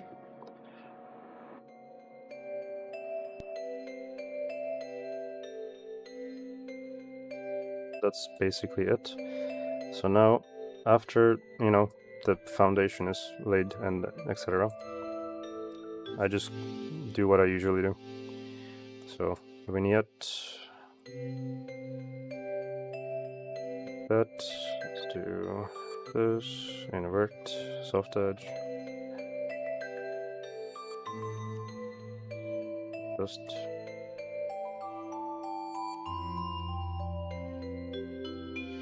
turn on the lights on my keyboard so I can see what I'm clicking.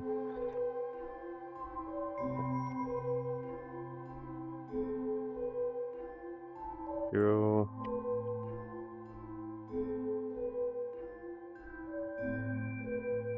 Now the perspective on this, yeah, I always use fisheye whenever I can.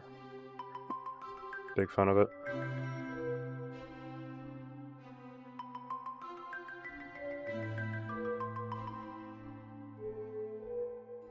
Also, have you heard of the game called Routine?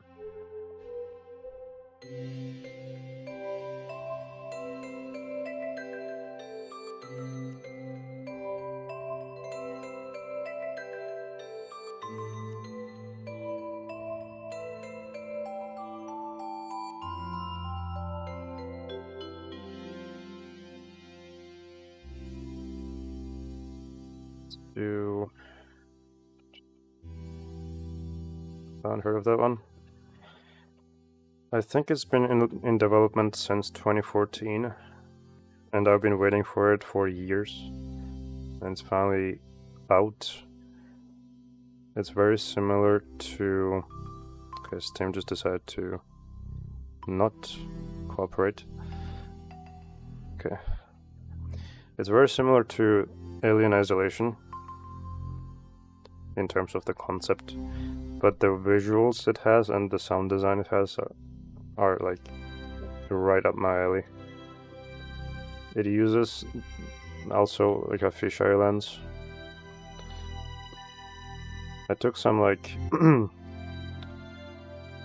see here, some videos of it while I played.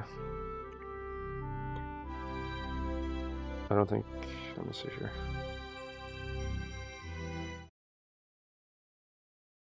You won't be able to hear this. Let me just add Steam in the audio.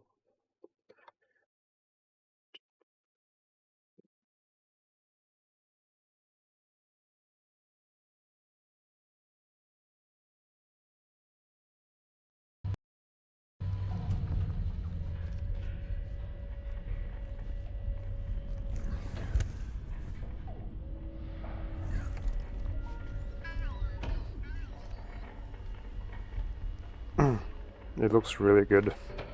It has really good like atmosphere when you play it.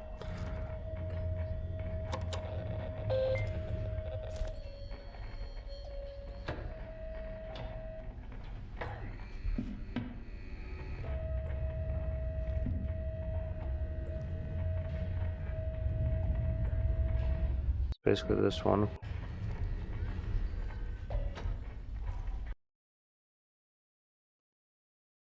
It looks cool.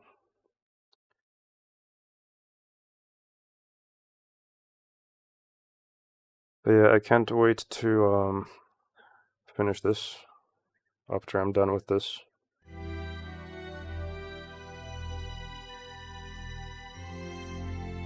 The sound design is really crunchy in a good way.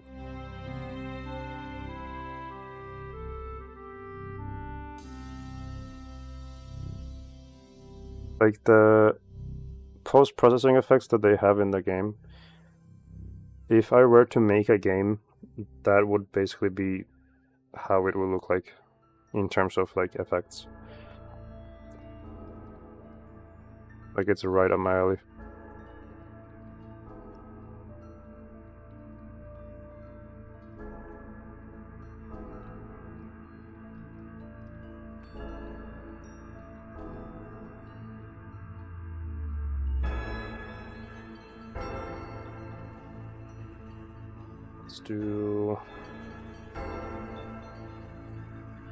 Let's just blend it first, actually.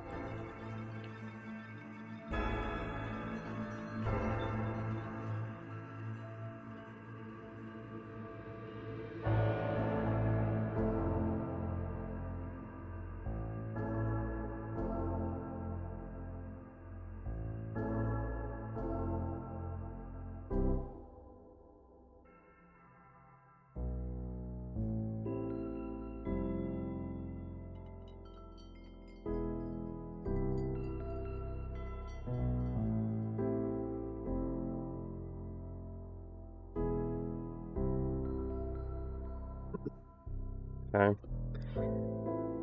I've been having some trouble with lens blur effect recently, for some reason. Like, it just has weird artifacts when I use some of the textures that I always used. It is very odd. Maybe I have to like transform this image in ACES as well and then use it. Not sure, but we'll see. If it happens again, I'll try to fix it. Okay, let's do a bit more blur, I think. And then before I apply it, let's do a lens distortion on this as well. Then let's do transform.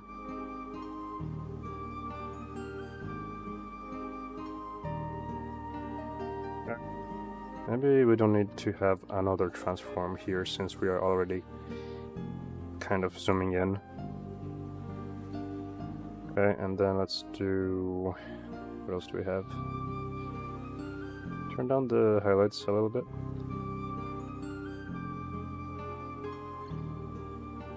Let's do a mask right here.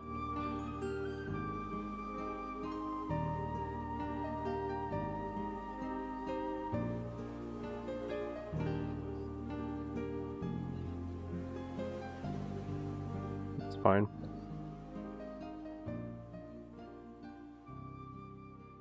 Maybe there is pretty good. Just gonna reduce it a bit. There we go.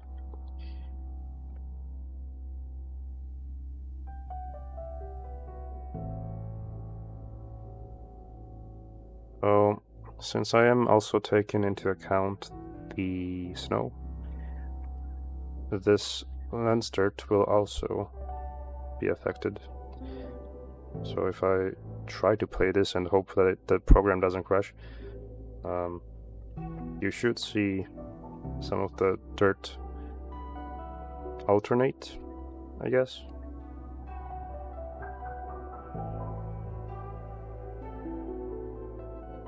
You can kind of see it in the corner, but yeah, it's like slight flickering that happens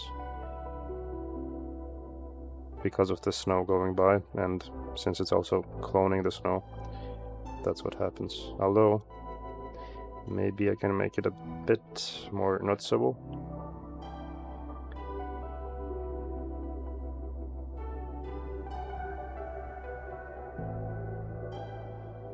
Let's say if I have it here. Still not that visible, actually, as much as I thought it would be.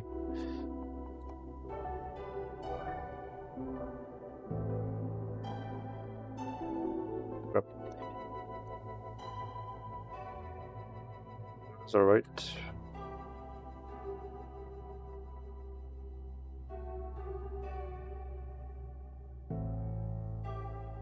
I also like when lens, like bokeh, has a bit of an edge around the blurry areas, although I'm just not sure if I can do that here specifically for this. I think chroma shift kinda does what I wanted, but like obviously then you add some colors to it, which isn't really what I want.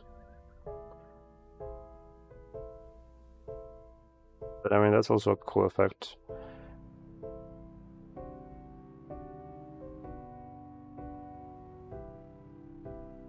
I guess something like that, but then obviously you have a gap in the middle. You know, technically I could essentially take that and overlay it on top of each other, but then this one would be regular, like this, and then if I want to, I think I should be able to accentuate the edges if I add, like, I don't know, brightness and contrast.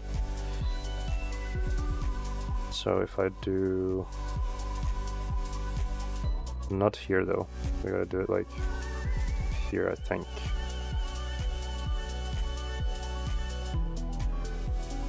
I'm trying to find where it is.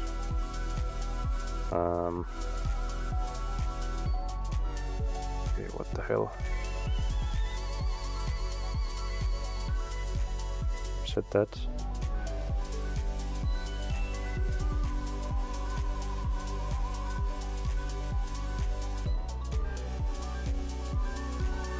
Let's do screen. Oh, there we go. Yeah, that's what I was thinking of. Cool.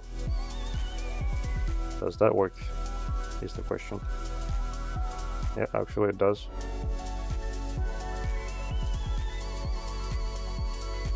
Cool.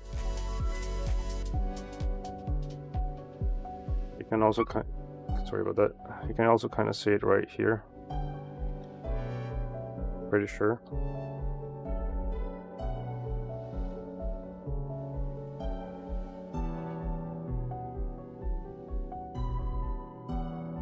It's not really that easy to compare, but it is there. Pretty happy with it, actually.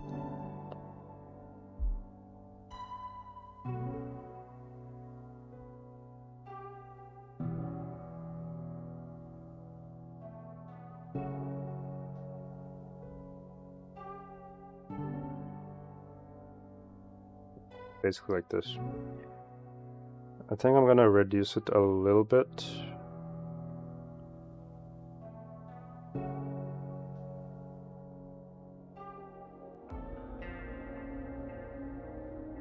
Then maybe reduce the softness on this one. I don't know where that is.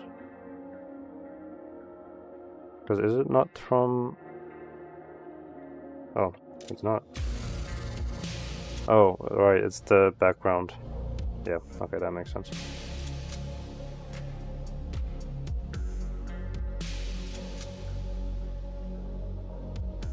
And let's perhaps reduce the visibility for the snow. Also, is it just me or did I don't think it worked when I converted this to aces here, I think. Because when I converted the snowflakes separately, they were less visible compared to this.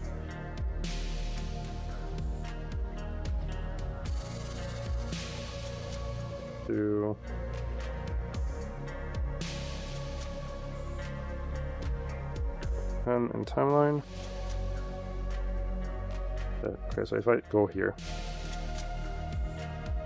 check this.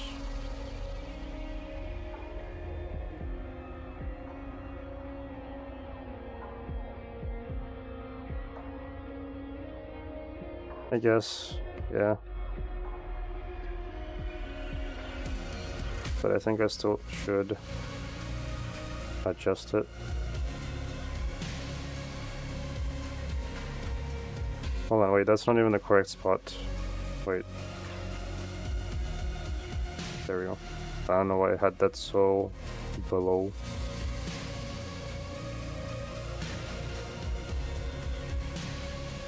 Then we do aces, CG. Yep, so that's what it's supposed to look like. But it's not really looking like that for some reason. Let me just check how this looks.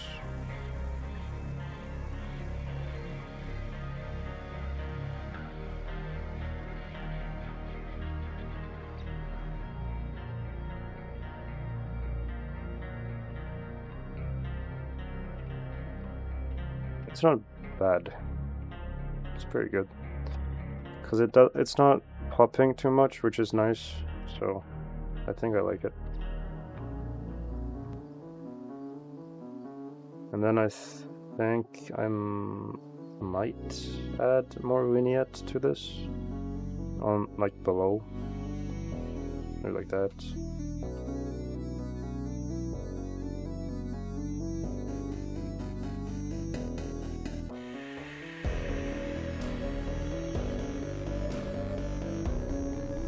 Okay, and then let's try an adjustment layer where I will try to add the VHS kind of effect. Not really, kind of. Well, technically it is though. I think it's really similar to how VHS works. So let's do that real quick. Let's connect that there. Now I need to divide this by 2 and then divide that by 16. Then we merge them and then we add the color here. So now this is kind of what it looks like. Let me just do comparison kind of. Let's do like, where is it? There. So you can kind of see what it does.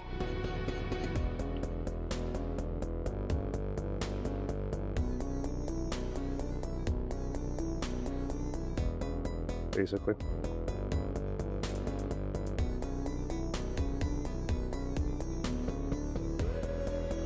But we'll see how it looks after I add the effects and etc. Let's see.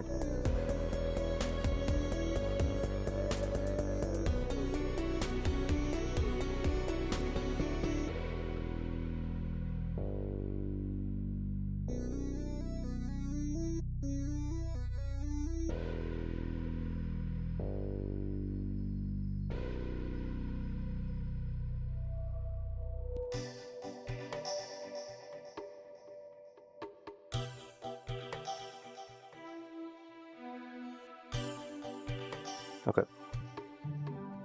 Let's just start with the LUTs.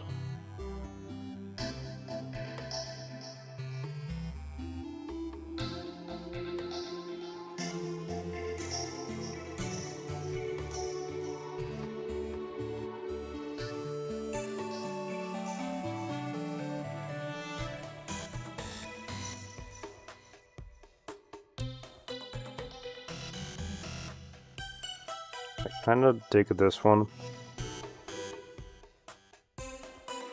That's pretty cool too.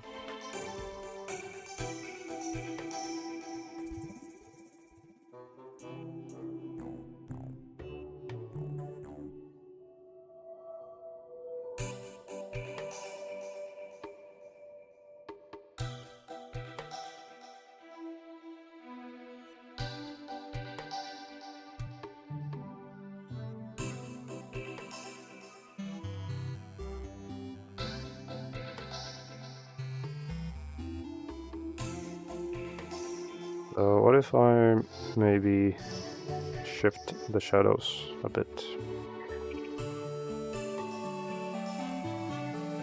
Where was it actually? Trying to find it. There maybe. Yep. Not that much. Wait.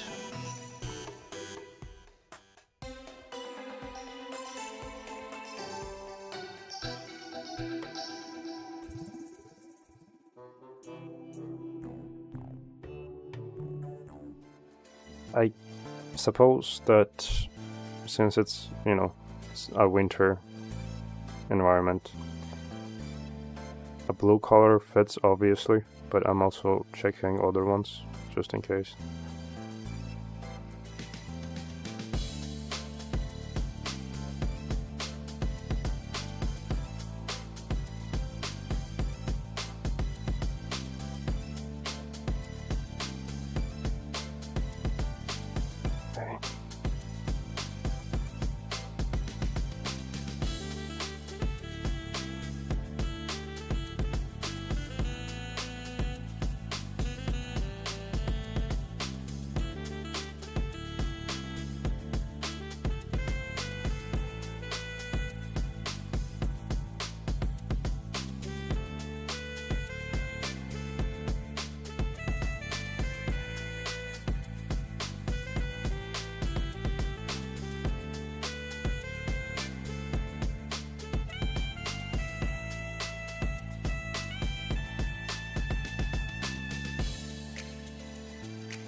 I think I want to add a lens flare as well, and I think I'm gonna reduce some this right here.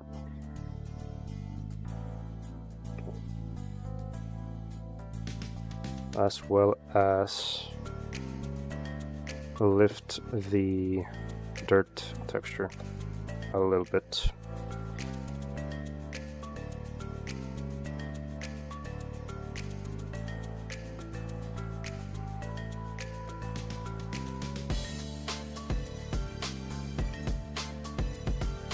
Okay.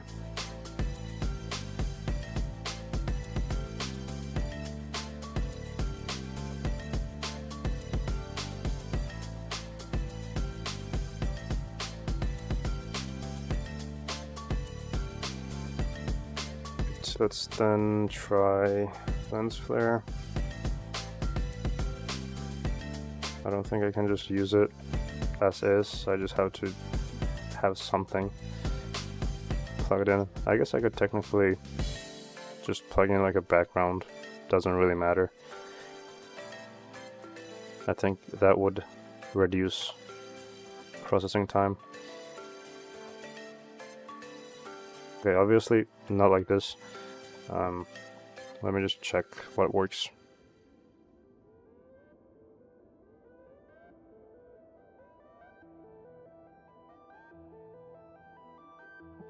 I'll just go through some presets, see if I like anything as a base.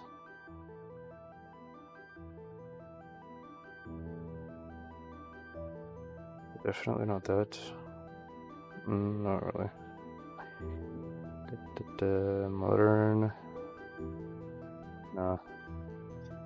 Okay, well. This one's kinda nice, but also I'm just gonna remove that.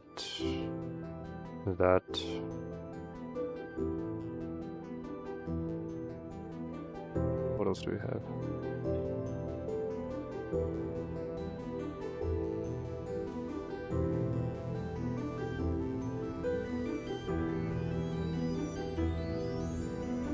Let me just turn on some light in here.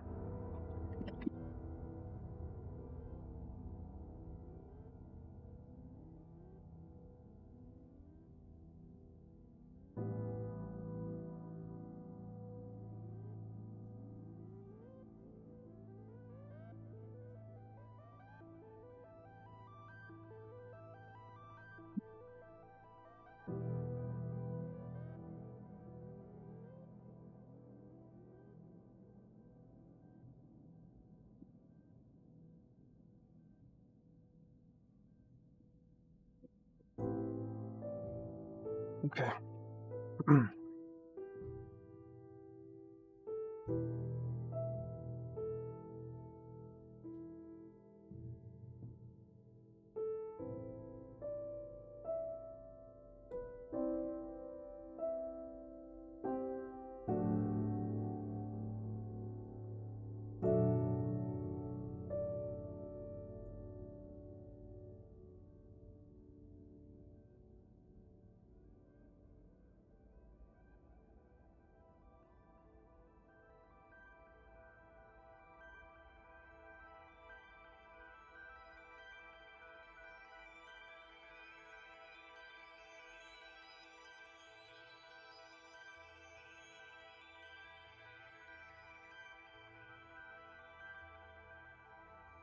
I don't know if I like that one. The blue.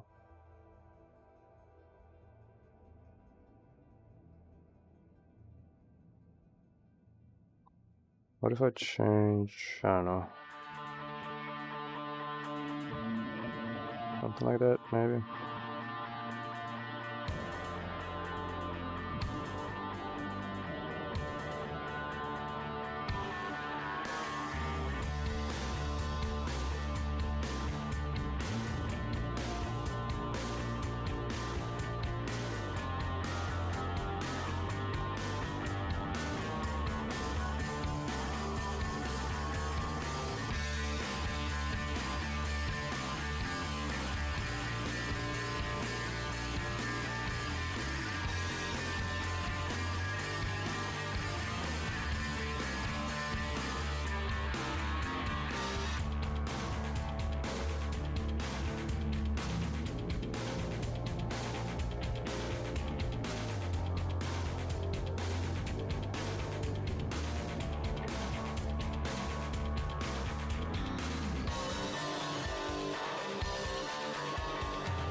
I don't really like that. Not that much, at least.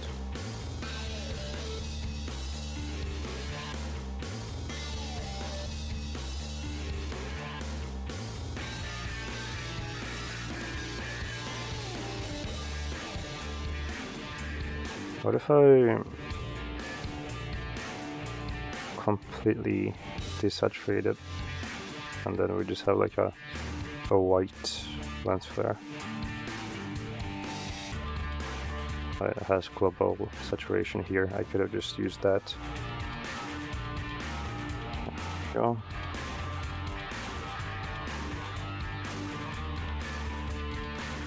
That's better, I think. I like it.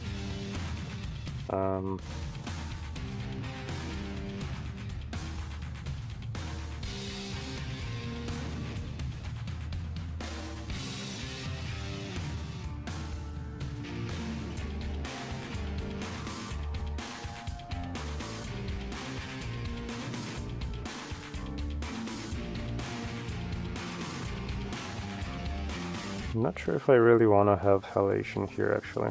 We'll see.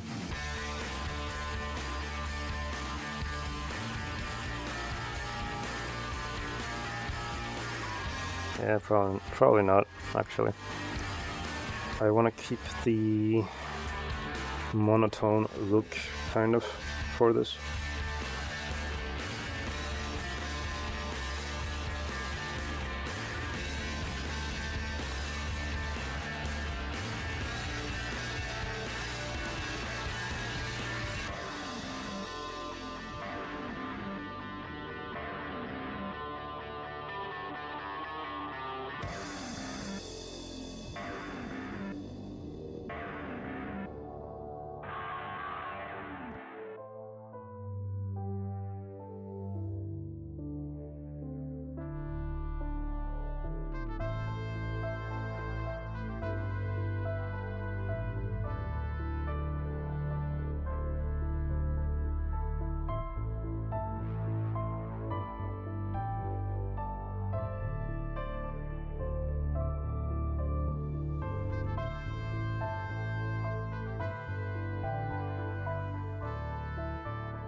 Not bad. Of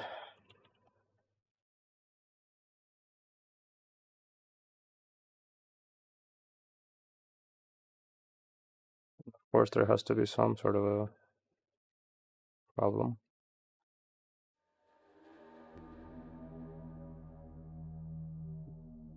Pretty good.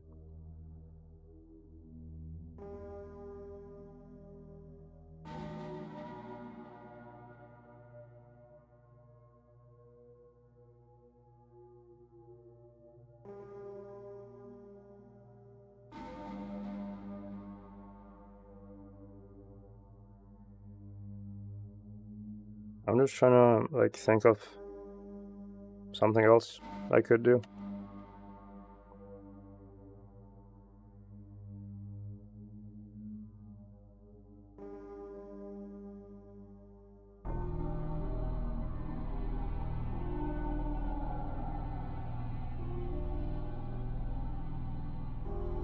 Oh right, wait.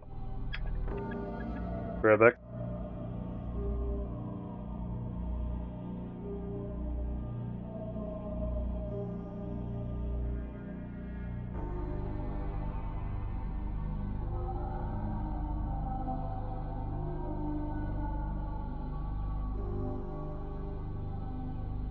I forgot about the dirt pile, which, that's fine, I can just do that now.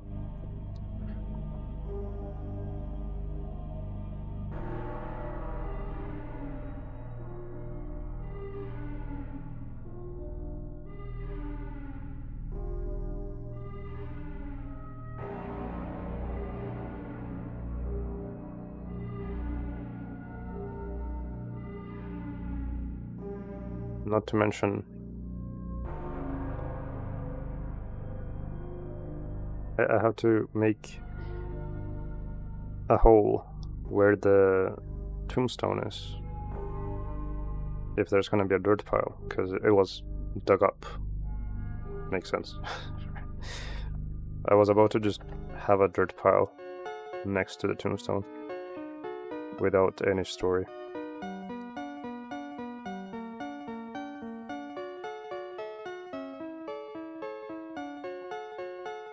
Okay, so the tombstone is actually down here because the material preview, it's like displacing it, the snow I mean, but it's just not visible here, so that sucks. But anyway, let's make like a blob. Maybe just, I don't know. Where is it actually? There was another one here. Round cube, that's it. Yeah, so I'm gonna use this, I think. And then I'll just kind of place it roughly where this is. Can I see this where it is? Like in EV, maybe? No.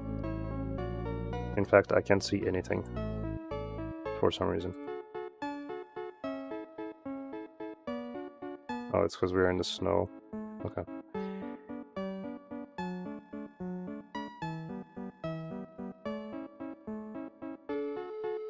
We're in the snow layer, which means there's nothing else but snow visible.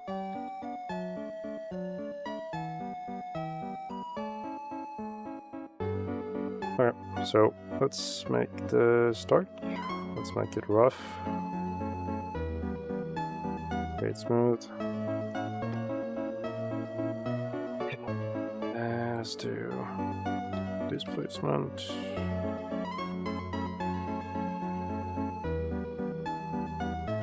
I'll say yes.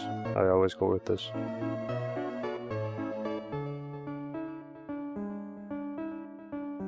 Alright, and then I may just need to look at this in cycles just to know where I'm putting it.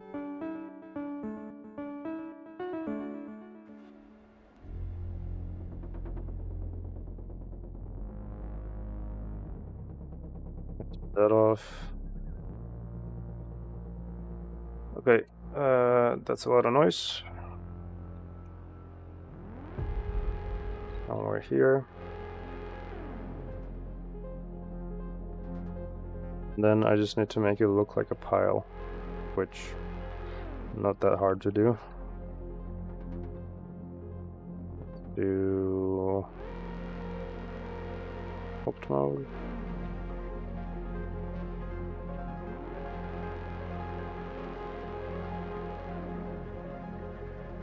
This. I have no idea what this is looking like right now. There we go. Just smooth it out a little bit.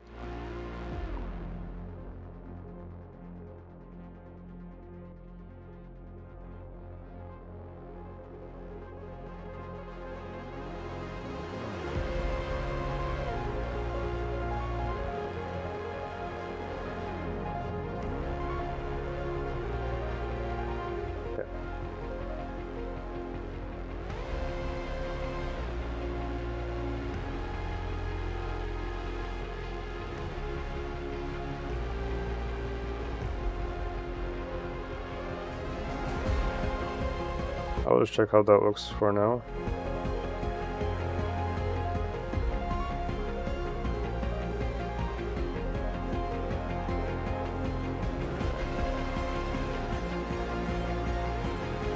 The silhouette is what matters right now.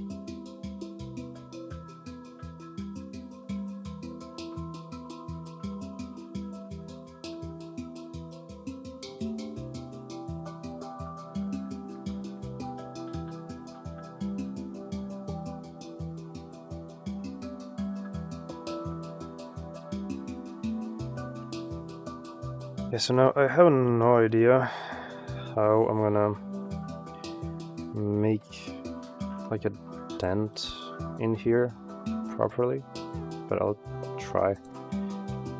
So we need a boolean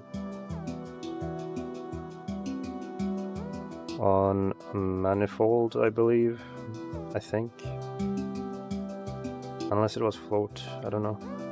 Simple solver for good performance without support for overlapping geometry. Fastest solver that works only on manifold meshes. I think it might have been float. I think.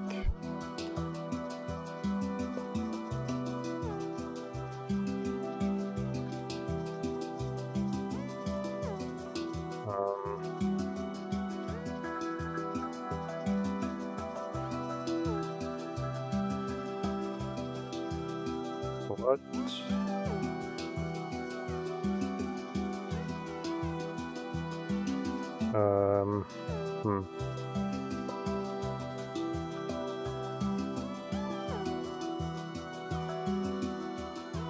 The hell just happened?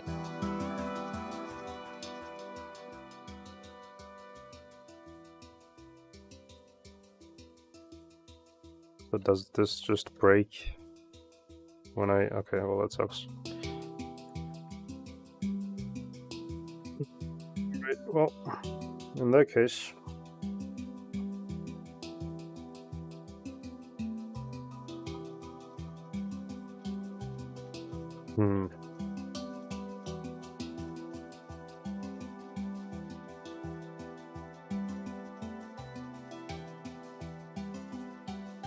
I mean, I can't apply the subdivision, because if I apply the subdivision, then everything breaks. So...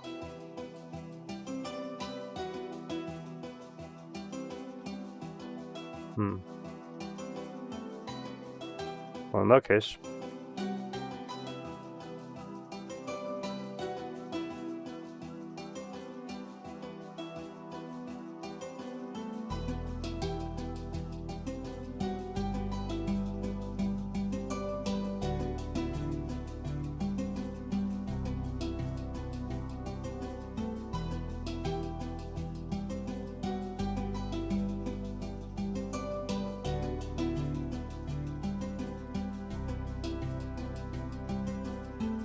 I think I could maybe do an inverse displacement. I think.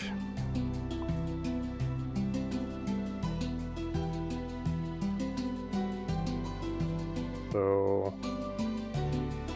Okay, so let's say we have... I don't know, like... Where's this thing? Here. I'll just make a sphere,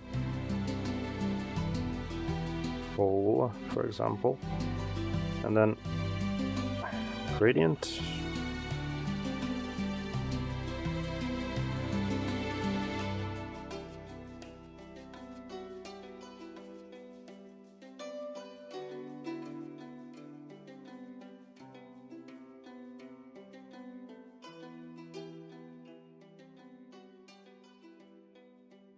Okay, so that works. Now, somehow, I need to make sure that this right here makes a hole here. So, can I do that?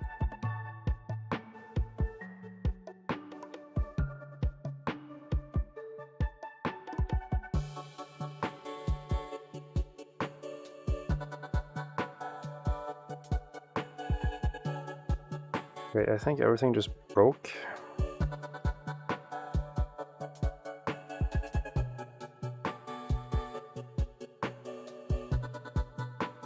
Displacement.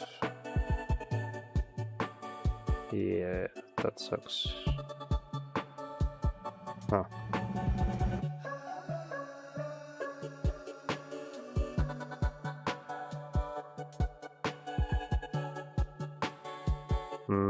Alright, well, in that case, what do I even do?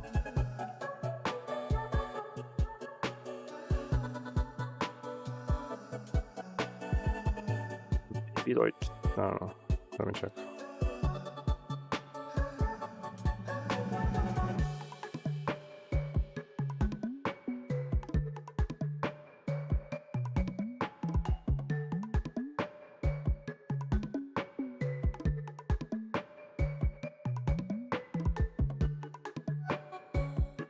That only comes up.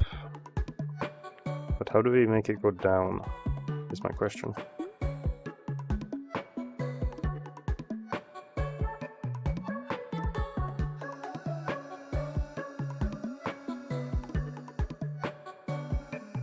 I can barely see what's going on.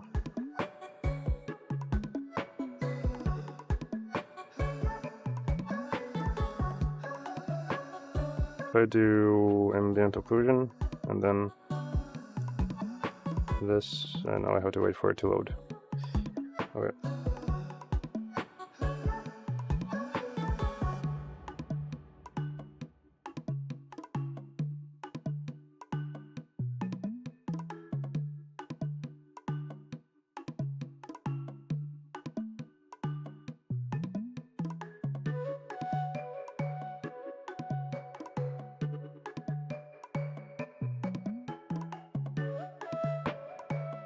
Just grab some water in the meantime.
Yeah, I probably should not have had it directly in between the displacement and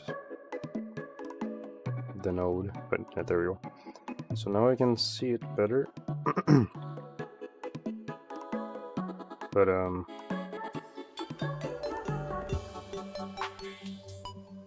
yeah, it's still not doing the thing I wanted to do.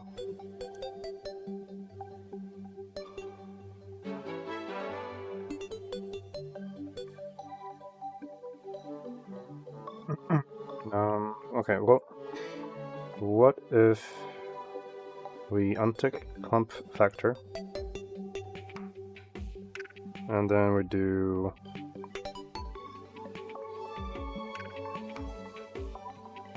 color ramp, invert this, right, And then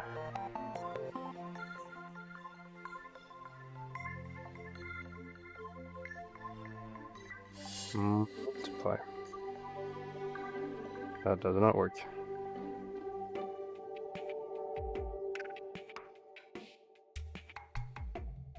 Damn.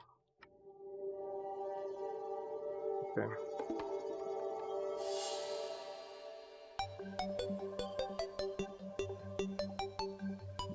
Is there any way to do this, like, in an inverted displacement?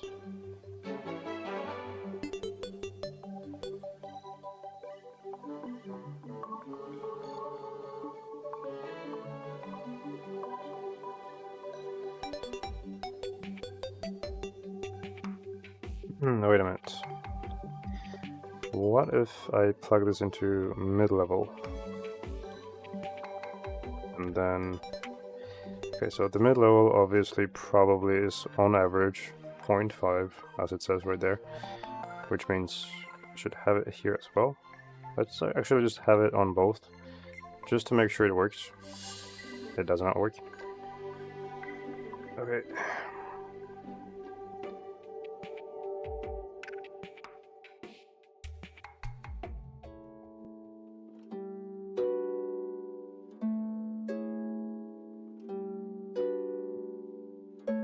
.75.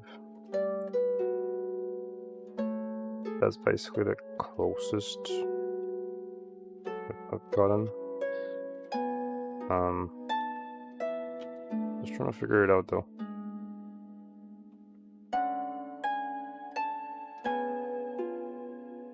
So mine is a bit lower, which means I have to put it up a bit more, like this. Just a bit more.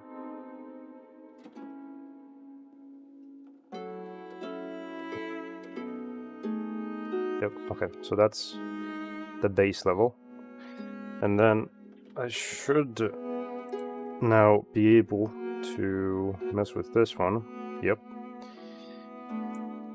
Okay.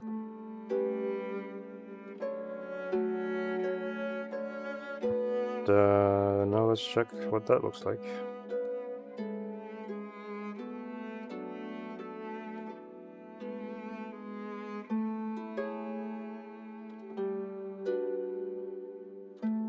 Okay, that's definitely better.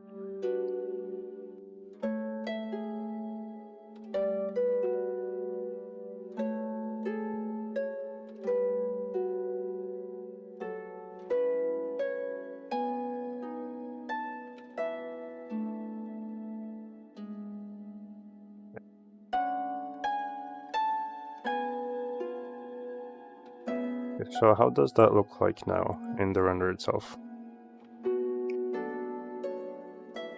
Yeah, I mean that's pretty good, I would say.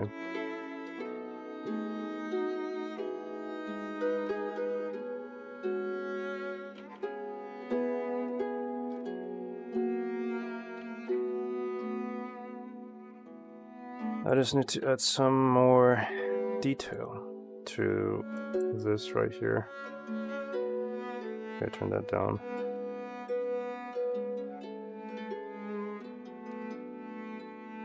Subdivision again. I don't know. Check this out first.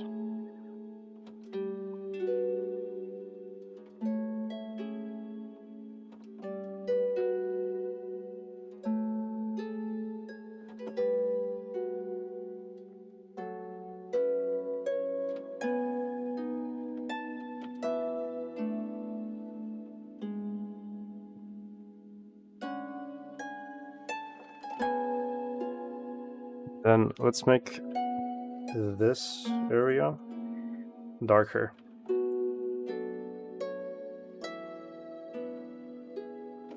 So we just basically take this exact sphere here, then put that on base color, multiply,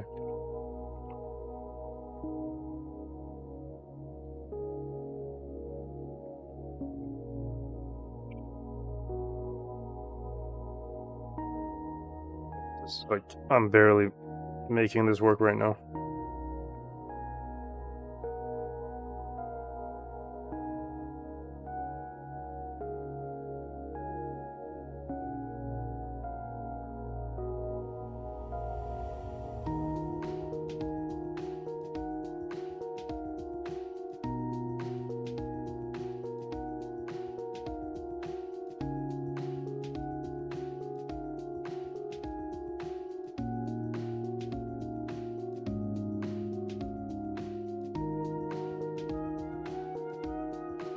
I'll just like render that and see how it looks.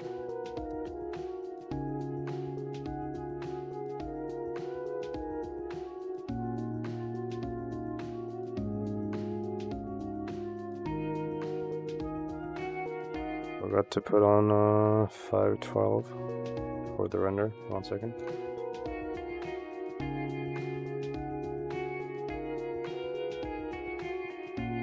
Let's reload this as well.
Thinking of maybe adjusting the gaps for the fog here.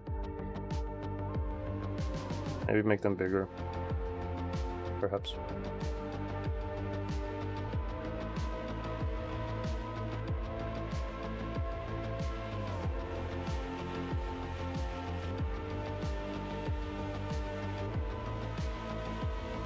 Check the effects.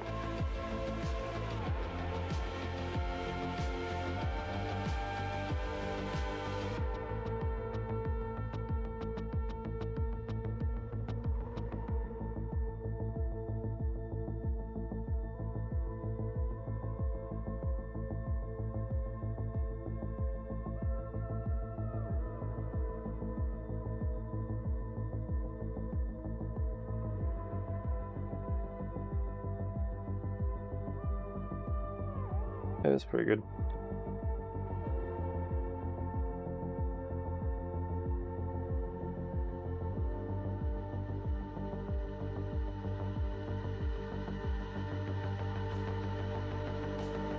I should add like light rays or something. Okay, not that much. Hold on.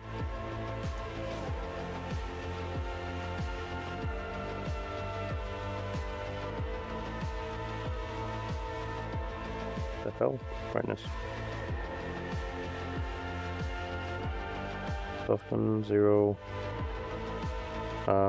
Edges. Turn this up.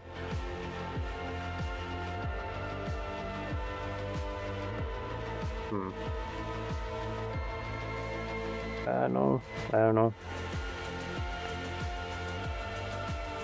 Probably not that great. And then let me check this without the VHS effect here. I think I like it more sharp, actually. Yeah. Let's do that instead.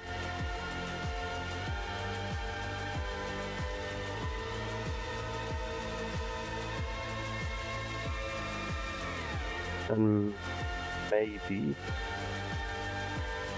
maybe I will add like blood splatter or something similar on the actual lens. I think that could be cool. So let's try that. What would we use though? Could use the same one that we used on the ground. Maybe like, I mean, this is the one that I used, so I could try this. Let's do resize, then we do transform, then we do lens distortion, and then we do transform again. Okay. Then brightness and contrast. Okay. Do this. Do that. Then we can move that around wherever we want.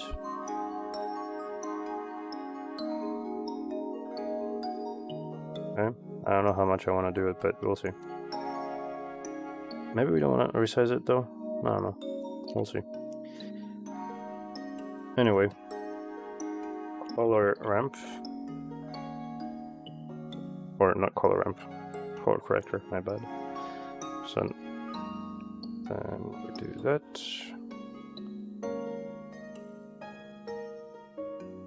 Something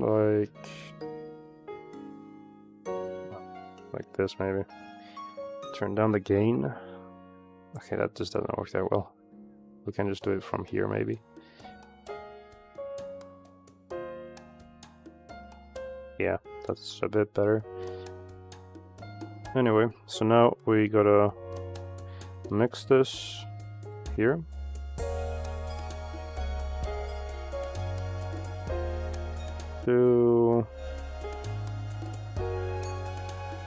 I think multiply would have been better. But then, okay, let's just do Luma key. Add Luma key, there we go.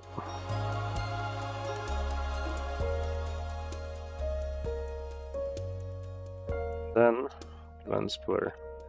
Actually, wait. Yeah. So we have to have lens splitter before we distort it.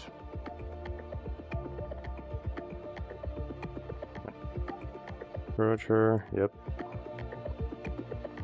Then turn up the highlights. Back. Put this on multiply.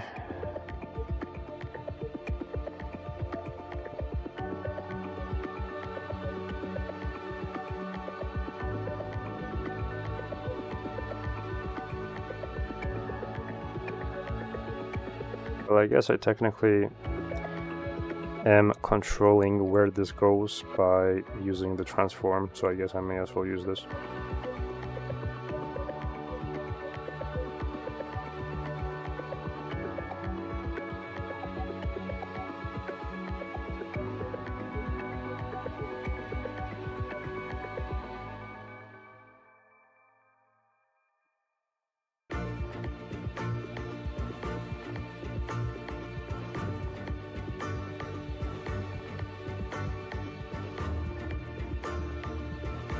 I don't like that it is kind of too smudged together. I don't know how to explain it, but the points here, when they get blurred... Okay, did I just crash the program? Okay, good. When they get blurred, they kinda get too close and they get blended together, which I don't really like. So I'm trying to separate them now, if I can, or as much as I can.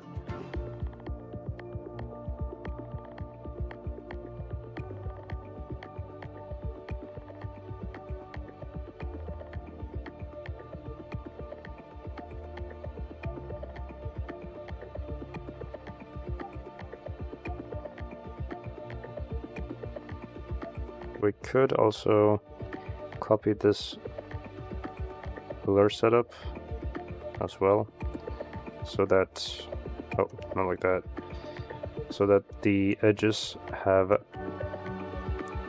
more definition, like that. Maybe that will help a little bit.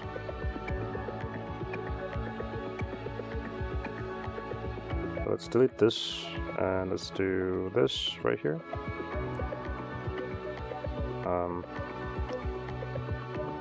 This way. Go.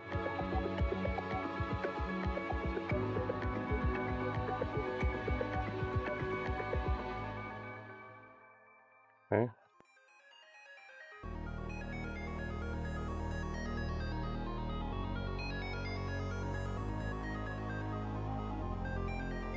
I didn't even use this apparently, so it's not necessary in here. Okay, so we got this going on. Then we blur it, which is I think a bit too much. Maybe. Then we blur it again, then we mix that, distort it, zoom it, color it, isolate it. Now I have to move this.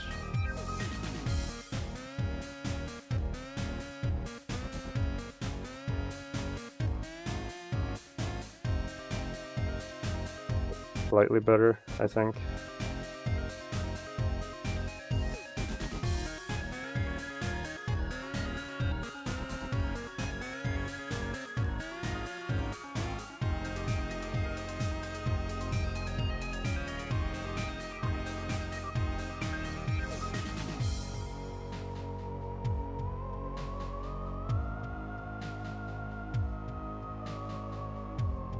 Is this merge on the correct thing? I mean, yeah, it is on screen, so it should be working. It's just not fully visible for some reason.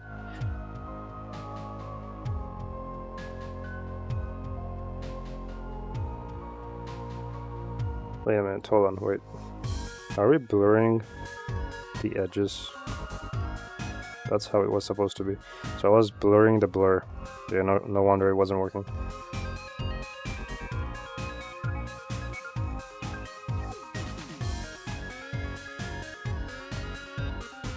Okay.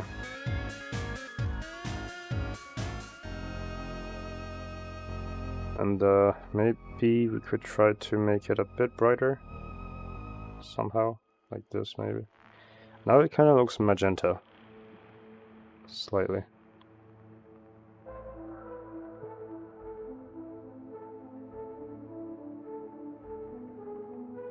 There we go. Right.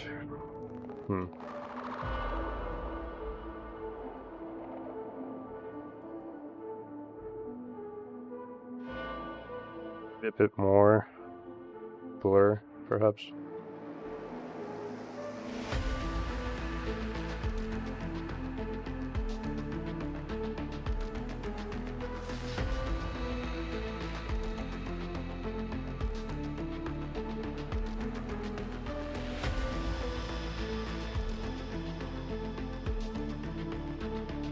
It is very subtle, but you know, I think it's pretty good.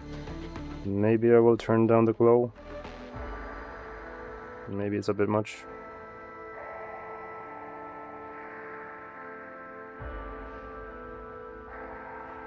Okay. Also check the light and blur, how that looks here. I don't know if I'm gonna like it, but we'll see. Lighten, there we go. And then turn that down, turn this back up. And then we adjust it.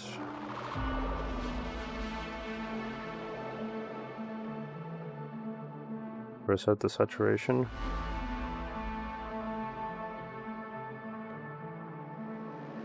Something like that, maybe. It does make it look pretty ethereal, which I kind of like, especially on this area. So I think maybe I'll have it.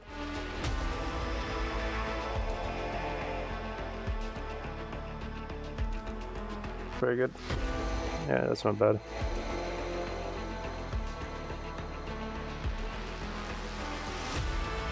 Okay.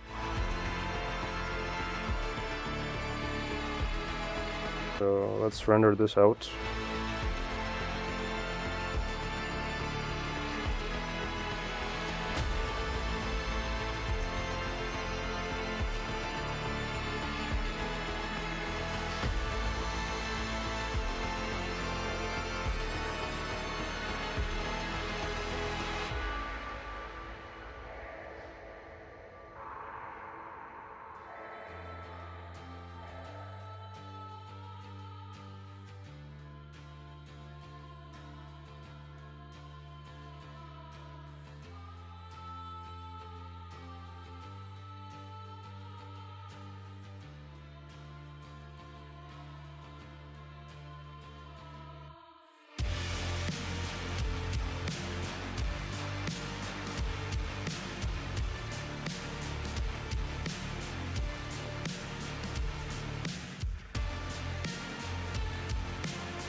About 5 minutes should be fine. Okay.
A bit better, I think. Okay, let me just take a picture so I can send it to Harry. And let's see. Do Jetstream, preview.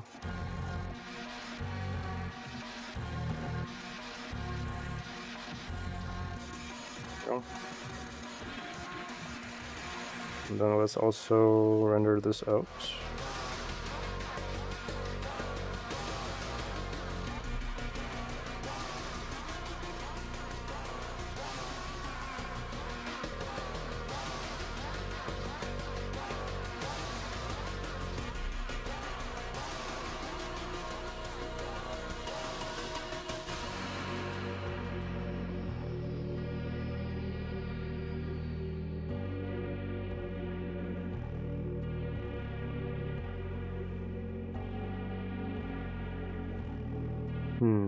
Okay, so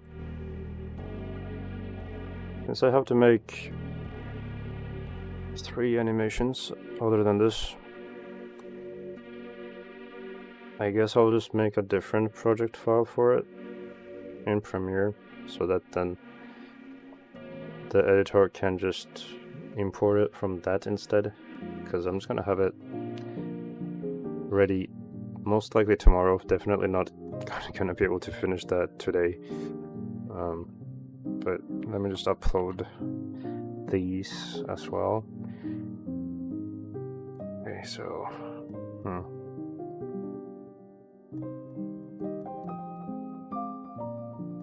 I'm just thinking, should I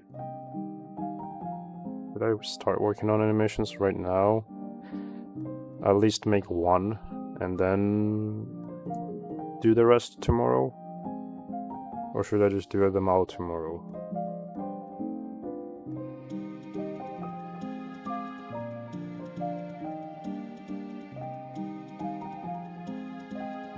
I think I'll probably wake up early and just gonna start working on them early. I'm pretty confident I can do it pretty quickly, like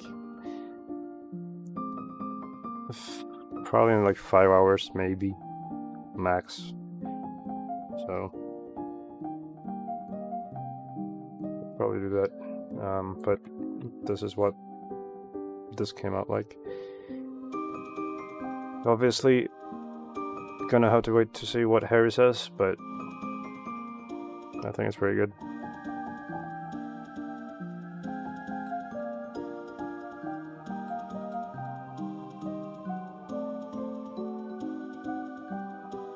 This generally looks amazing. I'm glad you think so.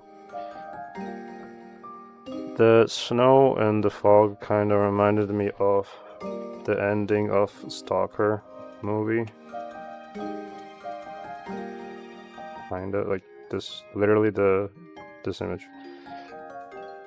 For some reason.